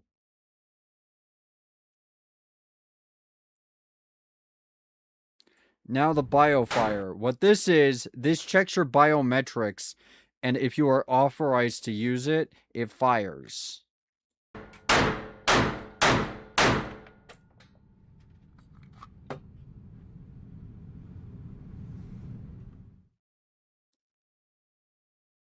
Hey guys, thanks for tuning in to another video on ForgottenWeapons.com. It looks like the marathon pistol a little bit, without the scope. Actual new firearms technology. This is and I mean the original marathon pistol, not new marathon. I mean, like, hold on.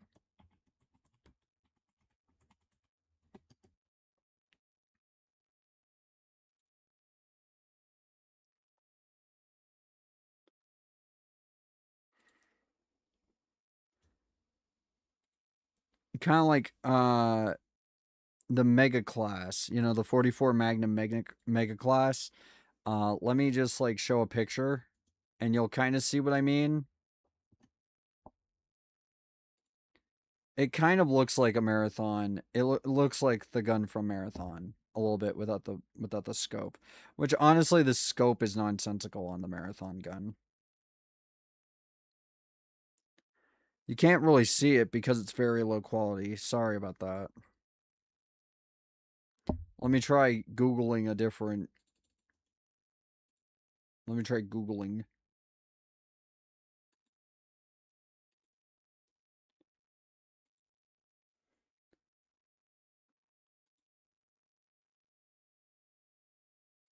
This.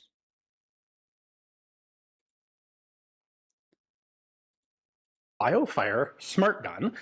And the first it also thing that kind I of need looks to like talk the about Doom pistol. with regards to this is that New Jersey law. So you may be aware that for a while, New Jersey actually had a law on the books that as soon as a smart gun, a gun that would only fire for an authorized user, as soon as something like that was deemed commercially viable, it would start a countdown clock, and after a couple of years in New Jersey, it would only be legal to sell those pistols. Well, that law is no longer actually on the books. For a reason. I'll give These you a are moment right expensive. here. You can pause the video and go check and confirm, because that's the same thing I did when I first heard about this.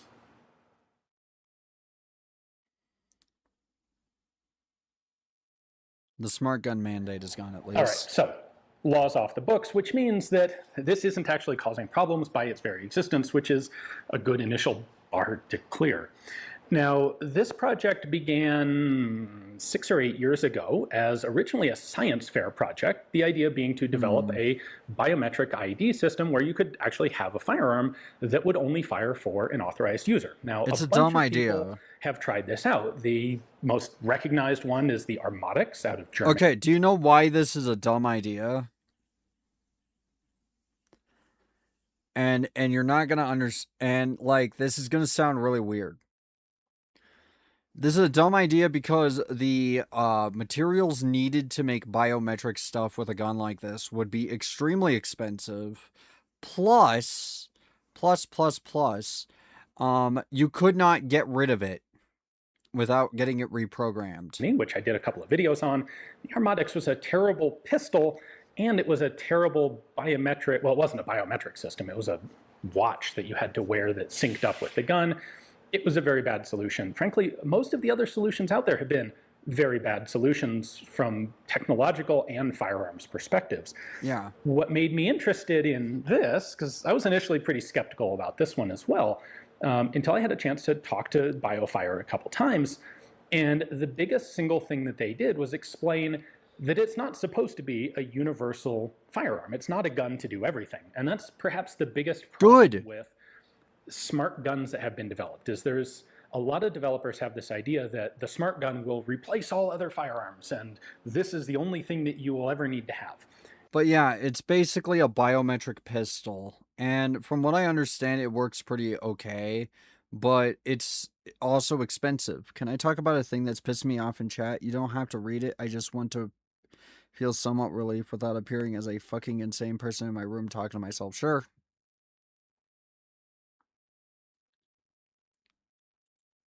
Go ahead. We're going to go back to video games now, I think.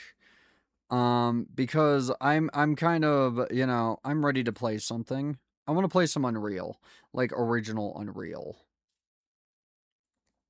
So we're going to do that.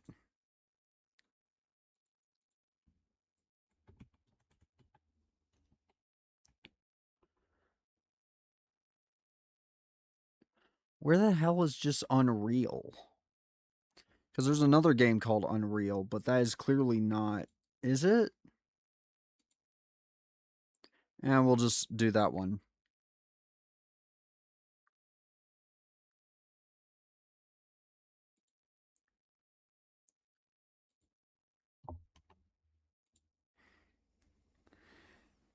All right, Unreal Gold. We're never getting another one of these. Can't even get it anymore. I'm gonna go with Direct 3D 9 just because I tried DirectX 11 and it crashed a bunch.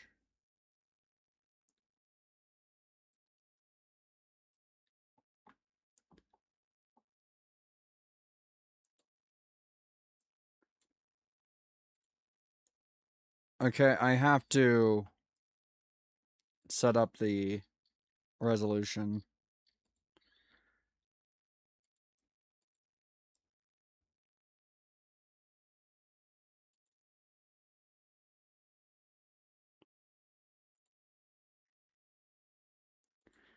And the audio. It's gonna be really loud at first.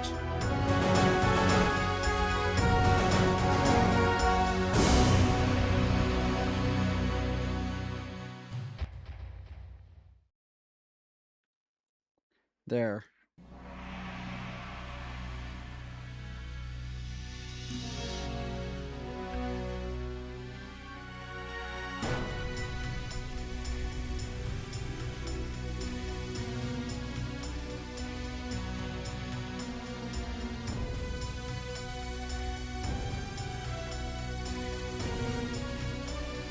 So, my charger broke today. I've used it perfectly for the last 2 years, completely fine with no problems, but no, my family must insist on using my stuff in the span of 1 fucking month of sharing it. It broke. That sucks. I'm sorry.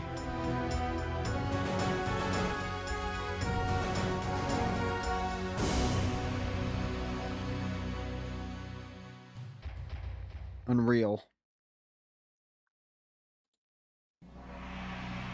It's called Unreal because it is. I'm gonna use that joke a whole bunch.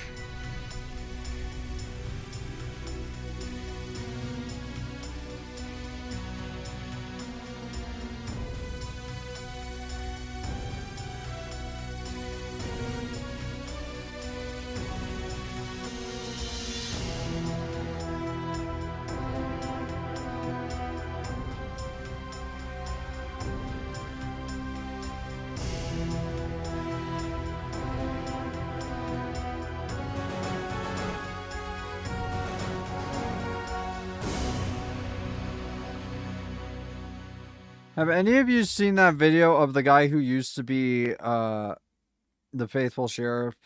You know, Dr. Disrespect or whatever. Have you guys seen that clip of him, like, clapping like a fucking seal after Dr. Disrespect acknowledges him? Because he paid him $10. Have you seen that? It's the funniest thing.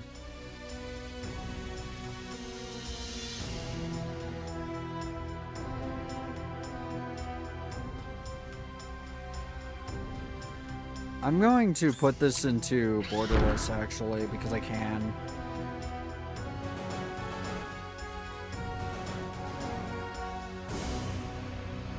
There.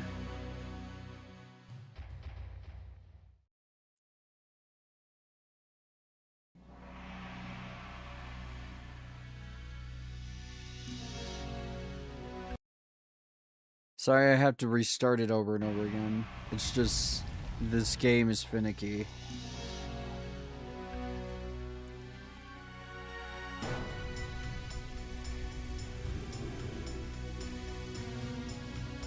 You know what? I'm gonna try something new.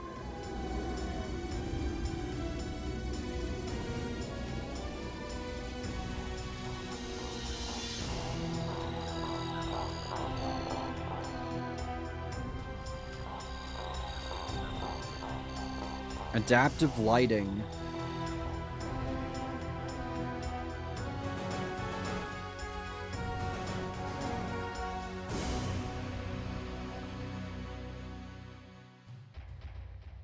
There. Let's do this. I've been trying to convince them for the last year to buy a new charger, but no one listens. Bought one from the beginning. Yeah. It's understandable that you'd be upset about that, honestly, because, like, I would. Difficulty. Let's try Unreal. No. Hard. Medium. Ready for some action. We'll do medium. Nah, we're gonna do Unreal.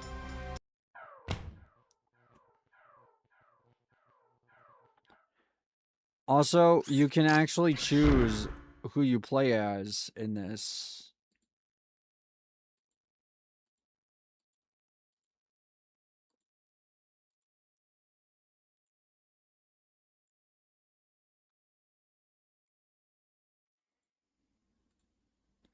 You go with Gina.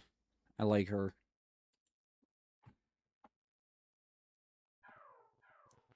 Prisoner 849 escaping. I'm not escaping. The ship has crashed, I think, maybe.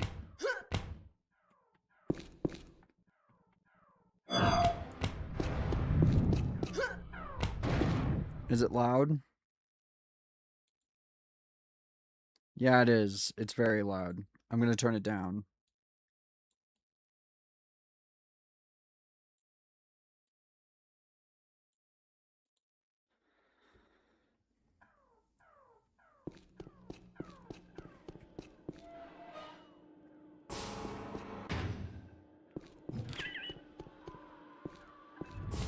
Prisoner 2 escaping. Prisoner 327 escaping. The flashing lights are a little bit, not necessary. I am very nearly dead. And I'm in the fucking tutorial. Because of the explosions.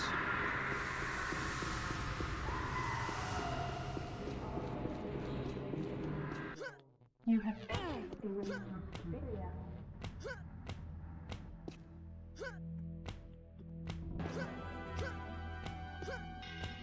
The movement in this is a little odd.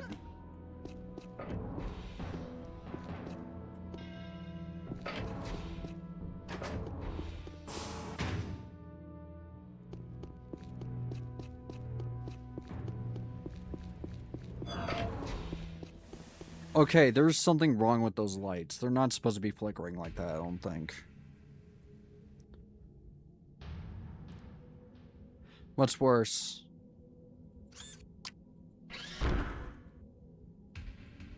I think I have to do DX11. Because the lights are flashing, and I can only think of one thing causing that.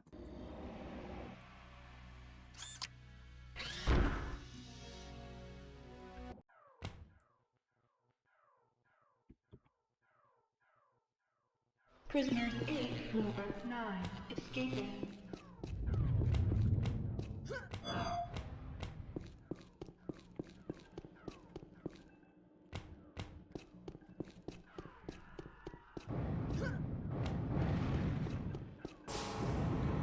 The view bob's a little weird, but I like this game a lot. Prisoner 327, escaping.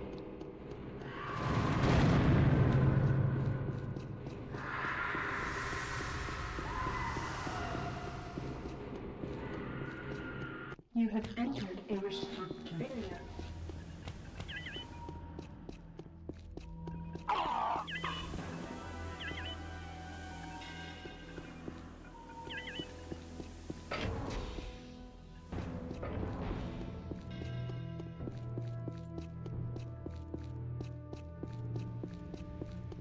How do I unlock the armory?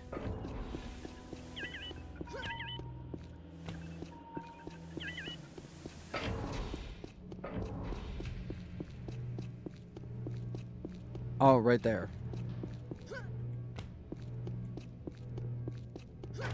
But the glass works like ice? There. We're out of here. Like last week, my sister broke a headphone, and I accidentally broke a cup. Suddenly, I'm worse than... Ah. Yeah. I understand how that is to a degree. I've had plenty of times where my father took it upon himself to just be a giant dick about everything. Plus, he was transphobic, so, you know, I just stopped really, like, talking with him or anything. I just don't like him.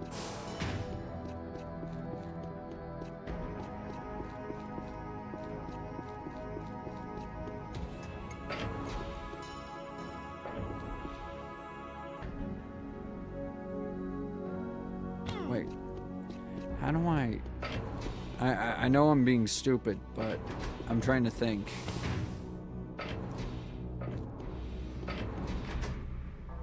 My streams can be best described as watch closely. She's about to do something stupid.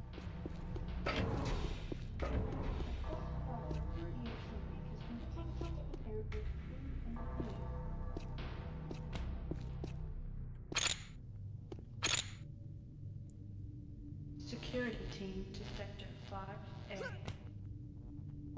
Okay, got 2 clips. Or 2 magazines, or whatever you want to call them. Game calls them clips, I'm calling them clips. You have entered a restricted area. It's okay.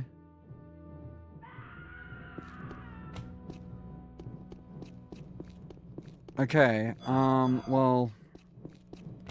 I'm sorry to hear all that. I wish I could offer more than that.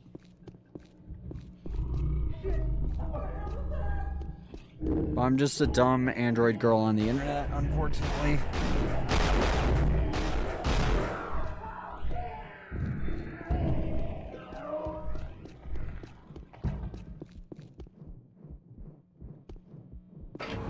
Come on, open up. Get back here.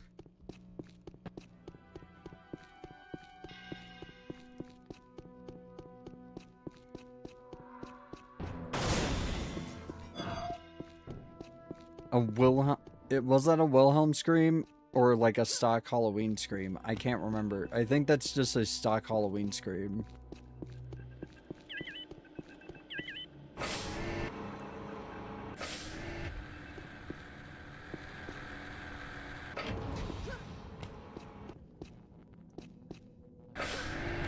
All right, everybody. We're heading to Napoli.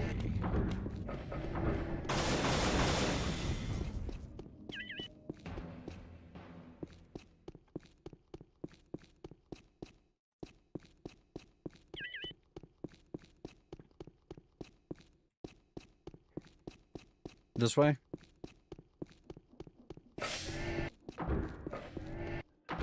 No.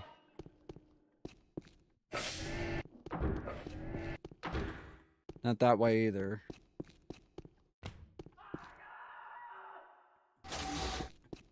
Maybe this way.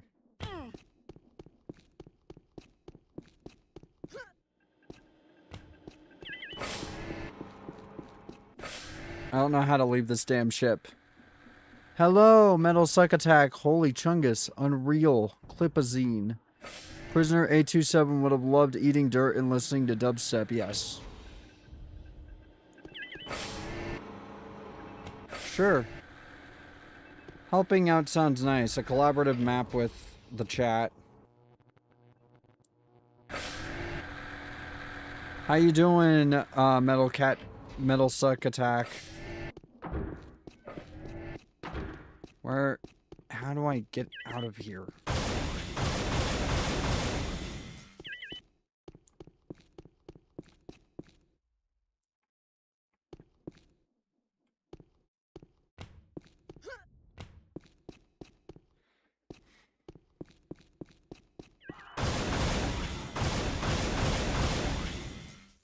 Oh. I'm dumb.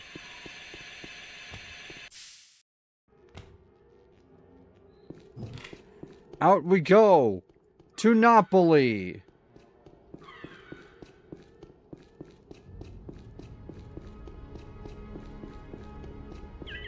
Look how pretty it is. So scenic, so majestic, and oh god, there's something trying to kill me.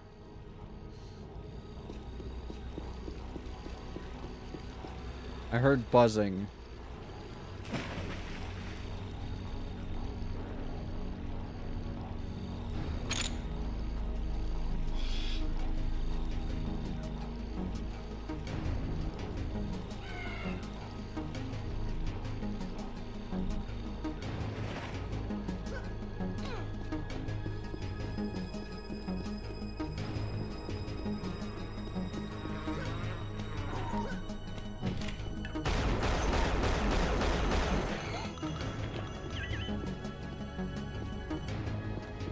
I like this game. We're gaming. We're pogging and jogging.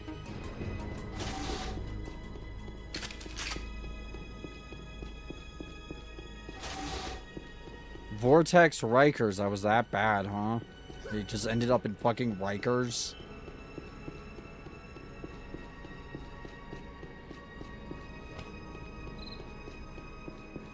By the way, little preemptive fuck Tim Sweeney.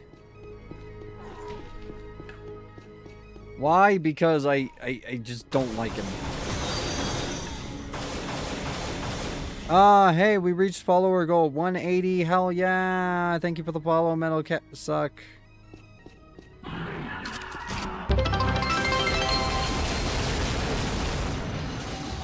Oh god, the frame rate.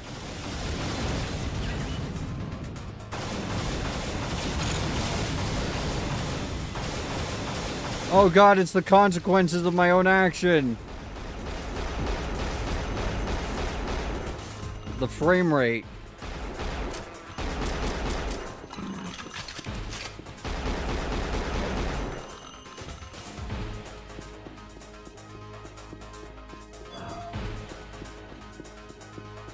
Sweeney is a piece of shit, yes.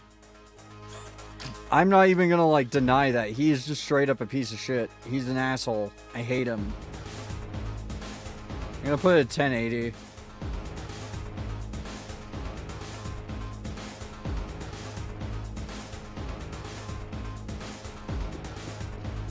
There, that's a little better, I think.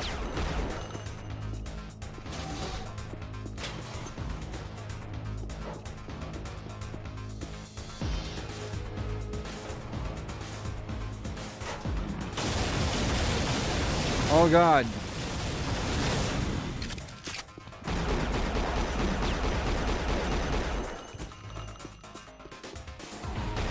Where am I going? Where am I? Who are you? Why are we here? Just to suffer.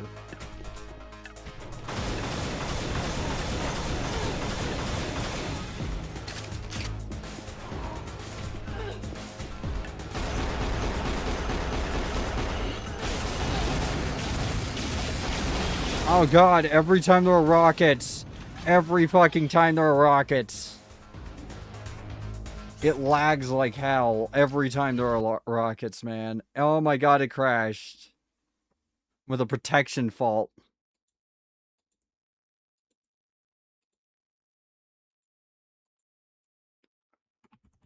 Unreal Gold protection fault. General protection fault.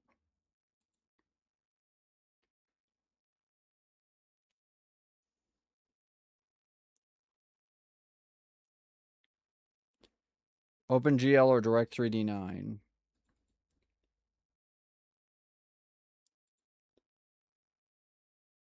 Change video. We're gonna do the Direct3D 9 just because I don't do OpenGL ever. Oh wait, 3D audio.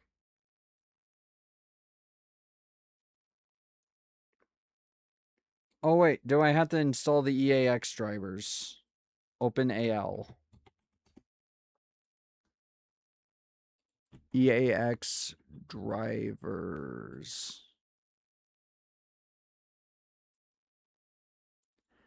Unreal. Old Unreal. Because that's where I got it from. I'm not even going to hide it because Tim Sweeney wanted to hide it. Bitter. Okay. I don't know where it is. But yeah, I hate Tim Sweeney with a burning passion that could best be described as unreasonable, but most people would probably say I'm being perfectly reasonable. If it was any other man, it would be unreasonable. Prisoners 8 over 9. I'm not changing any other graphic settings. Reflections can stay bad for all I care. I just want the game to run well.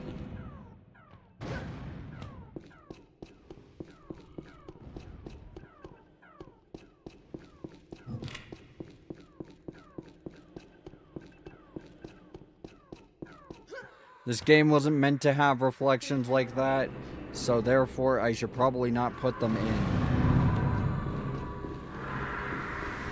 Let's fucking speed run through this.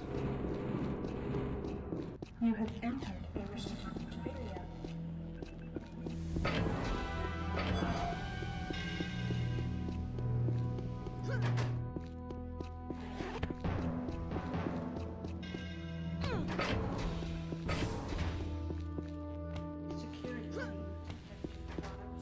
I could get those clips up there. I mean, it's 2 clips. Free ammo is free ammunition, you know. I'll do that.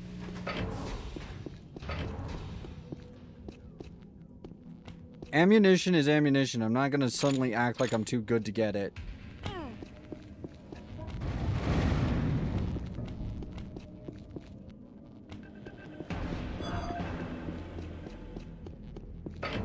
You have entered a restricted area.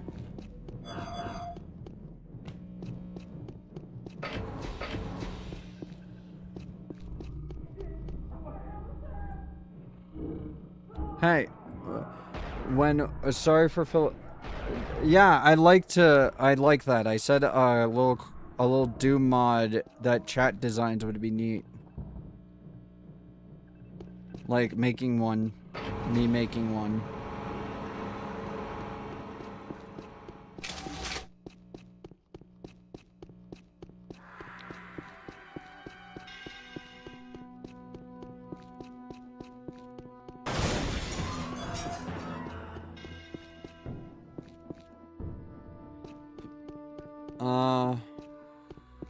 Where am I going?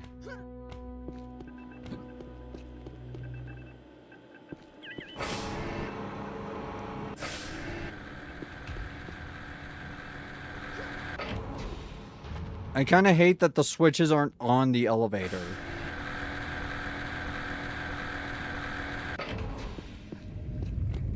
That's the only thing so far about this I'm just like new.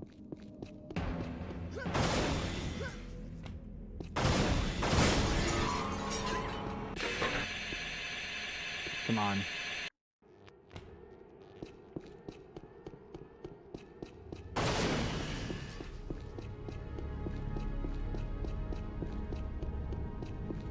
Back to it.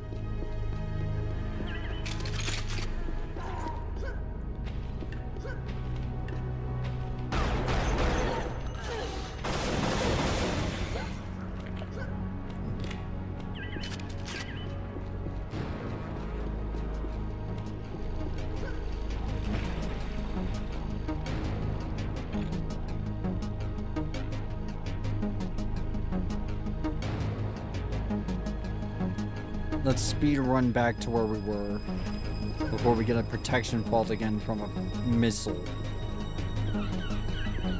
Which there's gonna be a lot of those. Hold on, let me just really quick. Okay, yeah, the sound needs to go down a little bit. Like massively.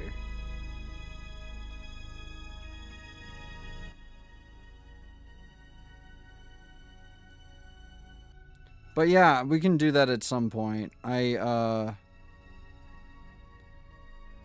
know, like in chat, but I haven't felt like modding for a little bit.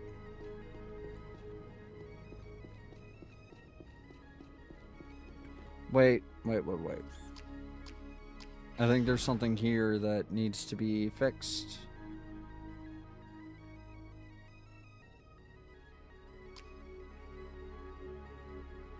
Where's the FOV?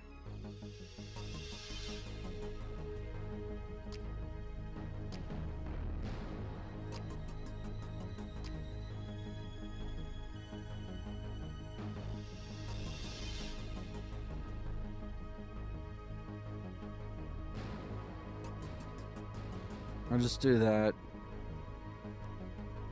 Alright.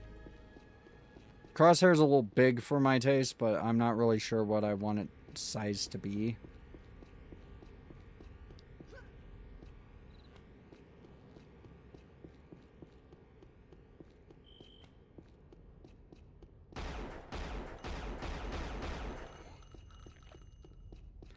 Everyone make sure to support old Unreal. They have succeeded in preserving these games despite them no longer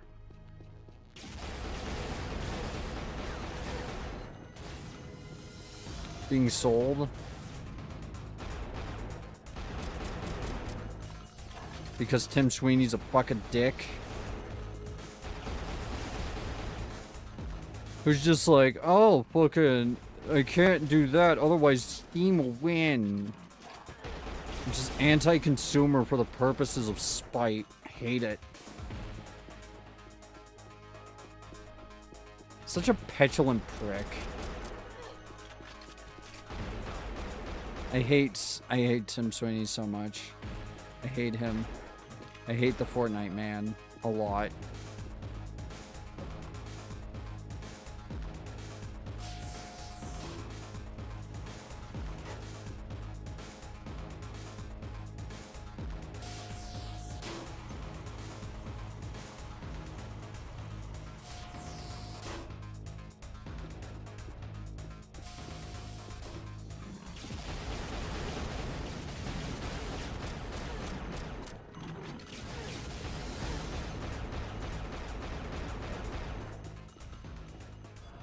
Petulant little... Anyways, this isn't gonna be just a bitch about Tim Sweeney stream. I really like Unreal, and it is a shame we are never gonna get another game in the series unless someone wants to take up the mantle and just make an Unreal game. Whether Epic fucking sues them or not, or be damned, you know?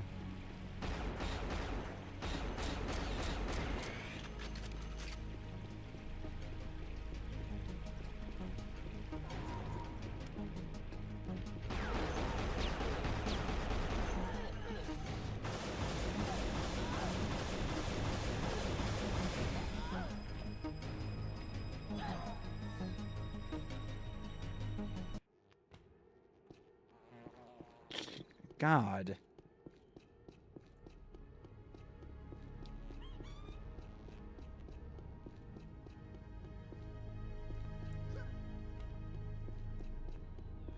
But yeah, we'll play this for a little while and then we'll switch to something else. We'll see. I might not be able to play this for all that long, though. It is very, very hyper frustrating from what I'm seeing on Unreal. I'm probably an idiot for choosing that difficulty, to be honest with you. I just never know. Because in some games, normal is way too fucking easy.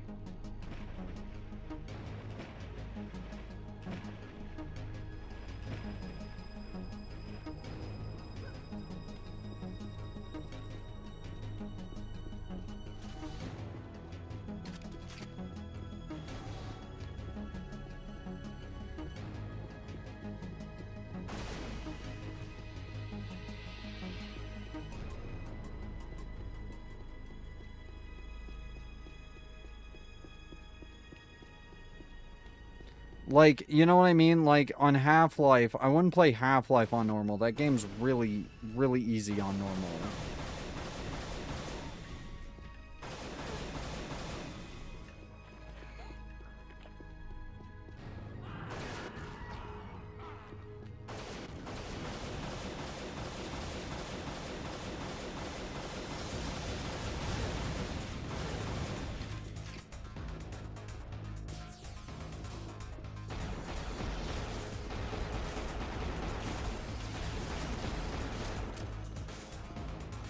It's like I'm fighting a cyber demon every fight.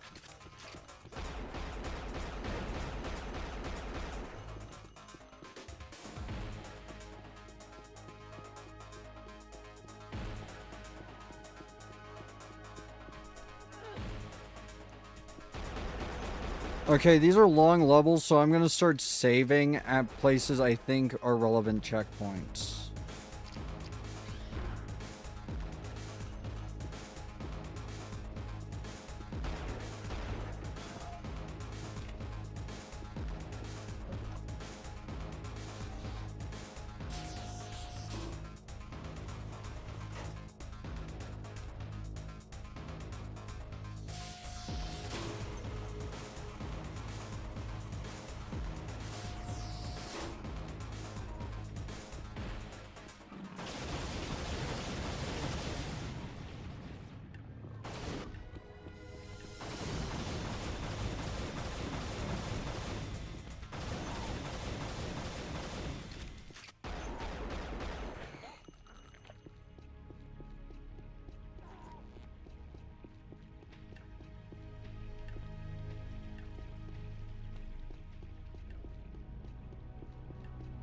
What's here? Because I know that's a gun of some kind. It has to be, right? No, it's a little creature. It looks kind of like a deer mixed with a rabbit, but it only has 2 legs, and also a cow. Incredible. Majestic indeed. Truly magnificent wildlife.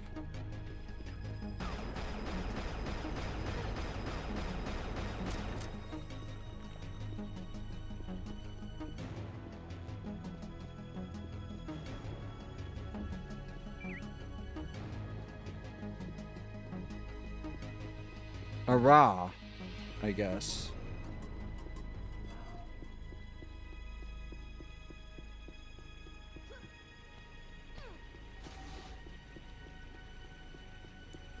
Progress in DMs? I'll check it. Let me just, kill this thing.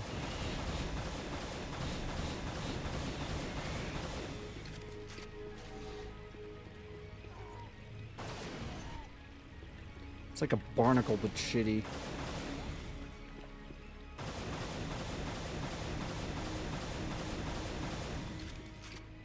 Not getting me again, asshole.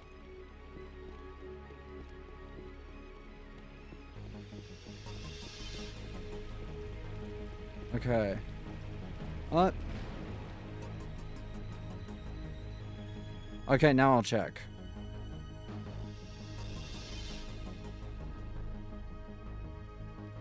Ooh, I like that.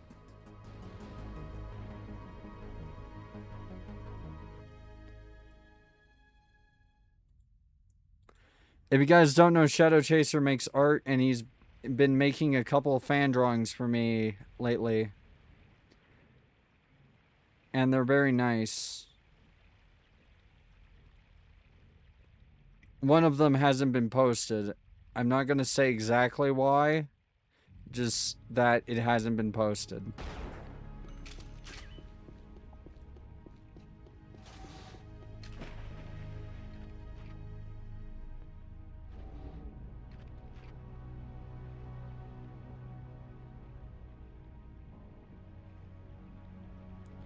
Oh, we had to go this way.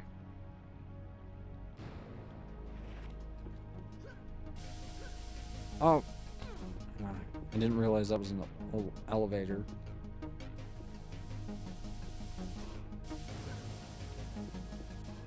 I hate the auto activation.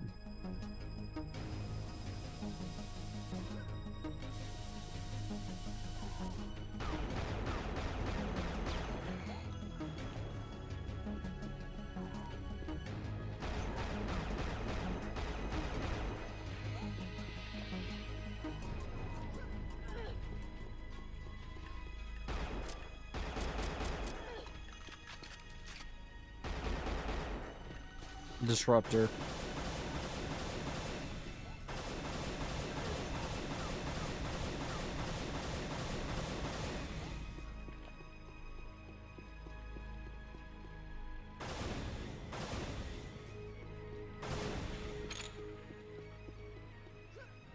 Teridium.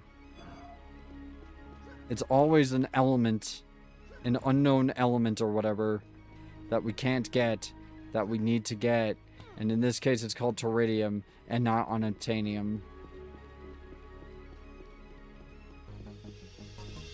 I really hate the fucking explanation they gave for that. It's so dumb.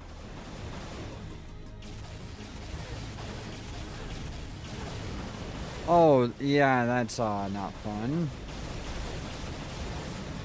Okay, fuck it.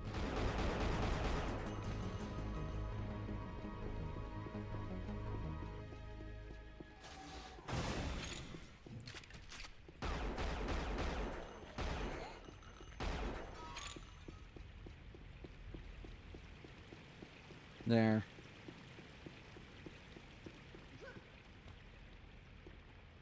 Teridium, a rare stone.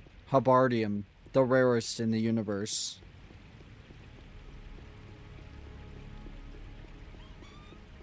And no, I'm not buying the fucking Slobjank collection on Steam. Like, I've already said this, I am not buying it. Straight up. Look. Occasionally, being miserable can be kind of humorous for me. Most of the time, it's not. Most of the time, when I'm miserable, I'm really fucking miserable. And when it's like Slobjank, like that, specifically, that's not Slobjank, that's just shovelware. Creed's shovelware, not Slobjank. Okay, I think that counts as an important checkpoint, so gonna just save.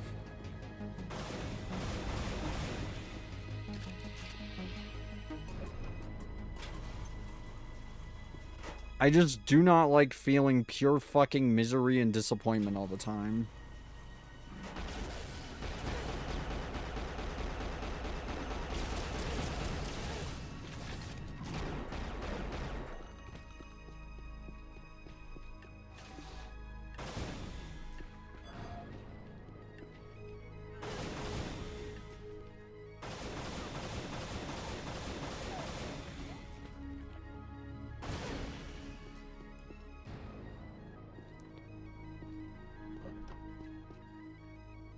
We could also try Daikatana, I guess, even though, like, here's the thing, I honestly am of the opinion Daikatana isn't nearly as bad now. It used to be way worse. It used to be unplayably bad.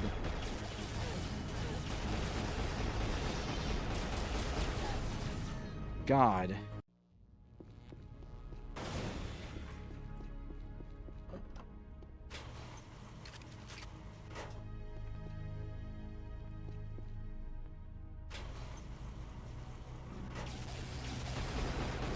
Unfortunately, I also did manage to get Daikatana working recently. Which is, very unfortunate for me.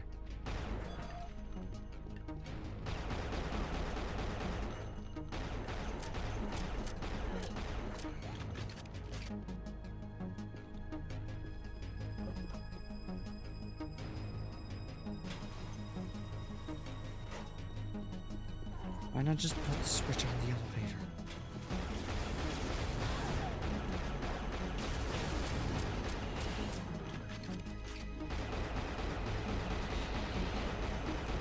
Also, why is it lagging so badly? Oh my god.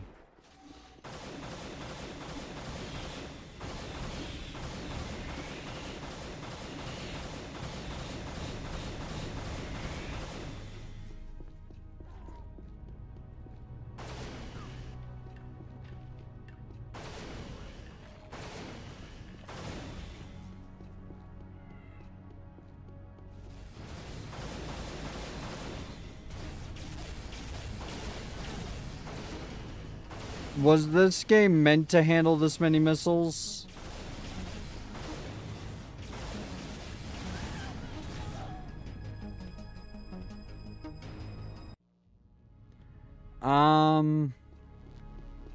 I think I'm good.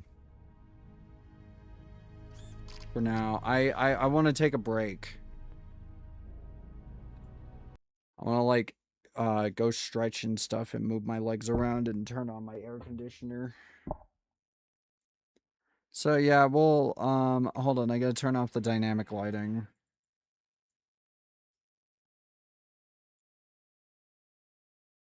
We'll be right back. Enjoy the music.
Oh my god, hi. Thank you for the raid, Samare. Welcome in. What were you doing? What game were you playing? Were you playing Payday again? Oh. Medal of Honor. Neat. Hello everybody, for those unaware, my name is Spectra12, also known as Junie Spectra, although the Junie Spectra label seems to be getting dropped soon because I'm probably going to change my handle on here and on Twitter to Spectra12, but the name Junie will stick. You can still call me Junie if you want. It's just, I wanted to have more consistent branding. Thank you very much for the raid. I understand if you have to raid and run, but thank you for trusting me with your community. I play a lot of shooters. I play boomer shooters. I play tactical shooters occasionally. And we're doing just a general bunch of games today. What? Oh, that's your channel. Sorry. I was playing Medal of Honor actually from 1999. Yeah. Yeah, I saw. Nice. I'm going to play some. Do we want to end the night on Daikatana, or do we want to just do it now and possibly get about an hour into it and then stop? We'll do that now. And then I can play other games as well. I can't play Doom the Dark Ages right now because I'm pretty sure a friend is borrowing it.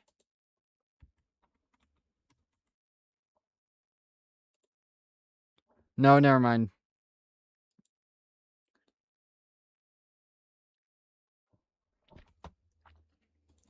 Well, I mean, not really, but I want to see if it's really as bad as they say. Because I played it a little bit. It wasn't, it didn't seem that terrible, but we'll see. I'm playing it with companions, by the way. So expect to hear, I can't leave without my buddy Superfly, at least once. I can't leave without my buddy Superfly. And yes, that is his name.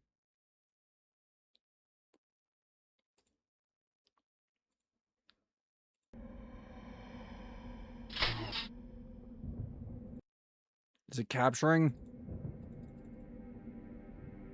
Yeah, okay, good. The audio is a little too loud, though, so I had to fix that. I can't leave without my buddy Superfly. I also have to fix the category on Twitch.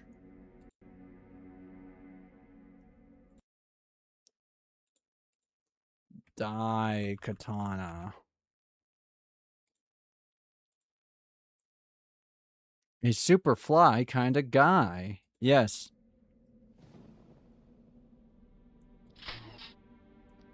We're gonna do,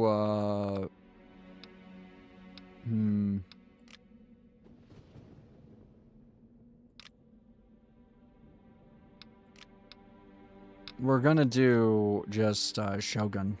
Actually, no, Samurai. Because I want to give it a chance.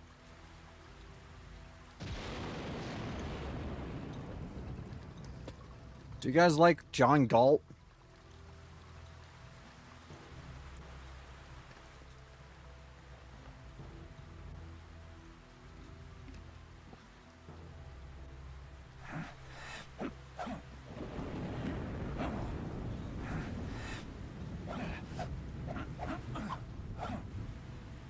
That's not how you hold a samurai sword.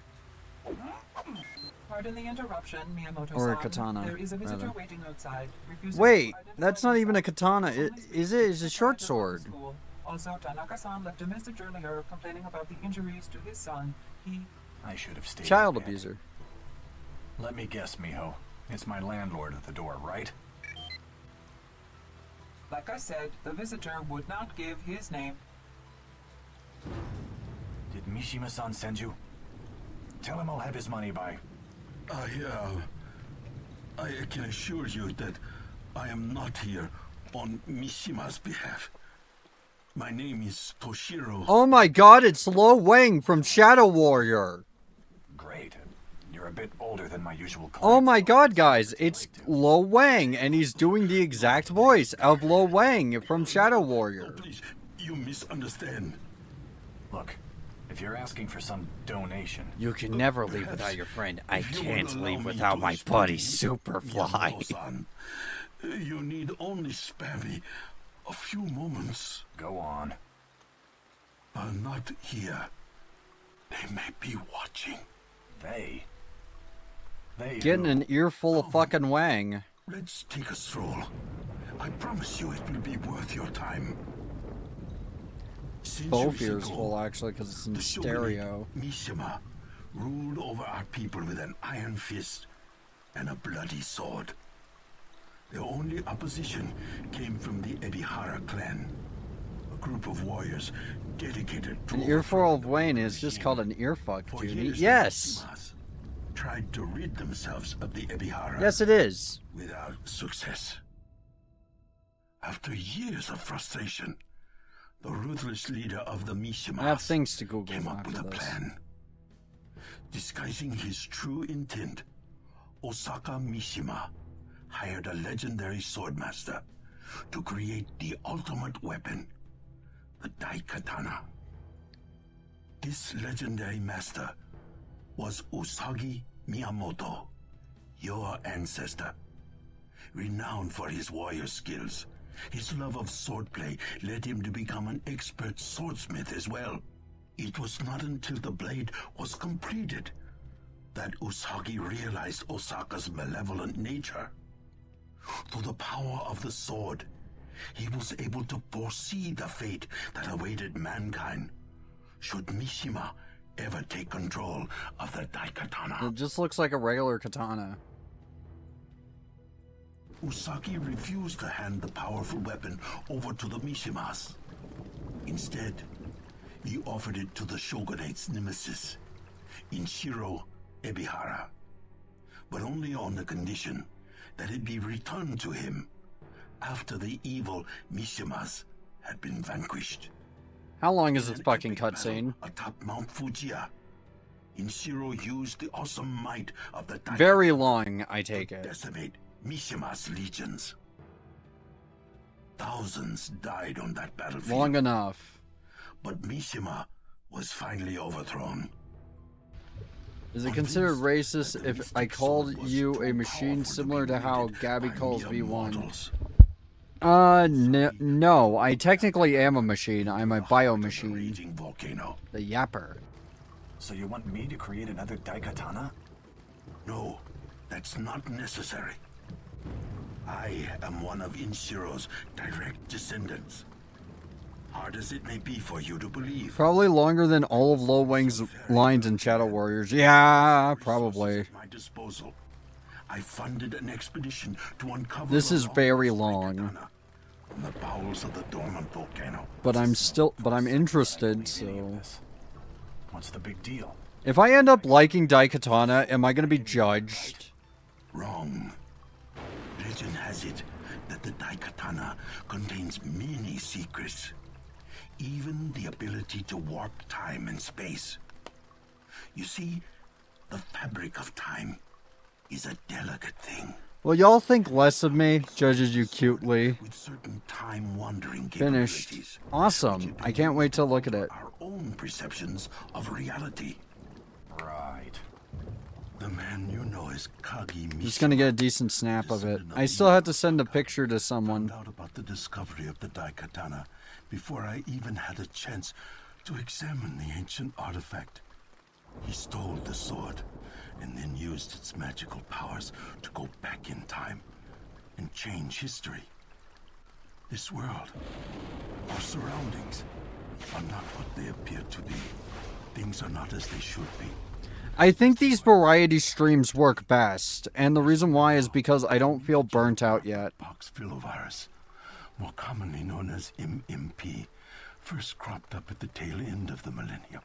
Kagi claims How much exposition is there? Holy fuck, dude. John. back Romero, calm down. The truth is that the original creator of a vaccine was Dr. Tatsuo Ibihara, another of my ancestors. Insert Star Wars text wall.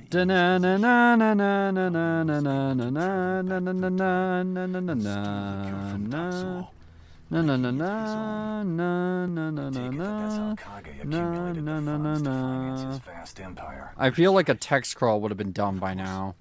Mishima only gives out the cure to those he desires to have it.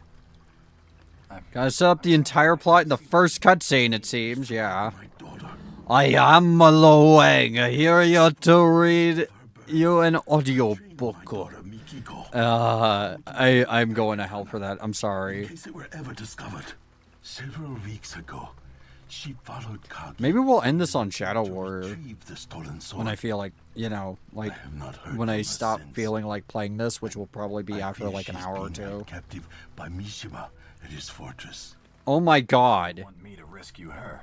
This has been going for about 10 minutes. And then together, you must find the Daikatana, so that history... I am giving you the permission to do the horrible accent as long as this cutscene goes on. Story to Shiro, but I'm not quite sure I buy it. Who wants some wang? Guy teaching kids how to fight with a sword. Okay. No, you are the descendant of Usagi Miyamoto. Embrace your heritage and... Who the... Shadow Ninjas!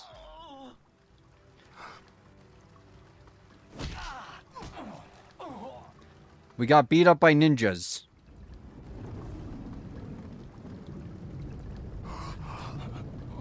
This is the best movie I've ever seen.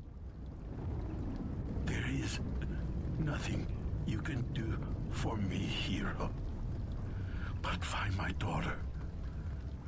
And he's still monologuing! He's dying and still monologuing! Oh my god! Steal away inside the coffin. He's fucking dying and he's still fucking talking! The rest is up to you. But you are the bloodline hero. I know you will do the right thing. Thank you. I'm probably gonna switch outfits since we're playing something that is very arena shooter adjacent. We'll see.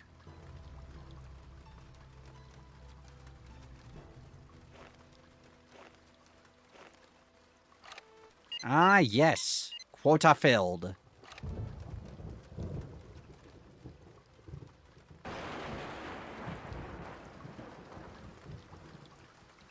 I like that there's just a truck picking up dead bodies.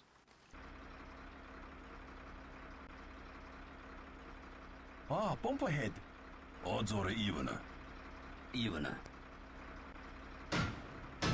Very wrong sword. It's in DMs. Nice. I'll check it out. How many we lose? Only 4 this time. Looks like my rock holding out. Too bad for you. Damn.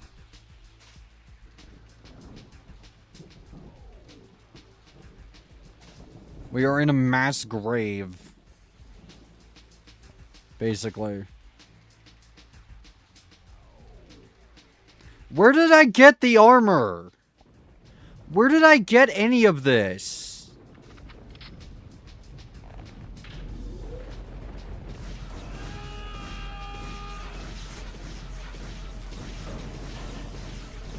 By the way, all the weapons in this game have a weird quirk to them where they could just instantly kill you. Like, for example, the Ion Blaster has an AoE splash damage that if you are in it, it will just hurt a lot.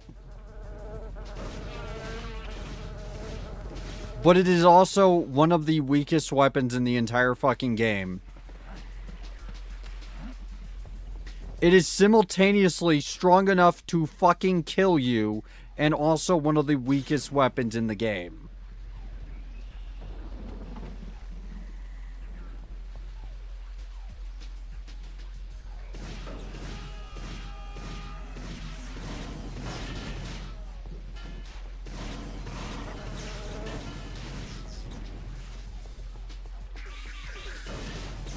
Like, it's so green.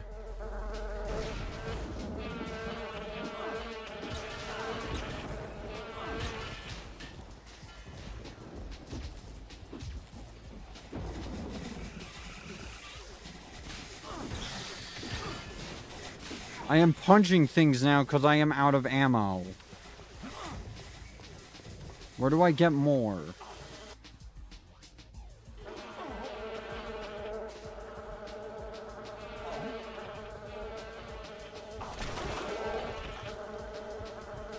I love Fallout 3 Vision. This is the cutscene that never ends. It goes on and on and on.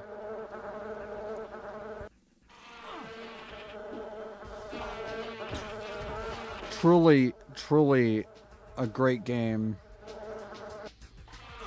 It was worth that cutscene. I can't wait to die over and over again. Yeah, my save's corrupted. This is why I don't like autosave. But we can skip it, thankfully.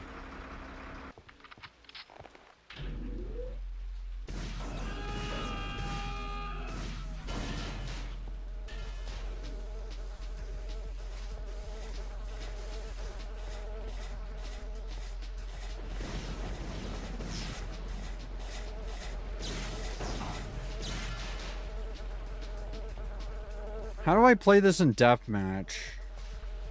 Honestly, I kind of want to try deathmatching in it just to, at some point, just to see if it's good. You know? I've heard it's pretty good.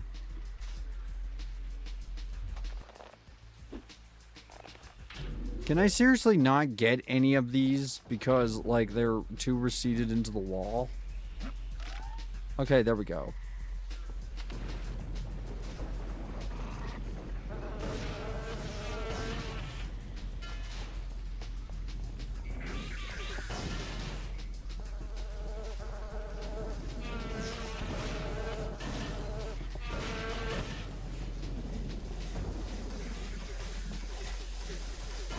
I am killing frogs and mosquitoes in a goddamn swamp.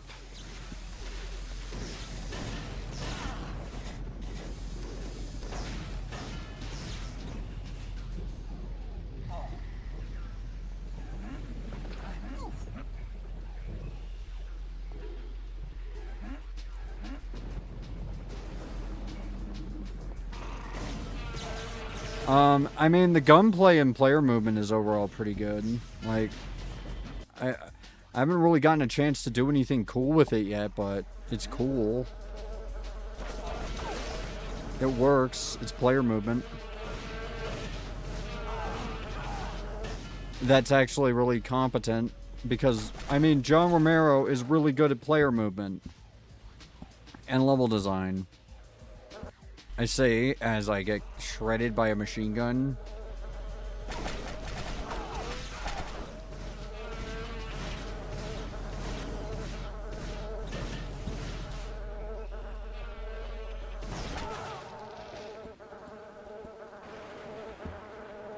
How do I take out that machine gun?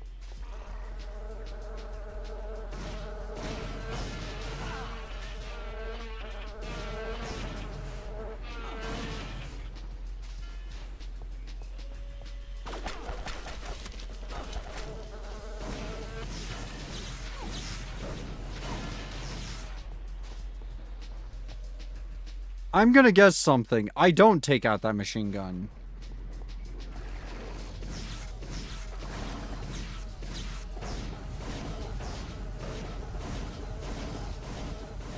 I'm killing robotic gators and mosquitoes in a swamp, man.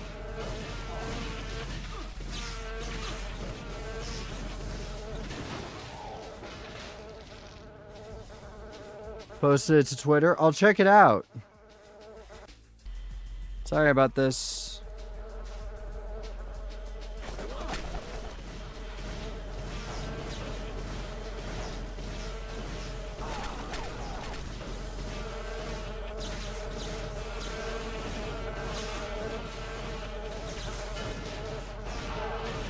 I can't fucking see anything. I have no idea what I'm shooting at 90% of the time. Oh my god, the contrast on the enemies is way too fucking low.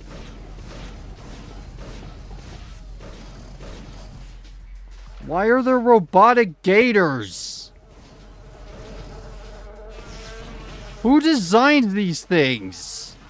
Fucking Goldfinger?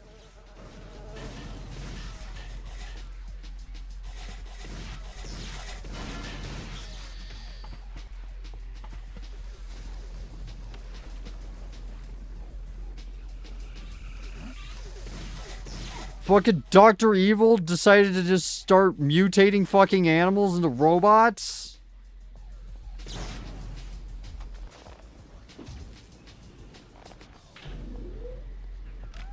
And I'm almost dead again.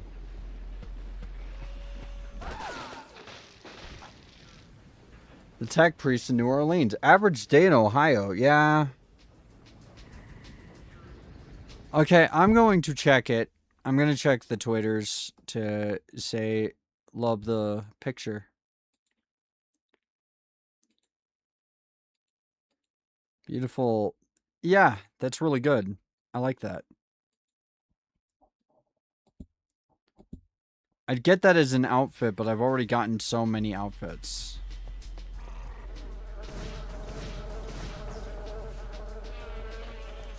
I have to find a way to kill this fucking thing. I can't. It fires too fast, and it fires hit scanners.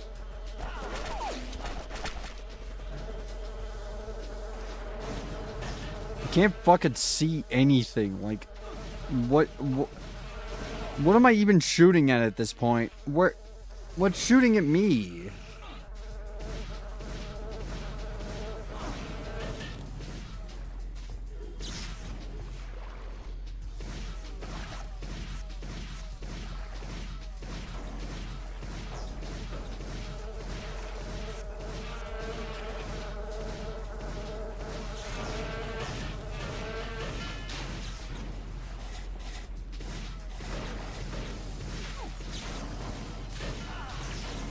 Let's see, alt fire key. Is there one?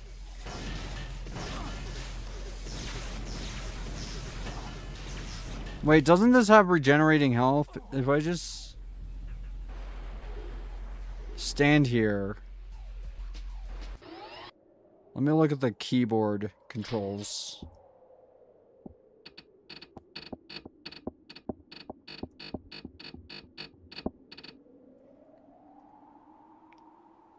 Mouse. Button 2 is use and operate. Button 3 is forward.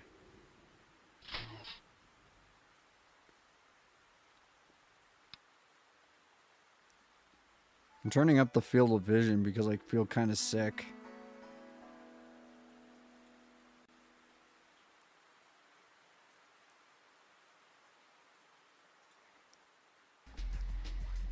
Oh, never mind. Yeah, that'll work.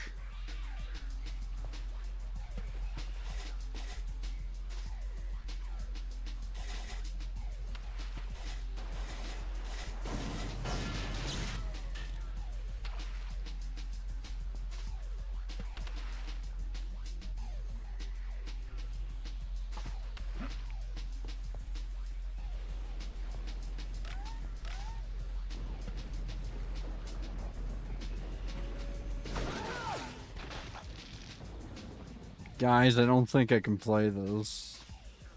I do.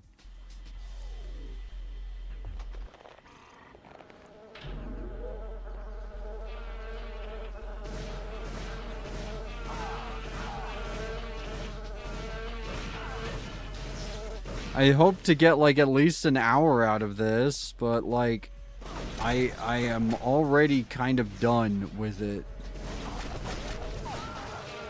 Fuck it, let's check out Deathmatch. Single player. Multiplayer.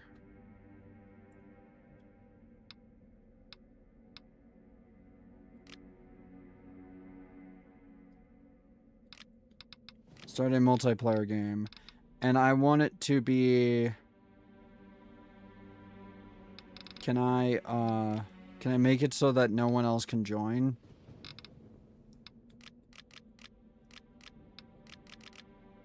I'm gonna go with 12 players.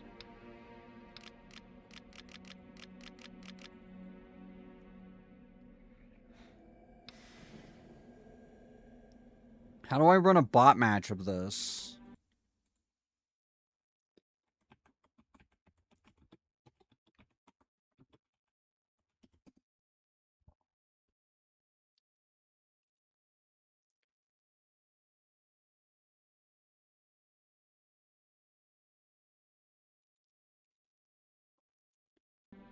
Apparently I can't.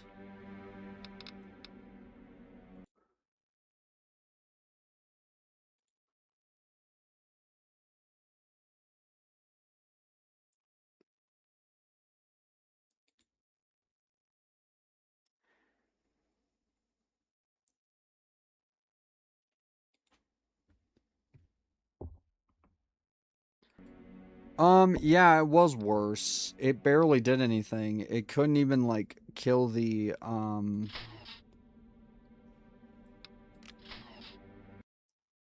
It couldn't even really kill the turret that they threw at me. For some reason. I was going to play a death match of that, but, like, I can't find any bot matches. Like, yeah. So that was, interesting for the most part. I'm very sorry, but we're probably going to call it there. We have been going for about 4.5 hours. I usually call it at about this time. So we're going to raid out. I'm going to raid out to Malware Bytes VT. Tell them actually, no, Addy's live. I'll raid out to Ad Free for now. Because I haven't raided them in a while. I try to rotate my raids. I will see you all next time. Peace out. Have a good rest of your day.